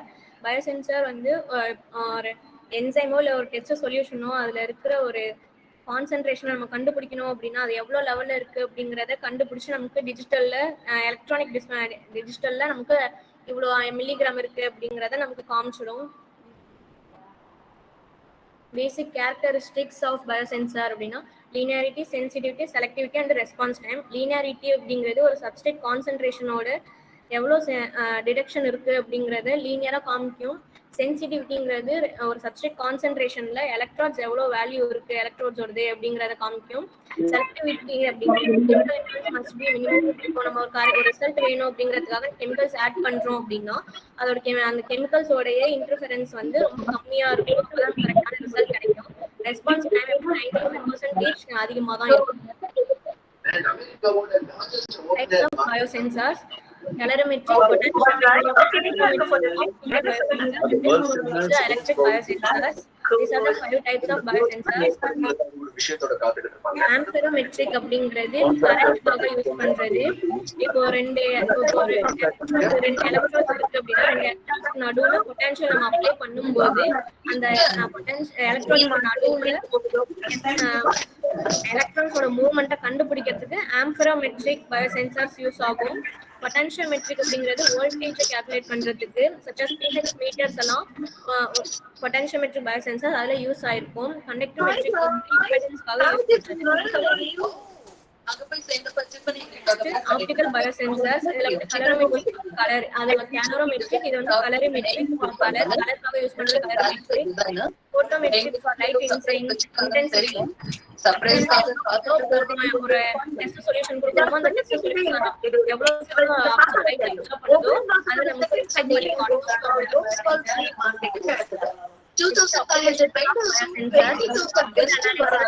food analysis study of molecules and their interactions, drug development, crime detection, medical diagnosis, both clinical and laboratory use, environmental field monitoring, quality control, industries process, detection systems, manufacturing phases.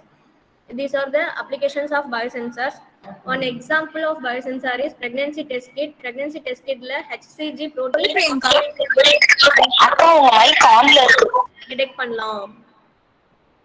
Current applications இப்போ இருக்கிற applications என்னன்னா DNA sensors, immunosensors, cell based sensors, point of care sensors, bacteria sensors, enzyme sensors. DNA sensors வந்து ஜீனை monitor பண்றதுக்கும் டிசீஸை diagnose பண்றதுக்கும் DNA sensors use ஆகும்.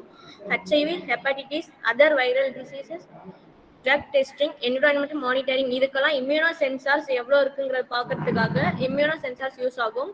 Cell based sensors வந்து functional sensor and drug டெஸ்டிங்க்கு cell based சென்சார்ஸும் use பண்ணுவாங்க. Bacteria sensors ஈகோலியா streptococcus அதுக்கெல்லாம் வந்து பாக்டீரியா சென்சார் யூஸ் பண்ணுவாங்க. என்சைம் சென்சார் டயபெட்டிக்ஸை கண்ட்ரோல் பண்ணுறதுக்கும் ட்ரக் டெஸ்டிங் எடுக்கிறதுக்காகவும் என்சைம் சென்சார்ஸ் யூஸ் ஆகும். டிஷ்யூ இன்ஜினியரிங் அப்ளிகேஷன்ஸில் பயோசென்சார்ஸ் ஒரு இடம் பிடிச்சிருக்கு.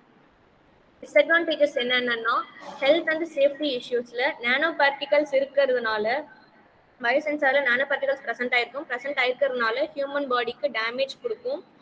Untraceable destructive weapons of mass டெஸ்ட்ரக்ஷனில் அன்ட்ரேசபிள் டிஸ்ட்ரக்டிவ் வெப்பன்ஸ்லாம் இருக்கிறதுனால இதுவுமே ஹியூமன் பாடிக்கு ஒரு டேமேஜை கொடுக்கும்.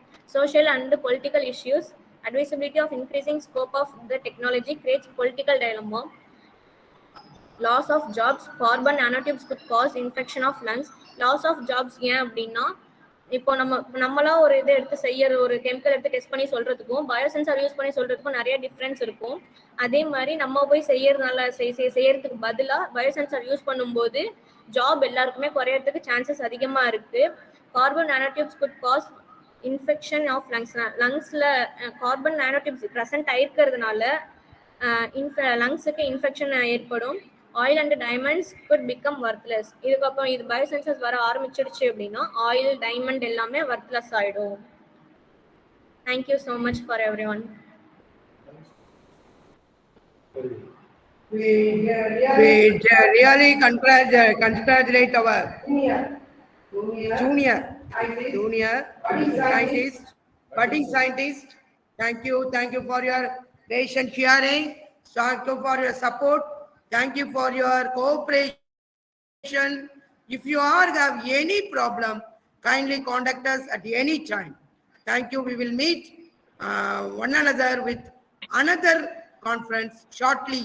Thank you. God bless you. Thank you. Thank you. Thank you, ma'am.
சொன்னாங்க மேடம், இது மாதிரி உங்களை ஹேங்க் ஆனதுனால டச் பண்ண முடியல, கீபோர்ட்லாம் சரியா இல்லை, அதனால அப்ளை பண்ண முடியலன்னு சொன்னாங்க. போட மாட்டாங்க மேடம், அப்படி சொல்லவும் மாட்டாரு. லீவே இருந்தாங்க இந்த வார வாரம் சனிக்கிழமை அப்படியே இருக்கிறாங்க, அந்த என்ன சொல்லுவாங்க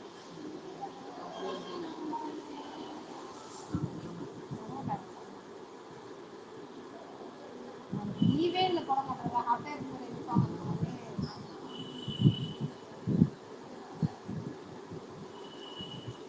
அது எது அவருக்கு வந்து ஒர்க் அவருக்கு கரெக்டா நடக்கணும். எல்லாரும் ஒர்க் பண்ணணும் 3:30 வரையும், 10 to 3:30 வரையும் ஒர்க் பண்ணணும். இடையில தூக்க மாட்டாரு மேடம். அந்த கரெக்டா அந்த பிரேக் டைத்துல கொடுக்குறாரு, இல்லைன்னா லஞ்ச் பிரேக் 3:30 அப்படி எந்த சொல்றது எனக்கு அப்படிதான். நான் மட்டுக்காரு போறேன், அப்புறமா தான் அவர் கால் பண்ணிட்டு அது வித்தியாசமா பார்க்கும்போதே எனக்கு தெரிஞ்சது மேடம், நீங்க ஒரு நாள் வரல. அப்போ வீட்டுக்கு போய் பார்த்தாக்கா எனக்கு கால் வந்துருக்கு அவரோட நம்பர். அந்த 3:35 நம்ம வேலைக்காரங்க எடுத்து பேட்ல வச்சு அதே சொல்லிட்டு போதான் இருக்கும். பார்த்து நம்ம ஃபோன் பண்ணிட்டு ஏதாவது கேட்பாங்க அப்படின்னு நினைச்சு பார்த்து பார்க்குது. அப்புறம் மெசேஜ் போட்டுருந்தாரு, ஓகே சார் அப்படின்னு சொன்னாங்க. அப்புறம் ஒரு நாள் சைன் பண்ணுறது கொடுத்தாங்க.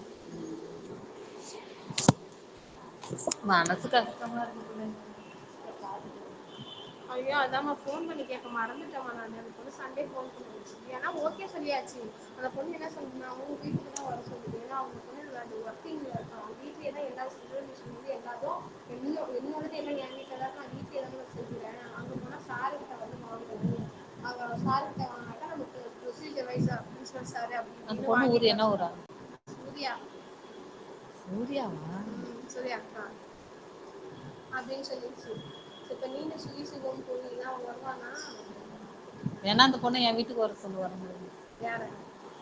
இல்ல நீ வந்து காலேஜ்ல வந்து சொல்லி கூடாமானாக்க, இல்ல மெஷின்லாம் நான் எடுத்துட்டு காலேஜ் வந்துட்டு செட் ஆகாது. ஸ்ப்ரே மிஷின்ல இருந்து அந்த டெமோ செஞ்சு கம்மியா சொல்யூஷன்ல இருந்து எல்லாம் எடுத்துட்டு வர முடியுமா? ஸ்ப்ரே மிஷினா ஒரு கட்டக்காக்கில் வச்சு தூக்கிட்டு முடியாதுலாம். இந்த சொல்யூஷன் எல்லாமே விட்டுருவாங்க. கெமிக்கல் ஓரியன்ட் தானே பண்ணிட்டு இருக்காங்க. அதனால போகலையா? என்ன ஒரு மேடம் வேணா ஸ்டிரர் இதெல்லாம் சரி. அது அந்த பொண்ணுக்கு அந்த டெமோ சொல்லி தரேன்னு சொல்லியிருக்கு. அதனால நீ அந்த பொண்ணு ஒரு நாள் தான், 2 மணி நேரம் தான், 1 மணி நேரம் தான். வெளியே ஆன்சர் பார்த்துக்கிறேன். சூர்யா அவங்க என்ன தெரியாது. அந்த அட்ரஸ் நம்ம மறந்துருவோம்ல, மைண்ட்லயே இருக்கும். அங்க அணக்கரையில இருந்து ஒரு ஒரு 1 கிலோமீட்டர் 2 கிலோமீட்டர். அப்படி இல்லைன்னா அவங்க அந்த பொண்ணு கோடேஸ்வரி இருக்கிற சூர்யா அவங்க என்ன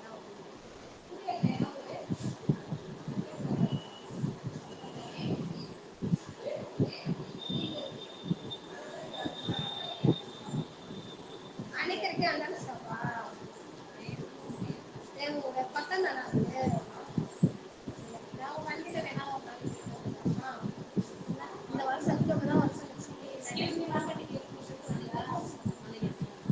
மேடம் உங்க ஸ்டூடண்ட் நோட் எடுத்துட்டு போமா, எல்லாமே தப்பு எடுத்துப்போம். ரிப்பீட் போட்டாச்சு, என்னென்ன பார்த்துக்கோ. நோட் எல்லாமே எடுத்துட்டாச்சு.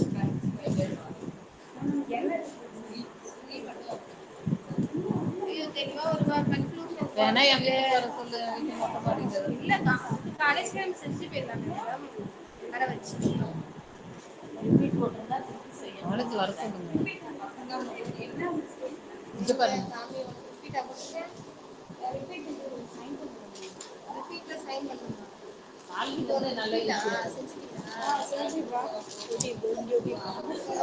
எல்லாமே சேர்த்து வச்சுருந்தேன். வேலிடேஷன் அம்மீட்டரும் வச்சிருந்தாங்க, 2 பேட்ச் அம்மீட்டர் அதனால இதை அவங்க சொல்லும்போது என்ன பண்றாங்கன்னா வீடியோ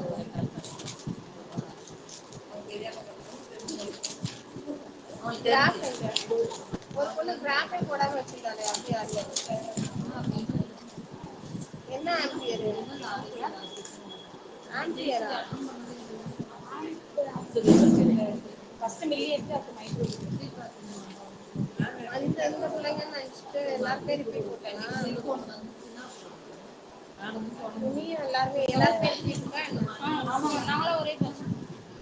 எல்லாருமே வேலிடேஷன் சொல்றதுனால நான் எல்லாருமே ரிப்பீட் தான் போட்டேன்.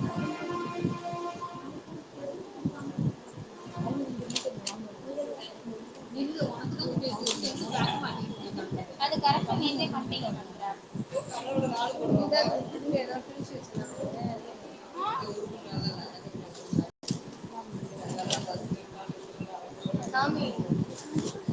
செமிகண்டக்டர் சைன் வாங்கலையா? செமிகண்டக்டர் தான் மேம் காலையில் சைன் பண்ணீங்க.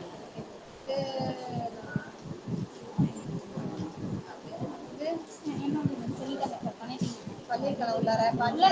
இங்க பண்ணலன்னா ஏதோ மிஸ்டேக் பண்ணிருக்கேன். அப்புறம் எங்க செமிகண்டக்டர் இதுக்கு முன்னாடி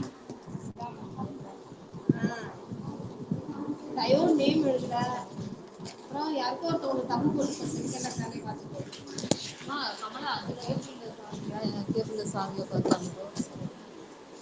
அந்த டேபிளில் சாவி சாமி ஃபீஸ் கட்டு சீக்கிரம். அடுத்தது உனக்கு சிஏ முடிஞ்ச உடனே நாலேஜ் லீவு யூனிவர்சிட்டி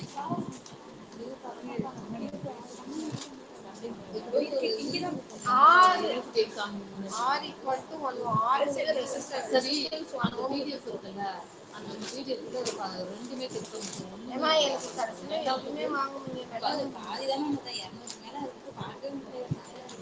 சரி ஃபீட்பேக் முன்னாடியே சொன்னேன். இல்ல வரும் வரும். இப்ப நிறைய பேர் போடல இல்ல நிறைய பேர் போடாம மெசேஜ் பண்ணிட்டு போடுவாங்க. இப்போ 8 செகண்ட் பீரியட் அதுல கண்டென்ட்ல மட்டும் கொடுத்துருக்காங்க. அது மட்டும் தெரியும்.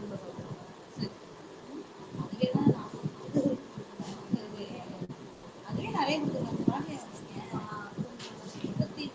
யாருக்கு செமிகண்டக்டர் டயோடு தப்பு போட்டிருக்கேன்? முன்னாடி அதனால தப்பு போட்டுக்க மாட்டாரு. கனெக்ஷனே தப்பு பண்ணி வச்சிருச்சு.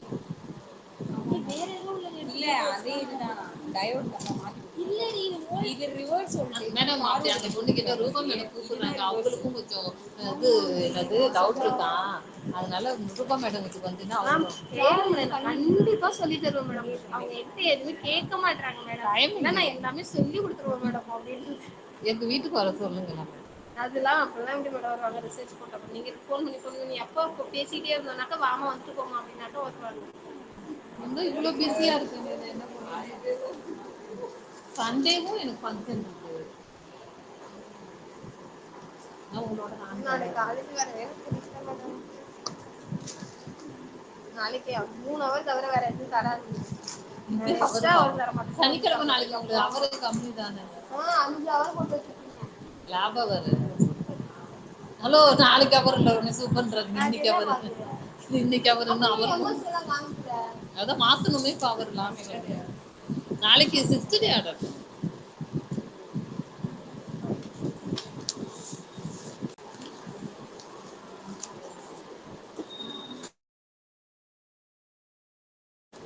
செமிகண்டக்டரா?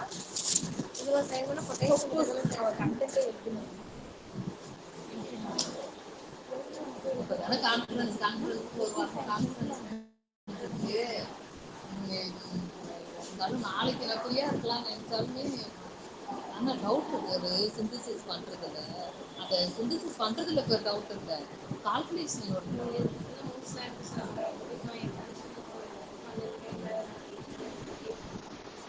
சரி இப்போ இந்த வாரம் வந்தீங்கன்னா நைட்டு வந்துட்டு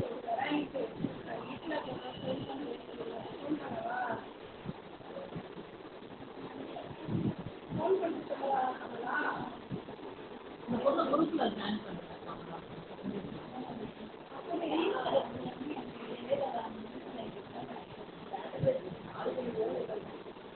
பொண்ணு நான் நிமிஷம் மார்க் பண்ண முடியும்.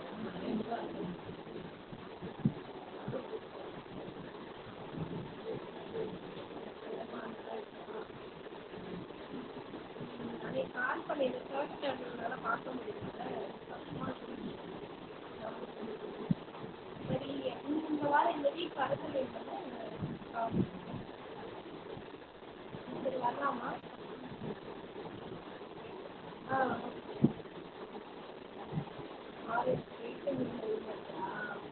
நீங்கள் காலேஜ் போங்க. சண்டே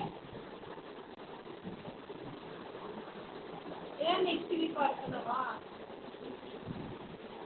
சரி வீக் ஒரு திருவிழாவா?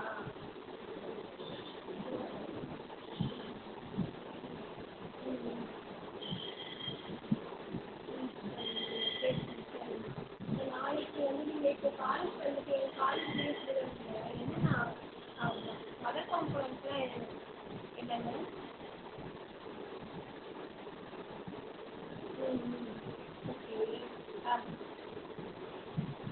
ஏதாவது ஹீட்லாம் பண்ணணுமா?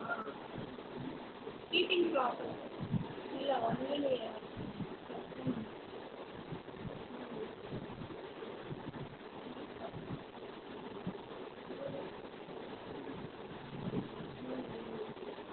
வீட்டுக்கு வர்றது அது கன்வீனியன்ட்டாக இருக்குமா?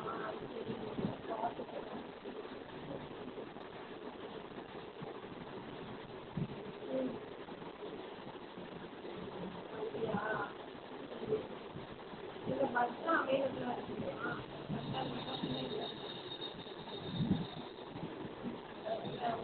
ஒரு பையன் ஒரு பொண்ணு வரலாம் ஒரு பொண்ணு மாதிரி கம்மியாக இஷ்யூ அதுதான் பார்க்குறேன். இந்த 2 பிள்ளை தான் அனுப்பி விட்டுருக்கேன். ஒரு பொண்ணு ஒரு பையன் ஹாஸ்டல். ஒரு பையன் தானா போய் அவன் 3வது செய்யல அப்படின்னு சொல்லிட்டு போயிட்டான். அதனால இந்த ஒரு பொண்ணு ஒரு பையனை அனுப்புனாங்க. அவங்க வீட்டுக்கு அனுப்புனால ஒரு பையனும் ஒரு பையன் அதனால காலேஜ் கிட்ட நம்ம காலேஜ் அவங்க வீடு வந்து எனக்கு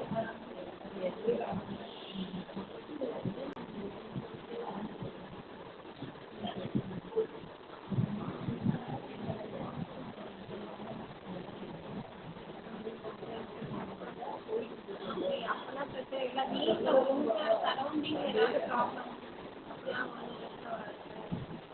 ஏதாவது சொல்லிட்டாங்கன்னா ப்ராஜெக்டாக இருக்கும். போர்டு அதிகமாக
யாரையுமே ஹர்ட் பண்ண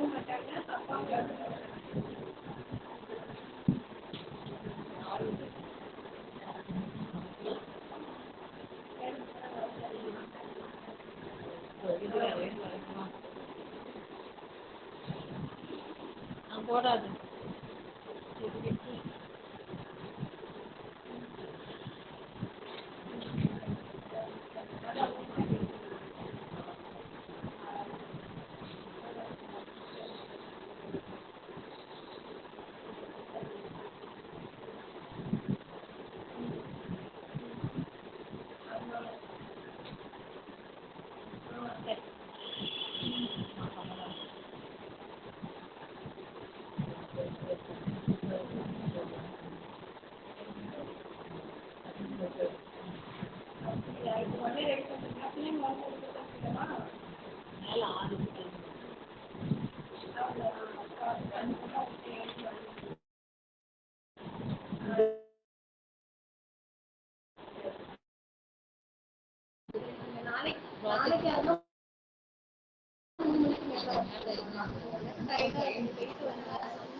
நான் எப்போ வர சொல்றேன்? இந்த வீக்ல எப்படியாவது ஆனா அந்த ஃபங்க்ஷன் டைம்ல மட்டும் நான் லீவு வருது 4 days. சரி சரி சரி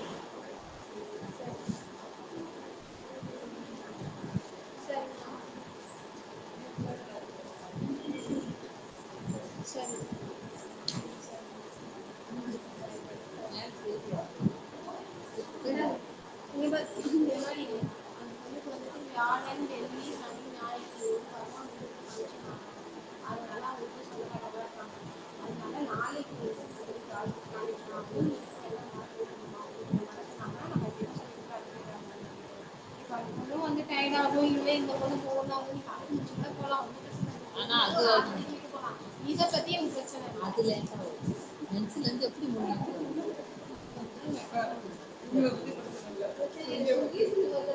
அது நான் ஏன் சொன்னா வீல சொல்லுவோம் அதான் எனக்கு பிரச்சனையா இருக்கு.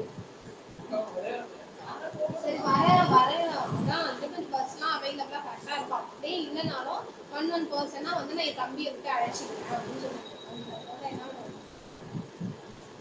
பஸ் இல்லையாமா பஸ்லாம் இருக்குமா இல்லைன்னா கூட அந்த பொண்ணு நிக்கிற மாதிரி இருந்தா கூட சண்டே போறீங்களா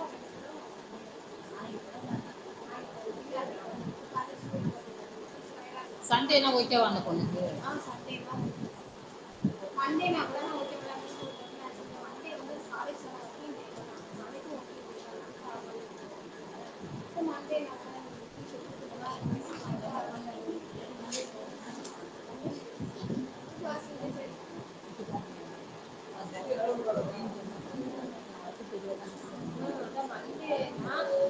இதை பத்தி எனக்கு அவன் வந்து ஏடா கூடமா அங்கேயும் இங்கே போய் சொல்லி வச்சுருந்தான். அதுதான் நீங்க எப்படி எனக்கு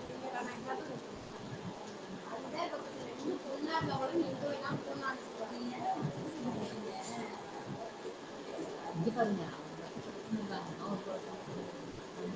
சரி 3 பேருக்கு தஞ்சாவூர் யார்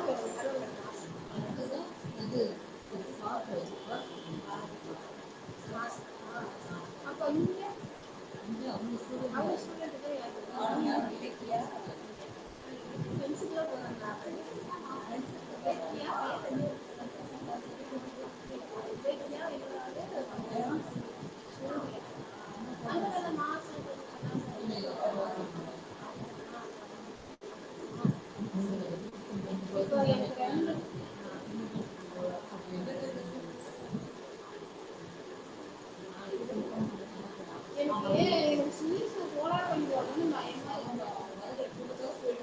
இல்ல அவங்க கிட்ட நம்ம சொல்லிடலாம்.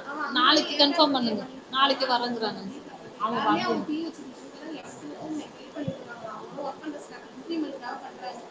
வீட்டுல வச்சு சொல்றாங்க. இன்னொன்னு சொல்லி தரா நான் வந்து பிஹெச்டி வெயிட் பண்ணிட்டு இருக்கேன். படிக்கிறவங்க சொல்லி கொடுக்கக்கூடாது. ஸ்டாஃப்லாம் தெரியக்கூடாது பாக்குறாங்க. அதுக்குதான் மெயின் பிரச்சனை. அது பரவாயில்ல, அவனுக்கு நான் பர்சனலாக சொல்லிட்டு கேட்பேன். திங்கக்கிழமை திங்கக்கிழமை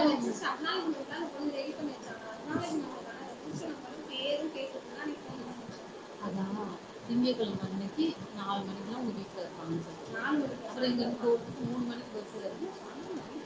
சரி சரி சரி மதியம் காலையில் இல்லை அந்த பொண்ணு காலேஜுக்கு போகிறோம். சண்டே வர முடியாதுமா, அதனால மண்டே வரலாமா? வர சொல்லவா? 10 o'clock வர சொல்லவா வீட்டுக்கு? 10 after. ஆஃப்டர்நூன்னா நீ காலேஜ் போய்க்கு வர முடியுமா?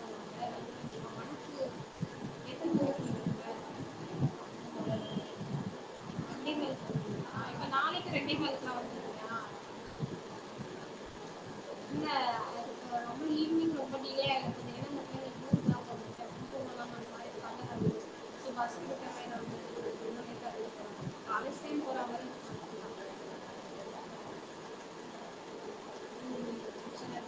சரி ஆஃப்டர்நூன்னா வர சொல்லிடுறேன். இன்னும் மண்டே நாளைக்கு வரேன்னா மேக்ஸிமம் மண்டேல வரும். மண்டே பையனுக்கு நம்ம இன்ஃபார்ம் பண்ணுறேன். அந்த பையன்கிட்ட சொல்லி இருப்பாங்க. அதனால மண்டே வரலாம். மண்டே ஆஃப்டர்நூன் நாங்கள் காலேஜ்லேருந்து 1 o'clock அனுப்பிடலாம். அதை 2:15 2:30 வந்துடலாம்.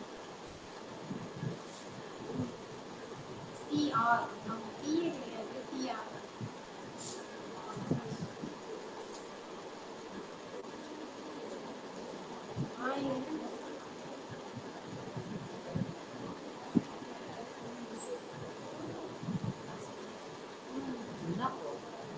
பார்த்துட்டு நினைக்கிறது சோறாக்கி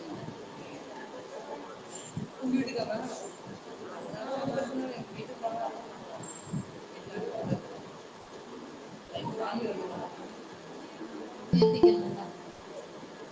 மேடம் வந்து கார் வாங்கணும். எங்கே தருவாங்க?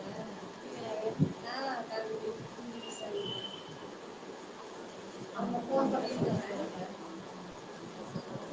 அதான் அவங்க கைடுக்கு ஸ்டூடெண்ட்ஸுக்கு மட்டும் அவங்க ஸோ அவங்ககிட்ட ஏதாவது கேட்டாலுமே அவங்க சரியாக ரெஸ்பான்ஸே பண்ண மாட்டேங்கிறாங்க.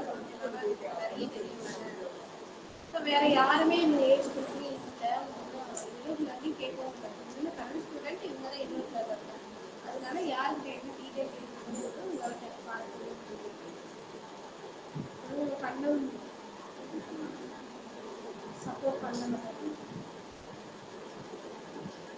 ஏதாவது கேட்டா கூட நீங்க செய்யுங்க மேடம் அப்படின்ட்டு போயிடுவாங்க. அதான் அவங்க கொஞ்சம் ஃபீல் பண்ணுவாங்க. அதான் சரி உங்கள்கிட்ட கேட்டு சொல்லலாம் அப்படின்னு.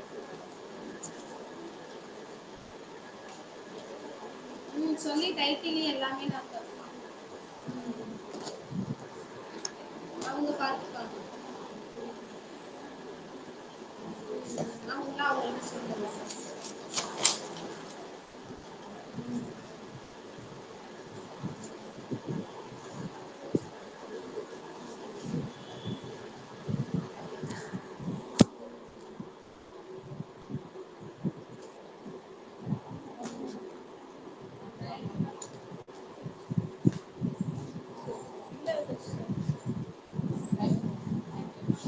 ஏமா அந்த டோரை போட்டு சொன்னாங்க கமலா மேடம் டேபிள்ல பாருங்க. ஏன் மேடம் டேபிள்ல பாரு காபி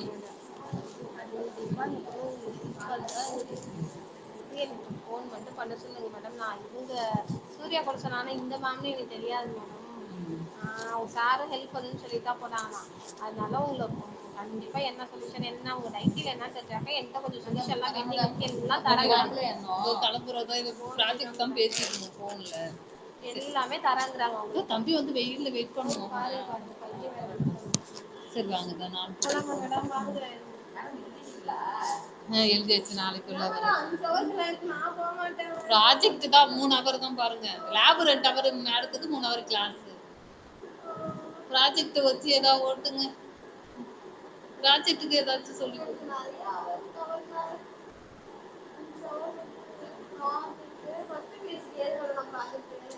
அதுங்க அப்படி எழுதியிருக்கு புவனேஸ்வரி போட சொன்னேன்.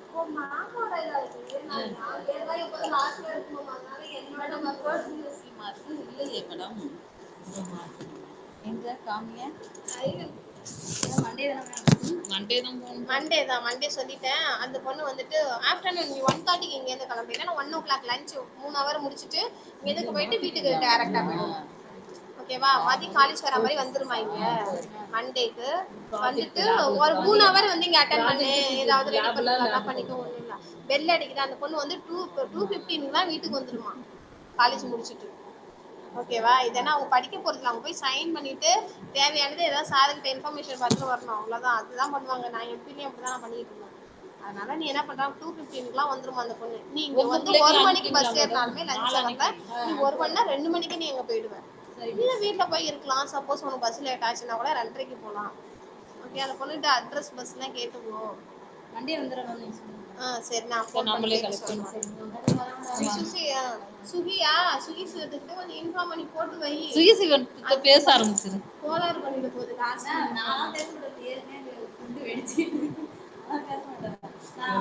அவனுக்கு காதுல வேற உள்ளூர்ல அவங்க சொல்லி கொடுக்குறது வேற காதுல உள்ளாது. நான் இங்க உட்காந்துக்கிட்டு நான் இங்க உட்காந்துக்கிட்டு அங்க உட்காந்துருந்தாமா சுகிசிவம் அங்க எதுவும் சொல்றான் பற்றி அவங்க காதுல உள்ளாமா.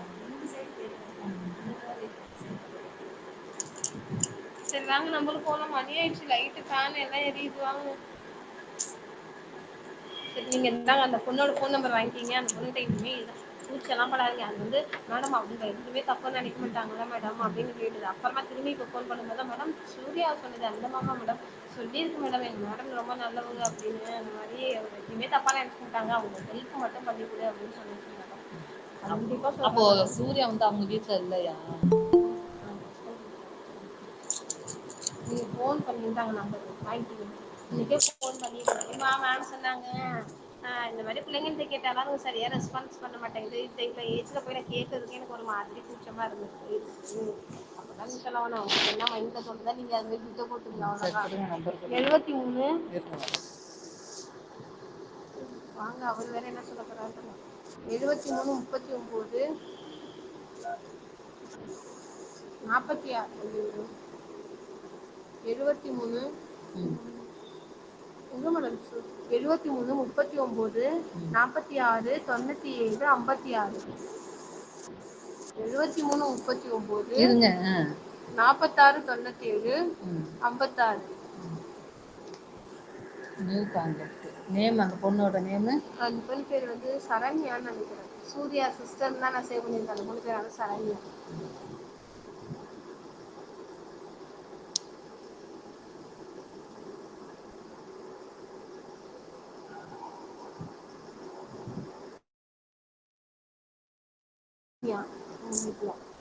அப்போ முத பொண்ணு இல்லாம லாஸ்ட் பொண்ணா இப்ப படிக்குது. பிஹெச்டி போடுங்களா? சரண்யா பிஹெச்டி சூர்யா சிஸ்டர்னு ஏதோ ஒன்று போட்டு தள்ளுங்க. SIS பிஹெச்டி சரண்யா சூர்யான்னு போட்டேன். சரி வாங்க நம்ம கூட இந்த இடத்த விட்டு காலி பண்ணாதான் நம்ம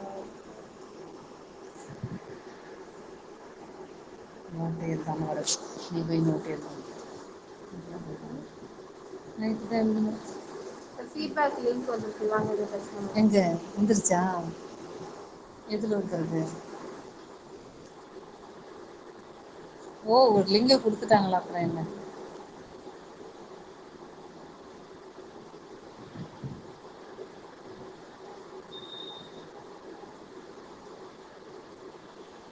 உங்களை மாதிரி யாரையும் கேட்டுருக்குறாங்க.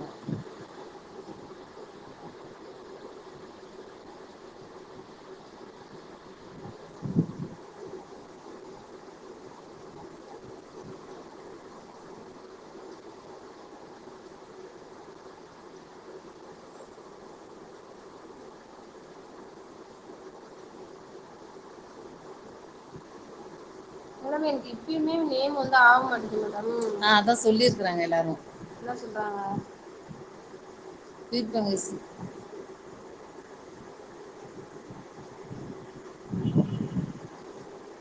சம் ஆஃப்டர் டைம்ல திரும்பி பண்ணுங்கன்றாங்க. ஓப்பன் ஆகலையாமா?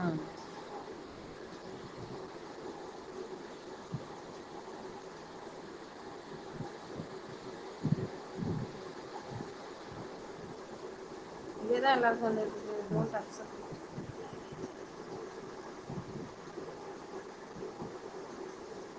உங்களுக்கு மெசேஜ் போட்டவங்க யாருன்னு தெரியலையே. எப்படி நம்ம போனோம்.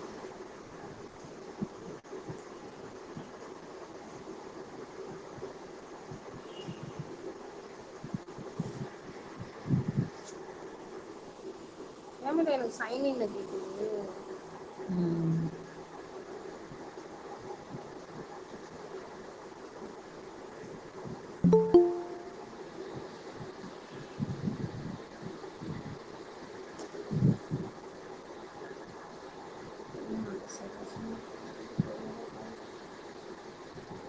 வண்டி தங்கம் இங்கே இருந்து லேட்டா போகணும். இங்க இருக்குல்ல, நம்ம அங்க வெளில போய் பேசலாம். இங்க இருக்கிறதா பயமா இருக்கு. சவுண்ட் போட்டு போகணும். நீங்க யாரும் காலைல போட்டுட்டீங்க.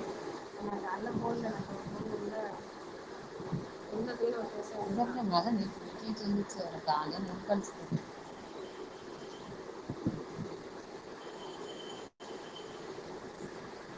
சந்தியா இன்னொன்னு என்ன தெரியுமா, கஷ்டமா இருக்கு. ஆனா அது அந்த மாதிரி கரெக்டா பவ்யமா நடந்துக்கணும்னா பார்த்தாக்கா பார்த்துட்டு அது பாட்டுக்கு போட்டு மாடிக்கு போயிட்டு வரும்போதும் அப்படிதான். டெய்லியும் கிளாஸ்லயும் அப்படிதான். இப்ப நான் வரும்போதுதான் இங்க போகும், இல்லைன்னா நான் கிளாஸுக்கு போகும். அப்படிதான் நடக்கும். அது ரெஸ்பான்ஸே பண்ணாம போட்டு இப்போ பிரியதர்ஷினி அருணால போகும்போது ஒரு வணக்கம், குட் மார்னிங் மேடம் ஏதாவது சொல்லிட்டு போகும். அப்படி இருந்தா தானே நீ நம்ம ஸ்டூடெண்ட் பண்ணி பார்த்துட்டு பார்க்காம அந்த 3 பேர்ல போகுங்க. இது மட்டும் வணக்கம் வைக்காது, மீதி 3 பேர் மேல மேல எதுக்கு போகுதுன்னா எனக்கு ஒண்ணும் புரியலையே. எங்க ஏன் மேல போகுதுன்னு அது விசாரிக்கலாம். ஏற்கனவே போய்தான்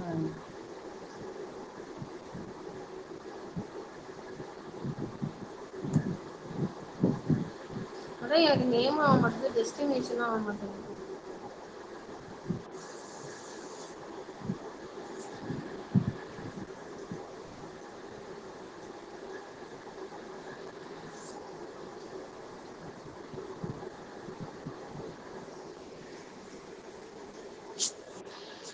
ஃபீட்பேக் லிங்க் அனுப்பியிருக்கேன்னு ஃபீட்பேக் கொடுப்பா, அப்பதான் சர்டிஃபிகேட் தருவாங்க. ஞாபகமா பண்ணிடு. எங்க அக்கா பையன் சுத்தி ஒன்ன நம்பி நான் 100 ரூபா செலவு பண்ண வேண்டியதா இருக்கு.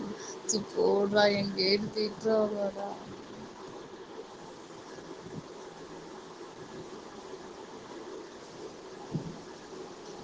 வாங்க போறேன், ஃபீட்பேக் ஓப்பன் பண்ண முடியல.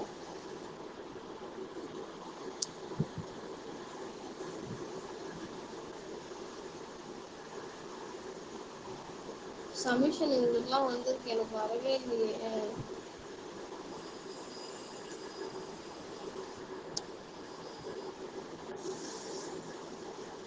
ஏமாடா எனக்கு மட்டும் சைன் இன் கண்டினியூஸா இருக்கும். ஏன் அந்த சைன் வருது? Not your computer. Use this to move sign in privately.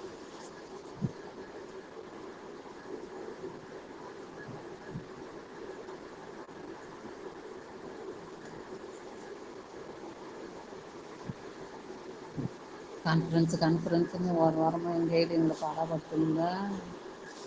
அந்த கிளாஸ் ரூம் அதெல்லாம் எல்லாமே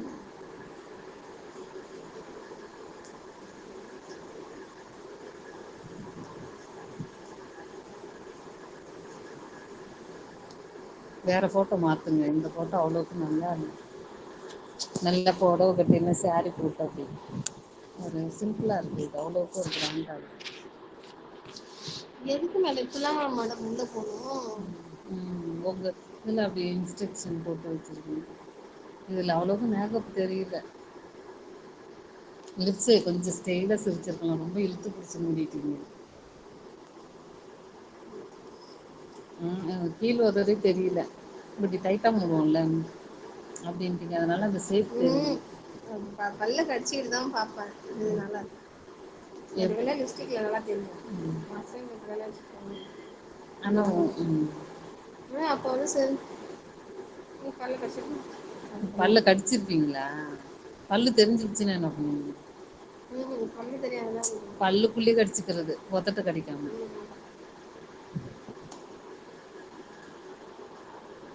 இந்த போட்டோ பார்த்தும் புடவை போட்டோ வாங்கிட்டு இருக்கான். நான் எனக்கும் அப்படிதான் தோணும். ஏன்னா நீங்கள் ஒர்க் பண்ணுறதுனால அப்படி தெரியுது. நார்மலாக நீங்கள் ஒர்க் பண்ணாமல் இப்படி ஃப்ரெண்டாக பழகினா நல்லா இருக்கட்டும் இருக்கும். புடவையிலே பார்க்கறதுனால இந்த ட்ரெஸ் என் தங்கச்சி பையன் ஃபோட்டோ கொடுத்துருவாங்க பாருங்க. இங்கே பாருங்க தங்கச்சி பையன் ஃபேஸு. இங்கே நிறைய வச்சு ஃபோட்டோ எடுத்துருவாங்க.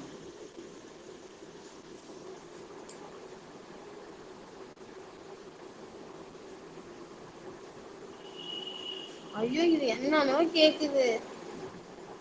வந்துருச்சா?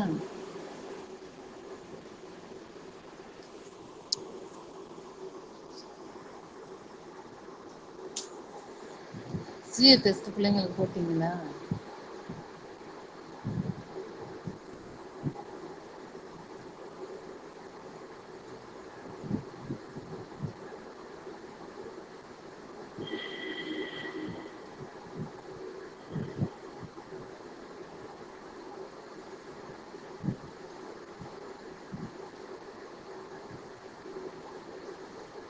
இப்பதான் மாறி வந்துருக்கு. அப்புறம் என்ன பண்ணுவாங்க?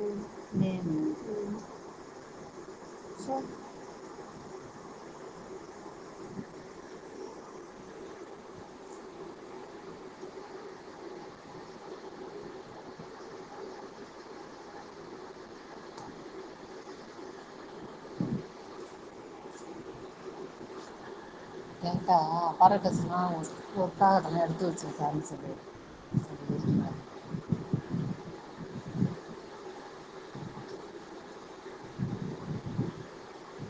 கேட்டுட்டு இருக்கிறாரு. அவர் என்ன கேட்கணும்னா இப்போ ஒரு நல்ல ரேட்டாக வந்து பார்த்து சென்னையில் ஃபோன் பேசி சொல்லிட்டு பார்த்தாராம். செகண்ட் ஏதோ சொல்லிச்சு. அது ஒரு குட்டி தெரியும்.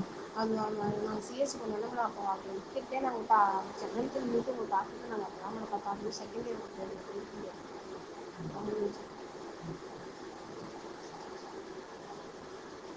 எத்தனை மணிக்கு வந்தீங்க அன்னைக்கு? அது சொல்கிறாங்க இதில் ஏதோ மஞ்சள் கலர் கட்டின படவான்னு சொல்லுவாங்க. நேற்று பர்மிஷன் பண்ணாங்க. அன்னைக்கு வந்து மஞ்சள் கலர் கட்டினாங்க. ஆனால் அப்படியே கேட்குறேன்.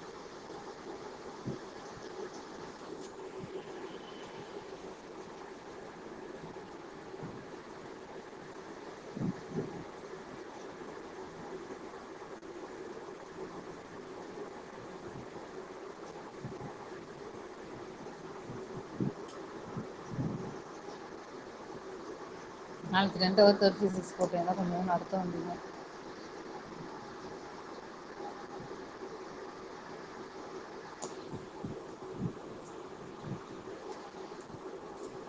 எனி கமெண்ட்ஸ் கேட்குறாங்க. குட்டுன்னு போட்டேன். நீங்கள் என்ன போட போகிறீங்க? வெரி குட்னு போடுறீங்க. Very good. உங்களுக்கு குட்டு தான் போடலான்றது. அது நீங்கள் சொல்லிக்கிறீங்களா? யூஸ்ஃபுல் அப்படின்னு போடுறேன். இந்த webinar very this program is very useful. Very useful. Very useful for this program. This program is very useful. அந்த சேரை போட்டு நம்மளை பார்த்தாமே ரொம்ப சவுடாரில் உட்காந்துருக்காங்க மேடம். ஒரு ஸ்டூடெண்ட்டாக ஒரு குவாய்ட்டாக உட்காரல. மனோஜ் பாண்டி அப்படியே கிளாஸ் வந்து என்ன போட்டிங்களா அப்படின்னு கேட்குறான். எதுக்கு? அட்டெண்டன்ஸ். அதான் ஒரு சாக்லேட் வச்சு சாப்பிட்டுட்டுனா உள்ளே போனோடனே ப்ரோக்ராம் ஸ்பெல்லிங் கரெக்டு தானே?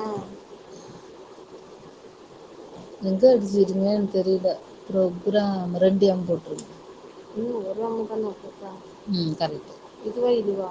அது கரெக்ட் தான். அது ப்ரோக்ராம் ஆகிடப்போகுது. ப்ரோக்ராம் 2 ஒன்று. வெபினார் இஸ் வெரி யூஸ்ஃபுல் போலவா? கான்ஃபரன்ஸ். இது கான்ஃபரன்ஸ். வெபினார் கிடையாது, conference. Very useful. Conference is very useful for me.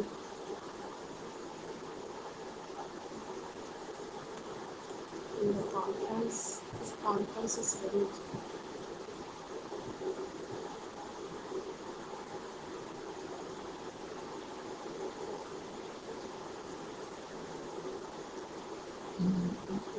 Conference காக சொல்லுங்க.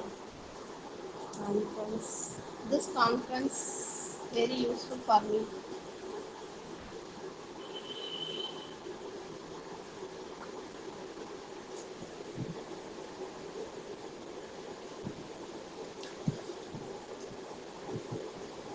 பாருங்க this conference is very easy போட்டுரும்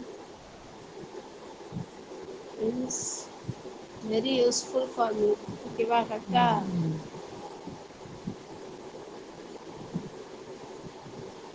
நான் சொல்லி கொடுக்கவா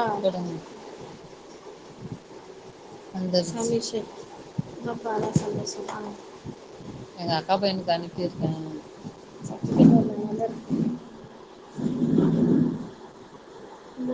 your positive you will be received the printable certificate short சரி இதை ஷார்ட் டைப்ல எடுத்து வச்சுக்கிறேன் அப்புறம் ஏதாவது அனுப்ப சொல்லி மேடம் ஃபாலோ பண்ணான்னு அது வேற என்ன அடுக்கலையே ஷார்ட் சர்டிஃபிகேட் இருக்குமா என்னது கரெக்டாக சப்மிஷன் இருக்கும் ப்ரீ லிங்க் வந்து பார்த்தீங்கன்னா ஏற்கனவே சப்மிட் பண்ணிட்டீங்கன்னா சப்மிஷன் காமிக்கும் அந்த அந்த இது வச்சு நம்ம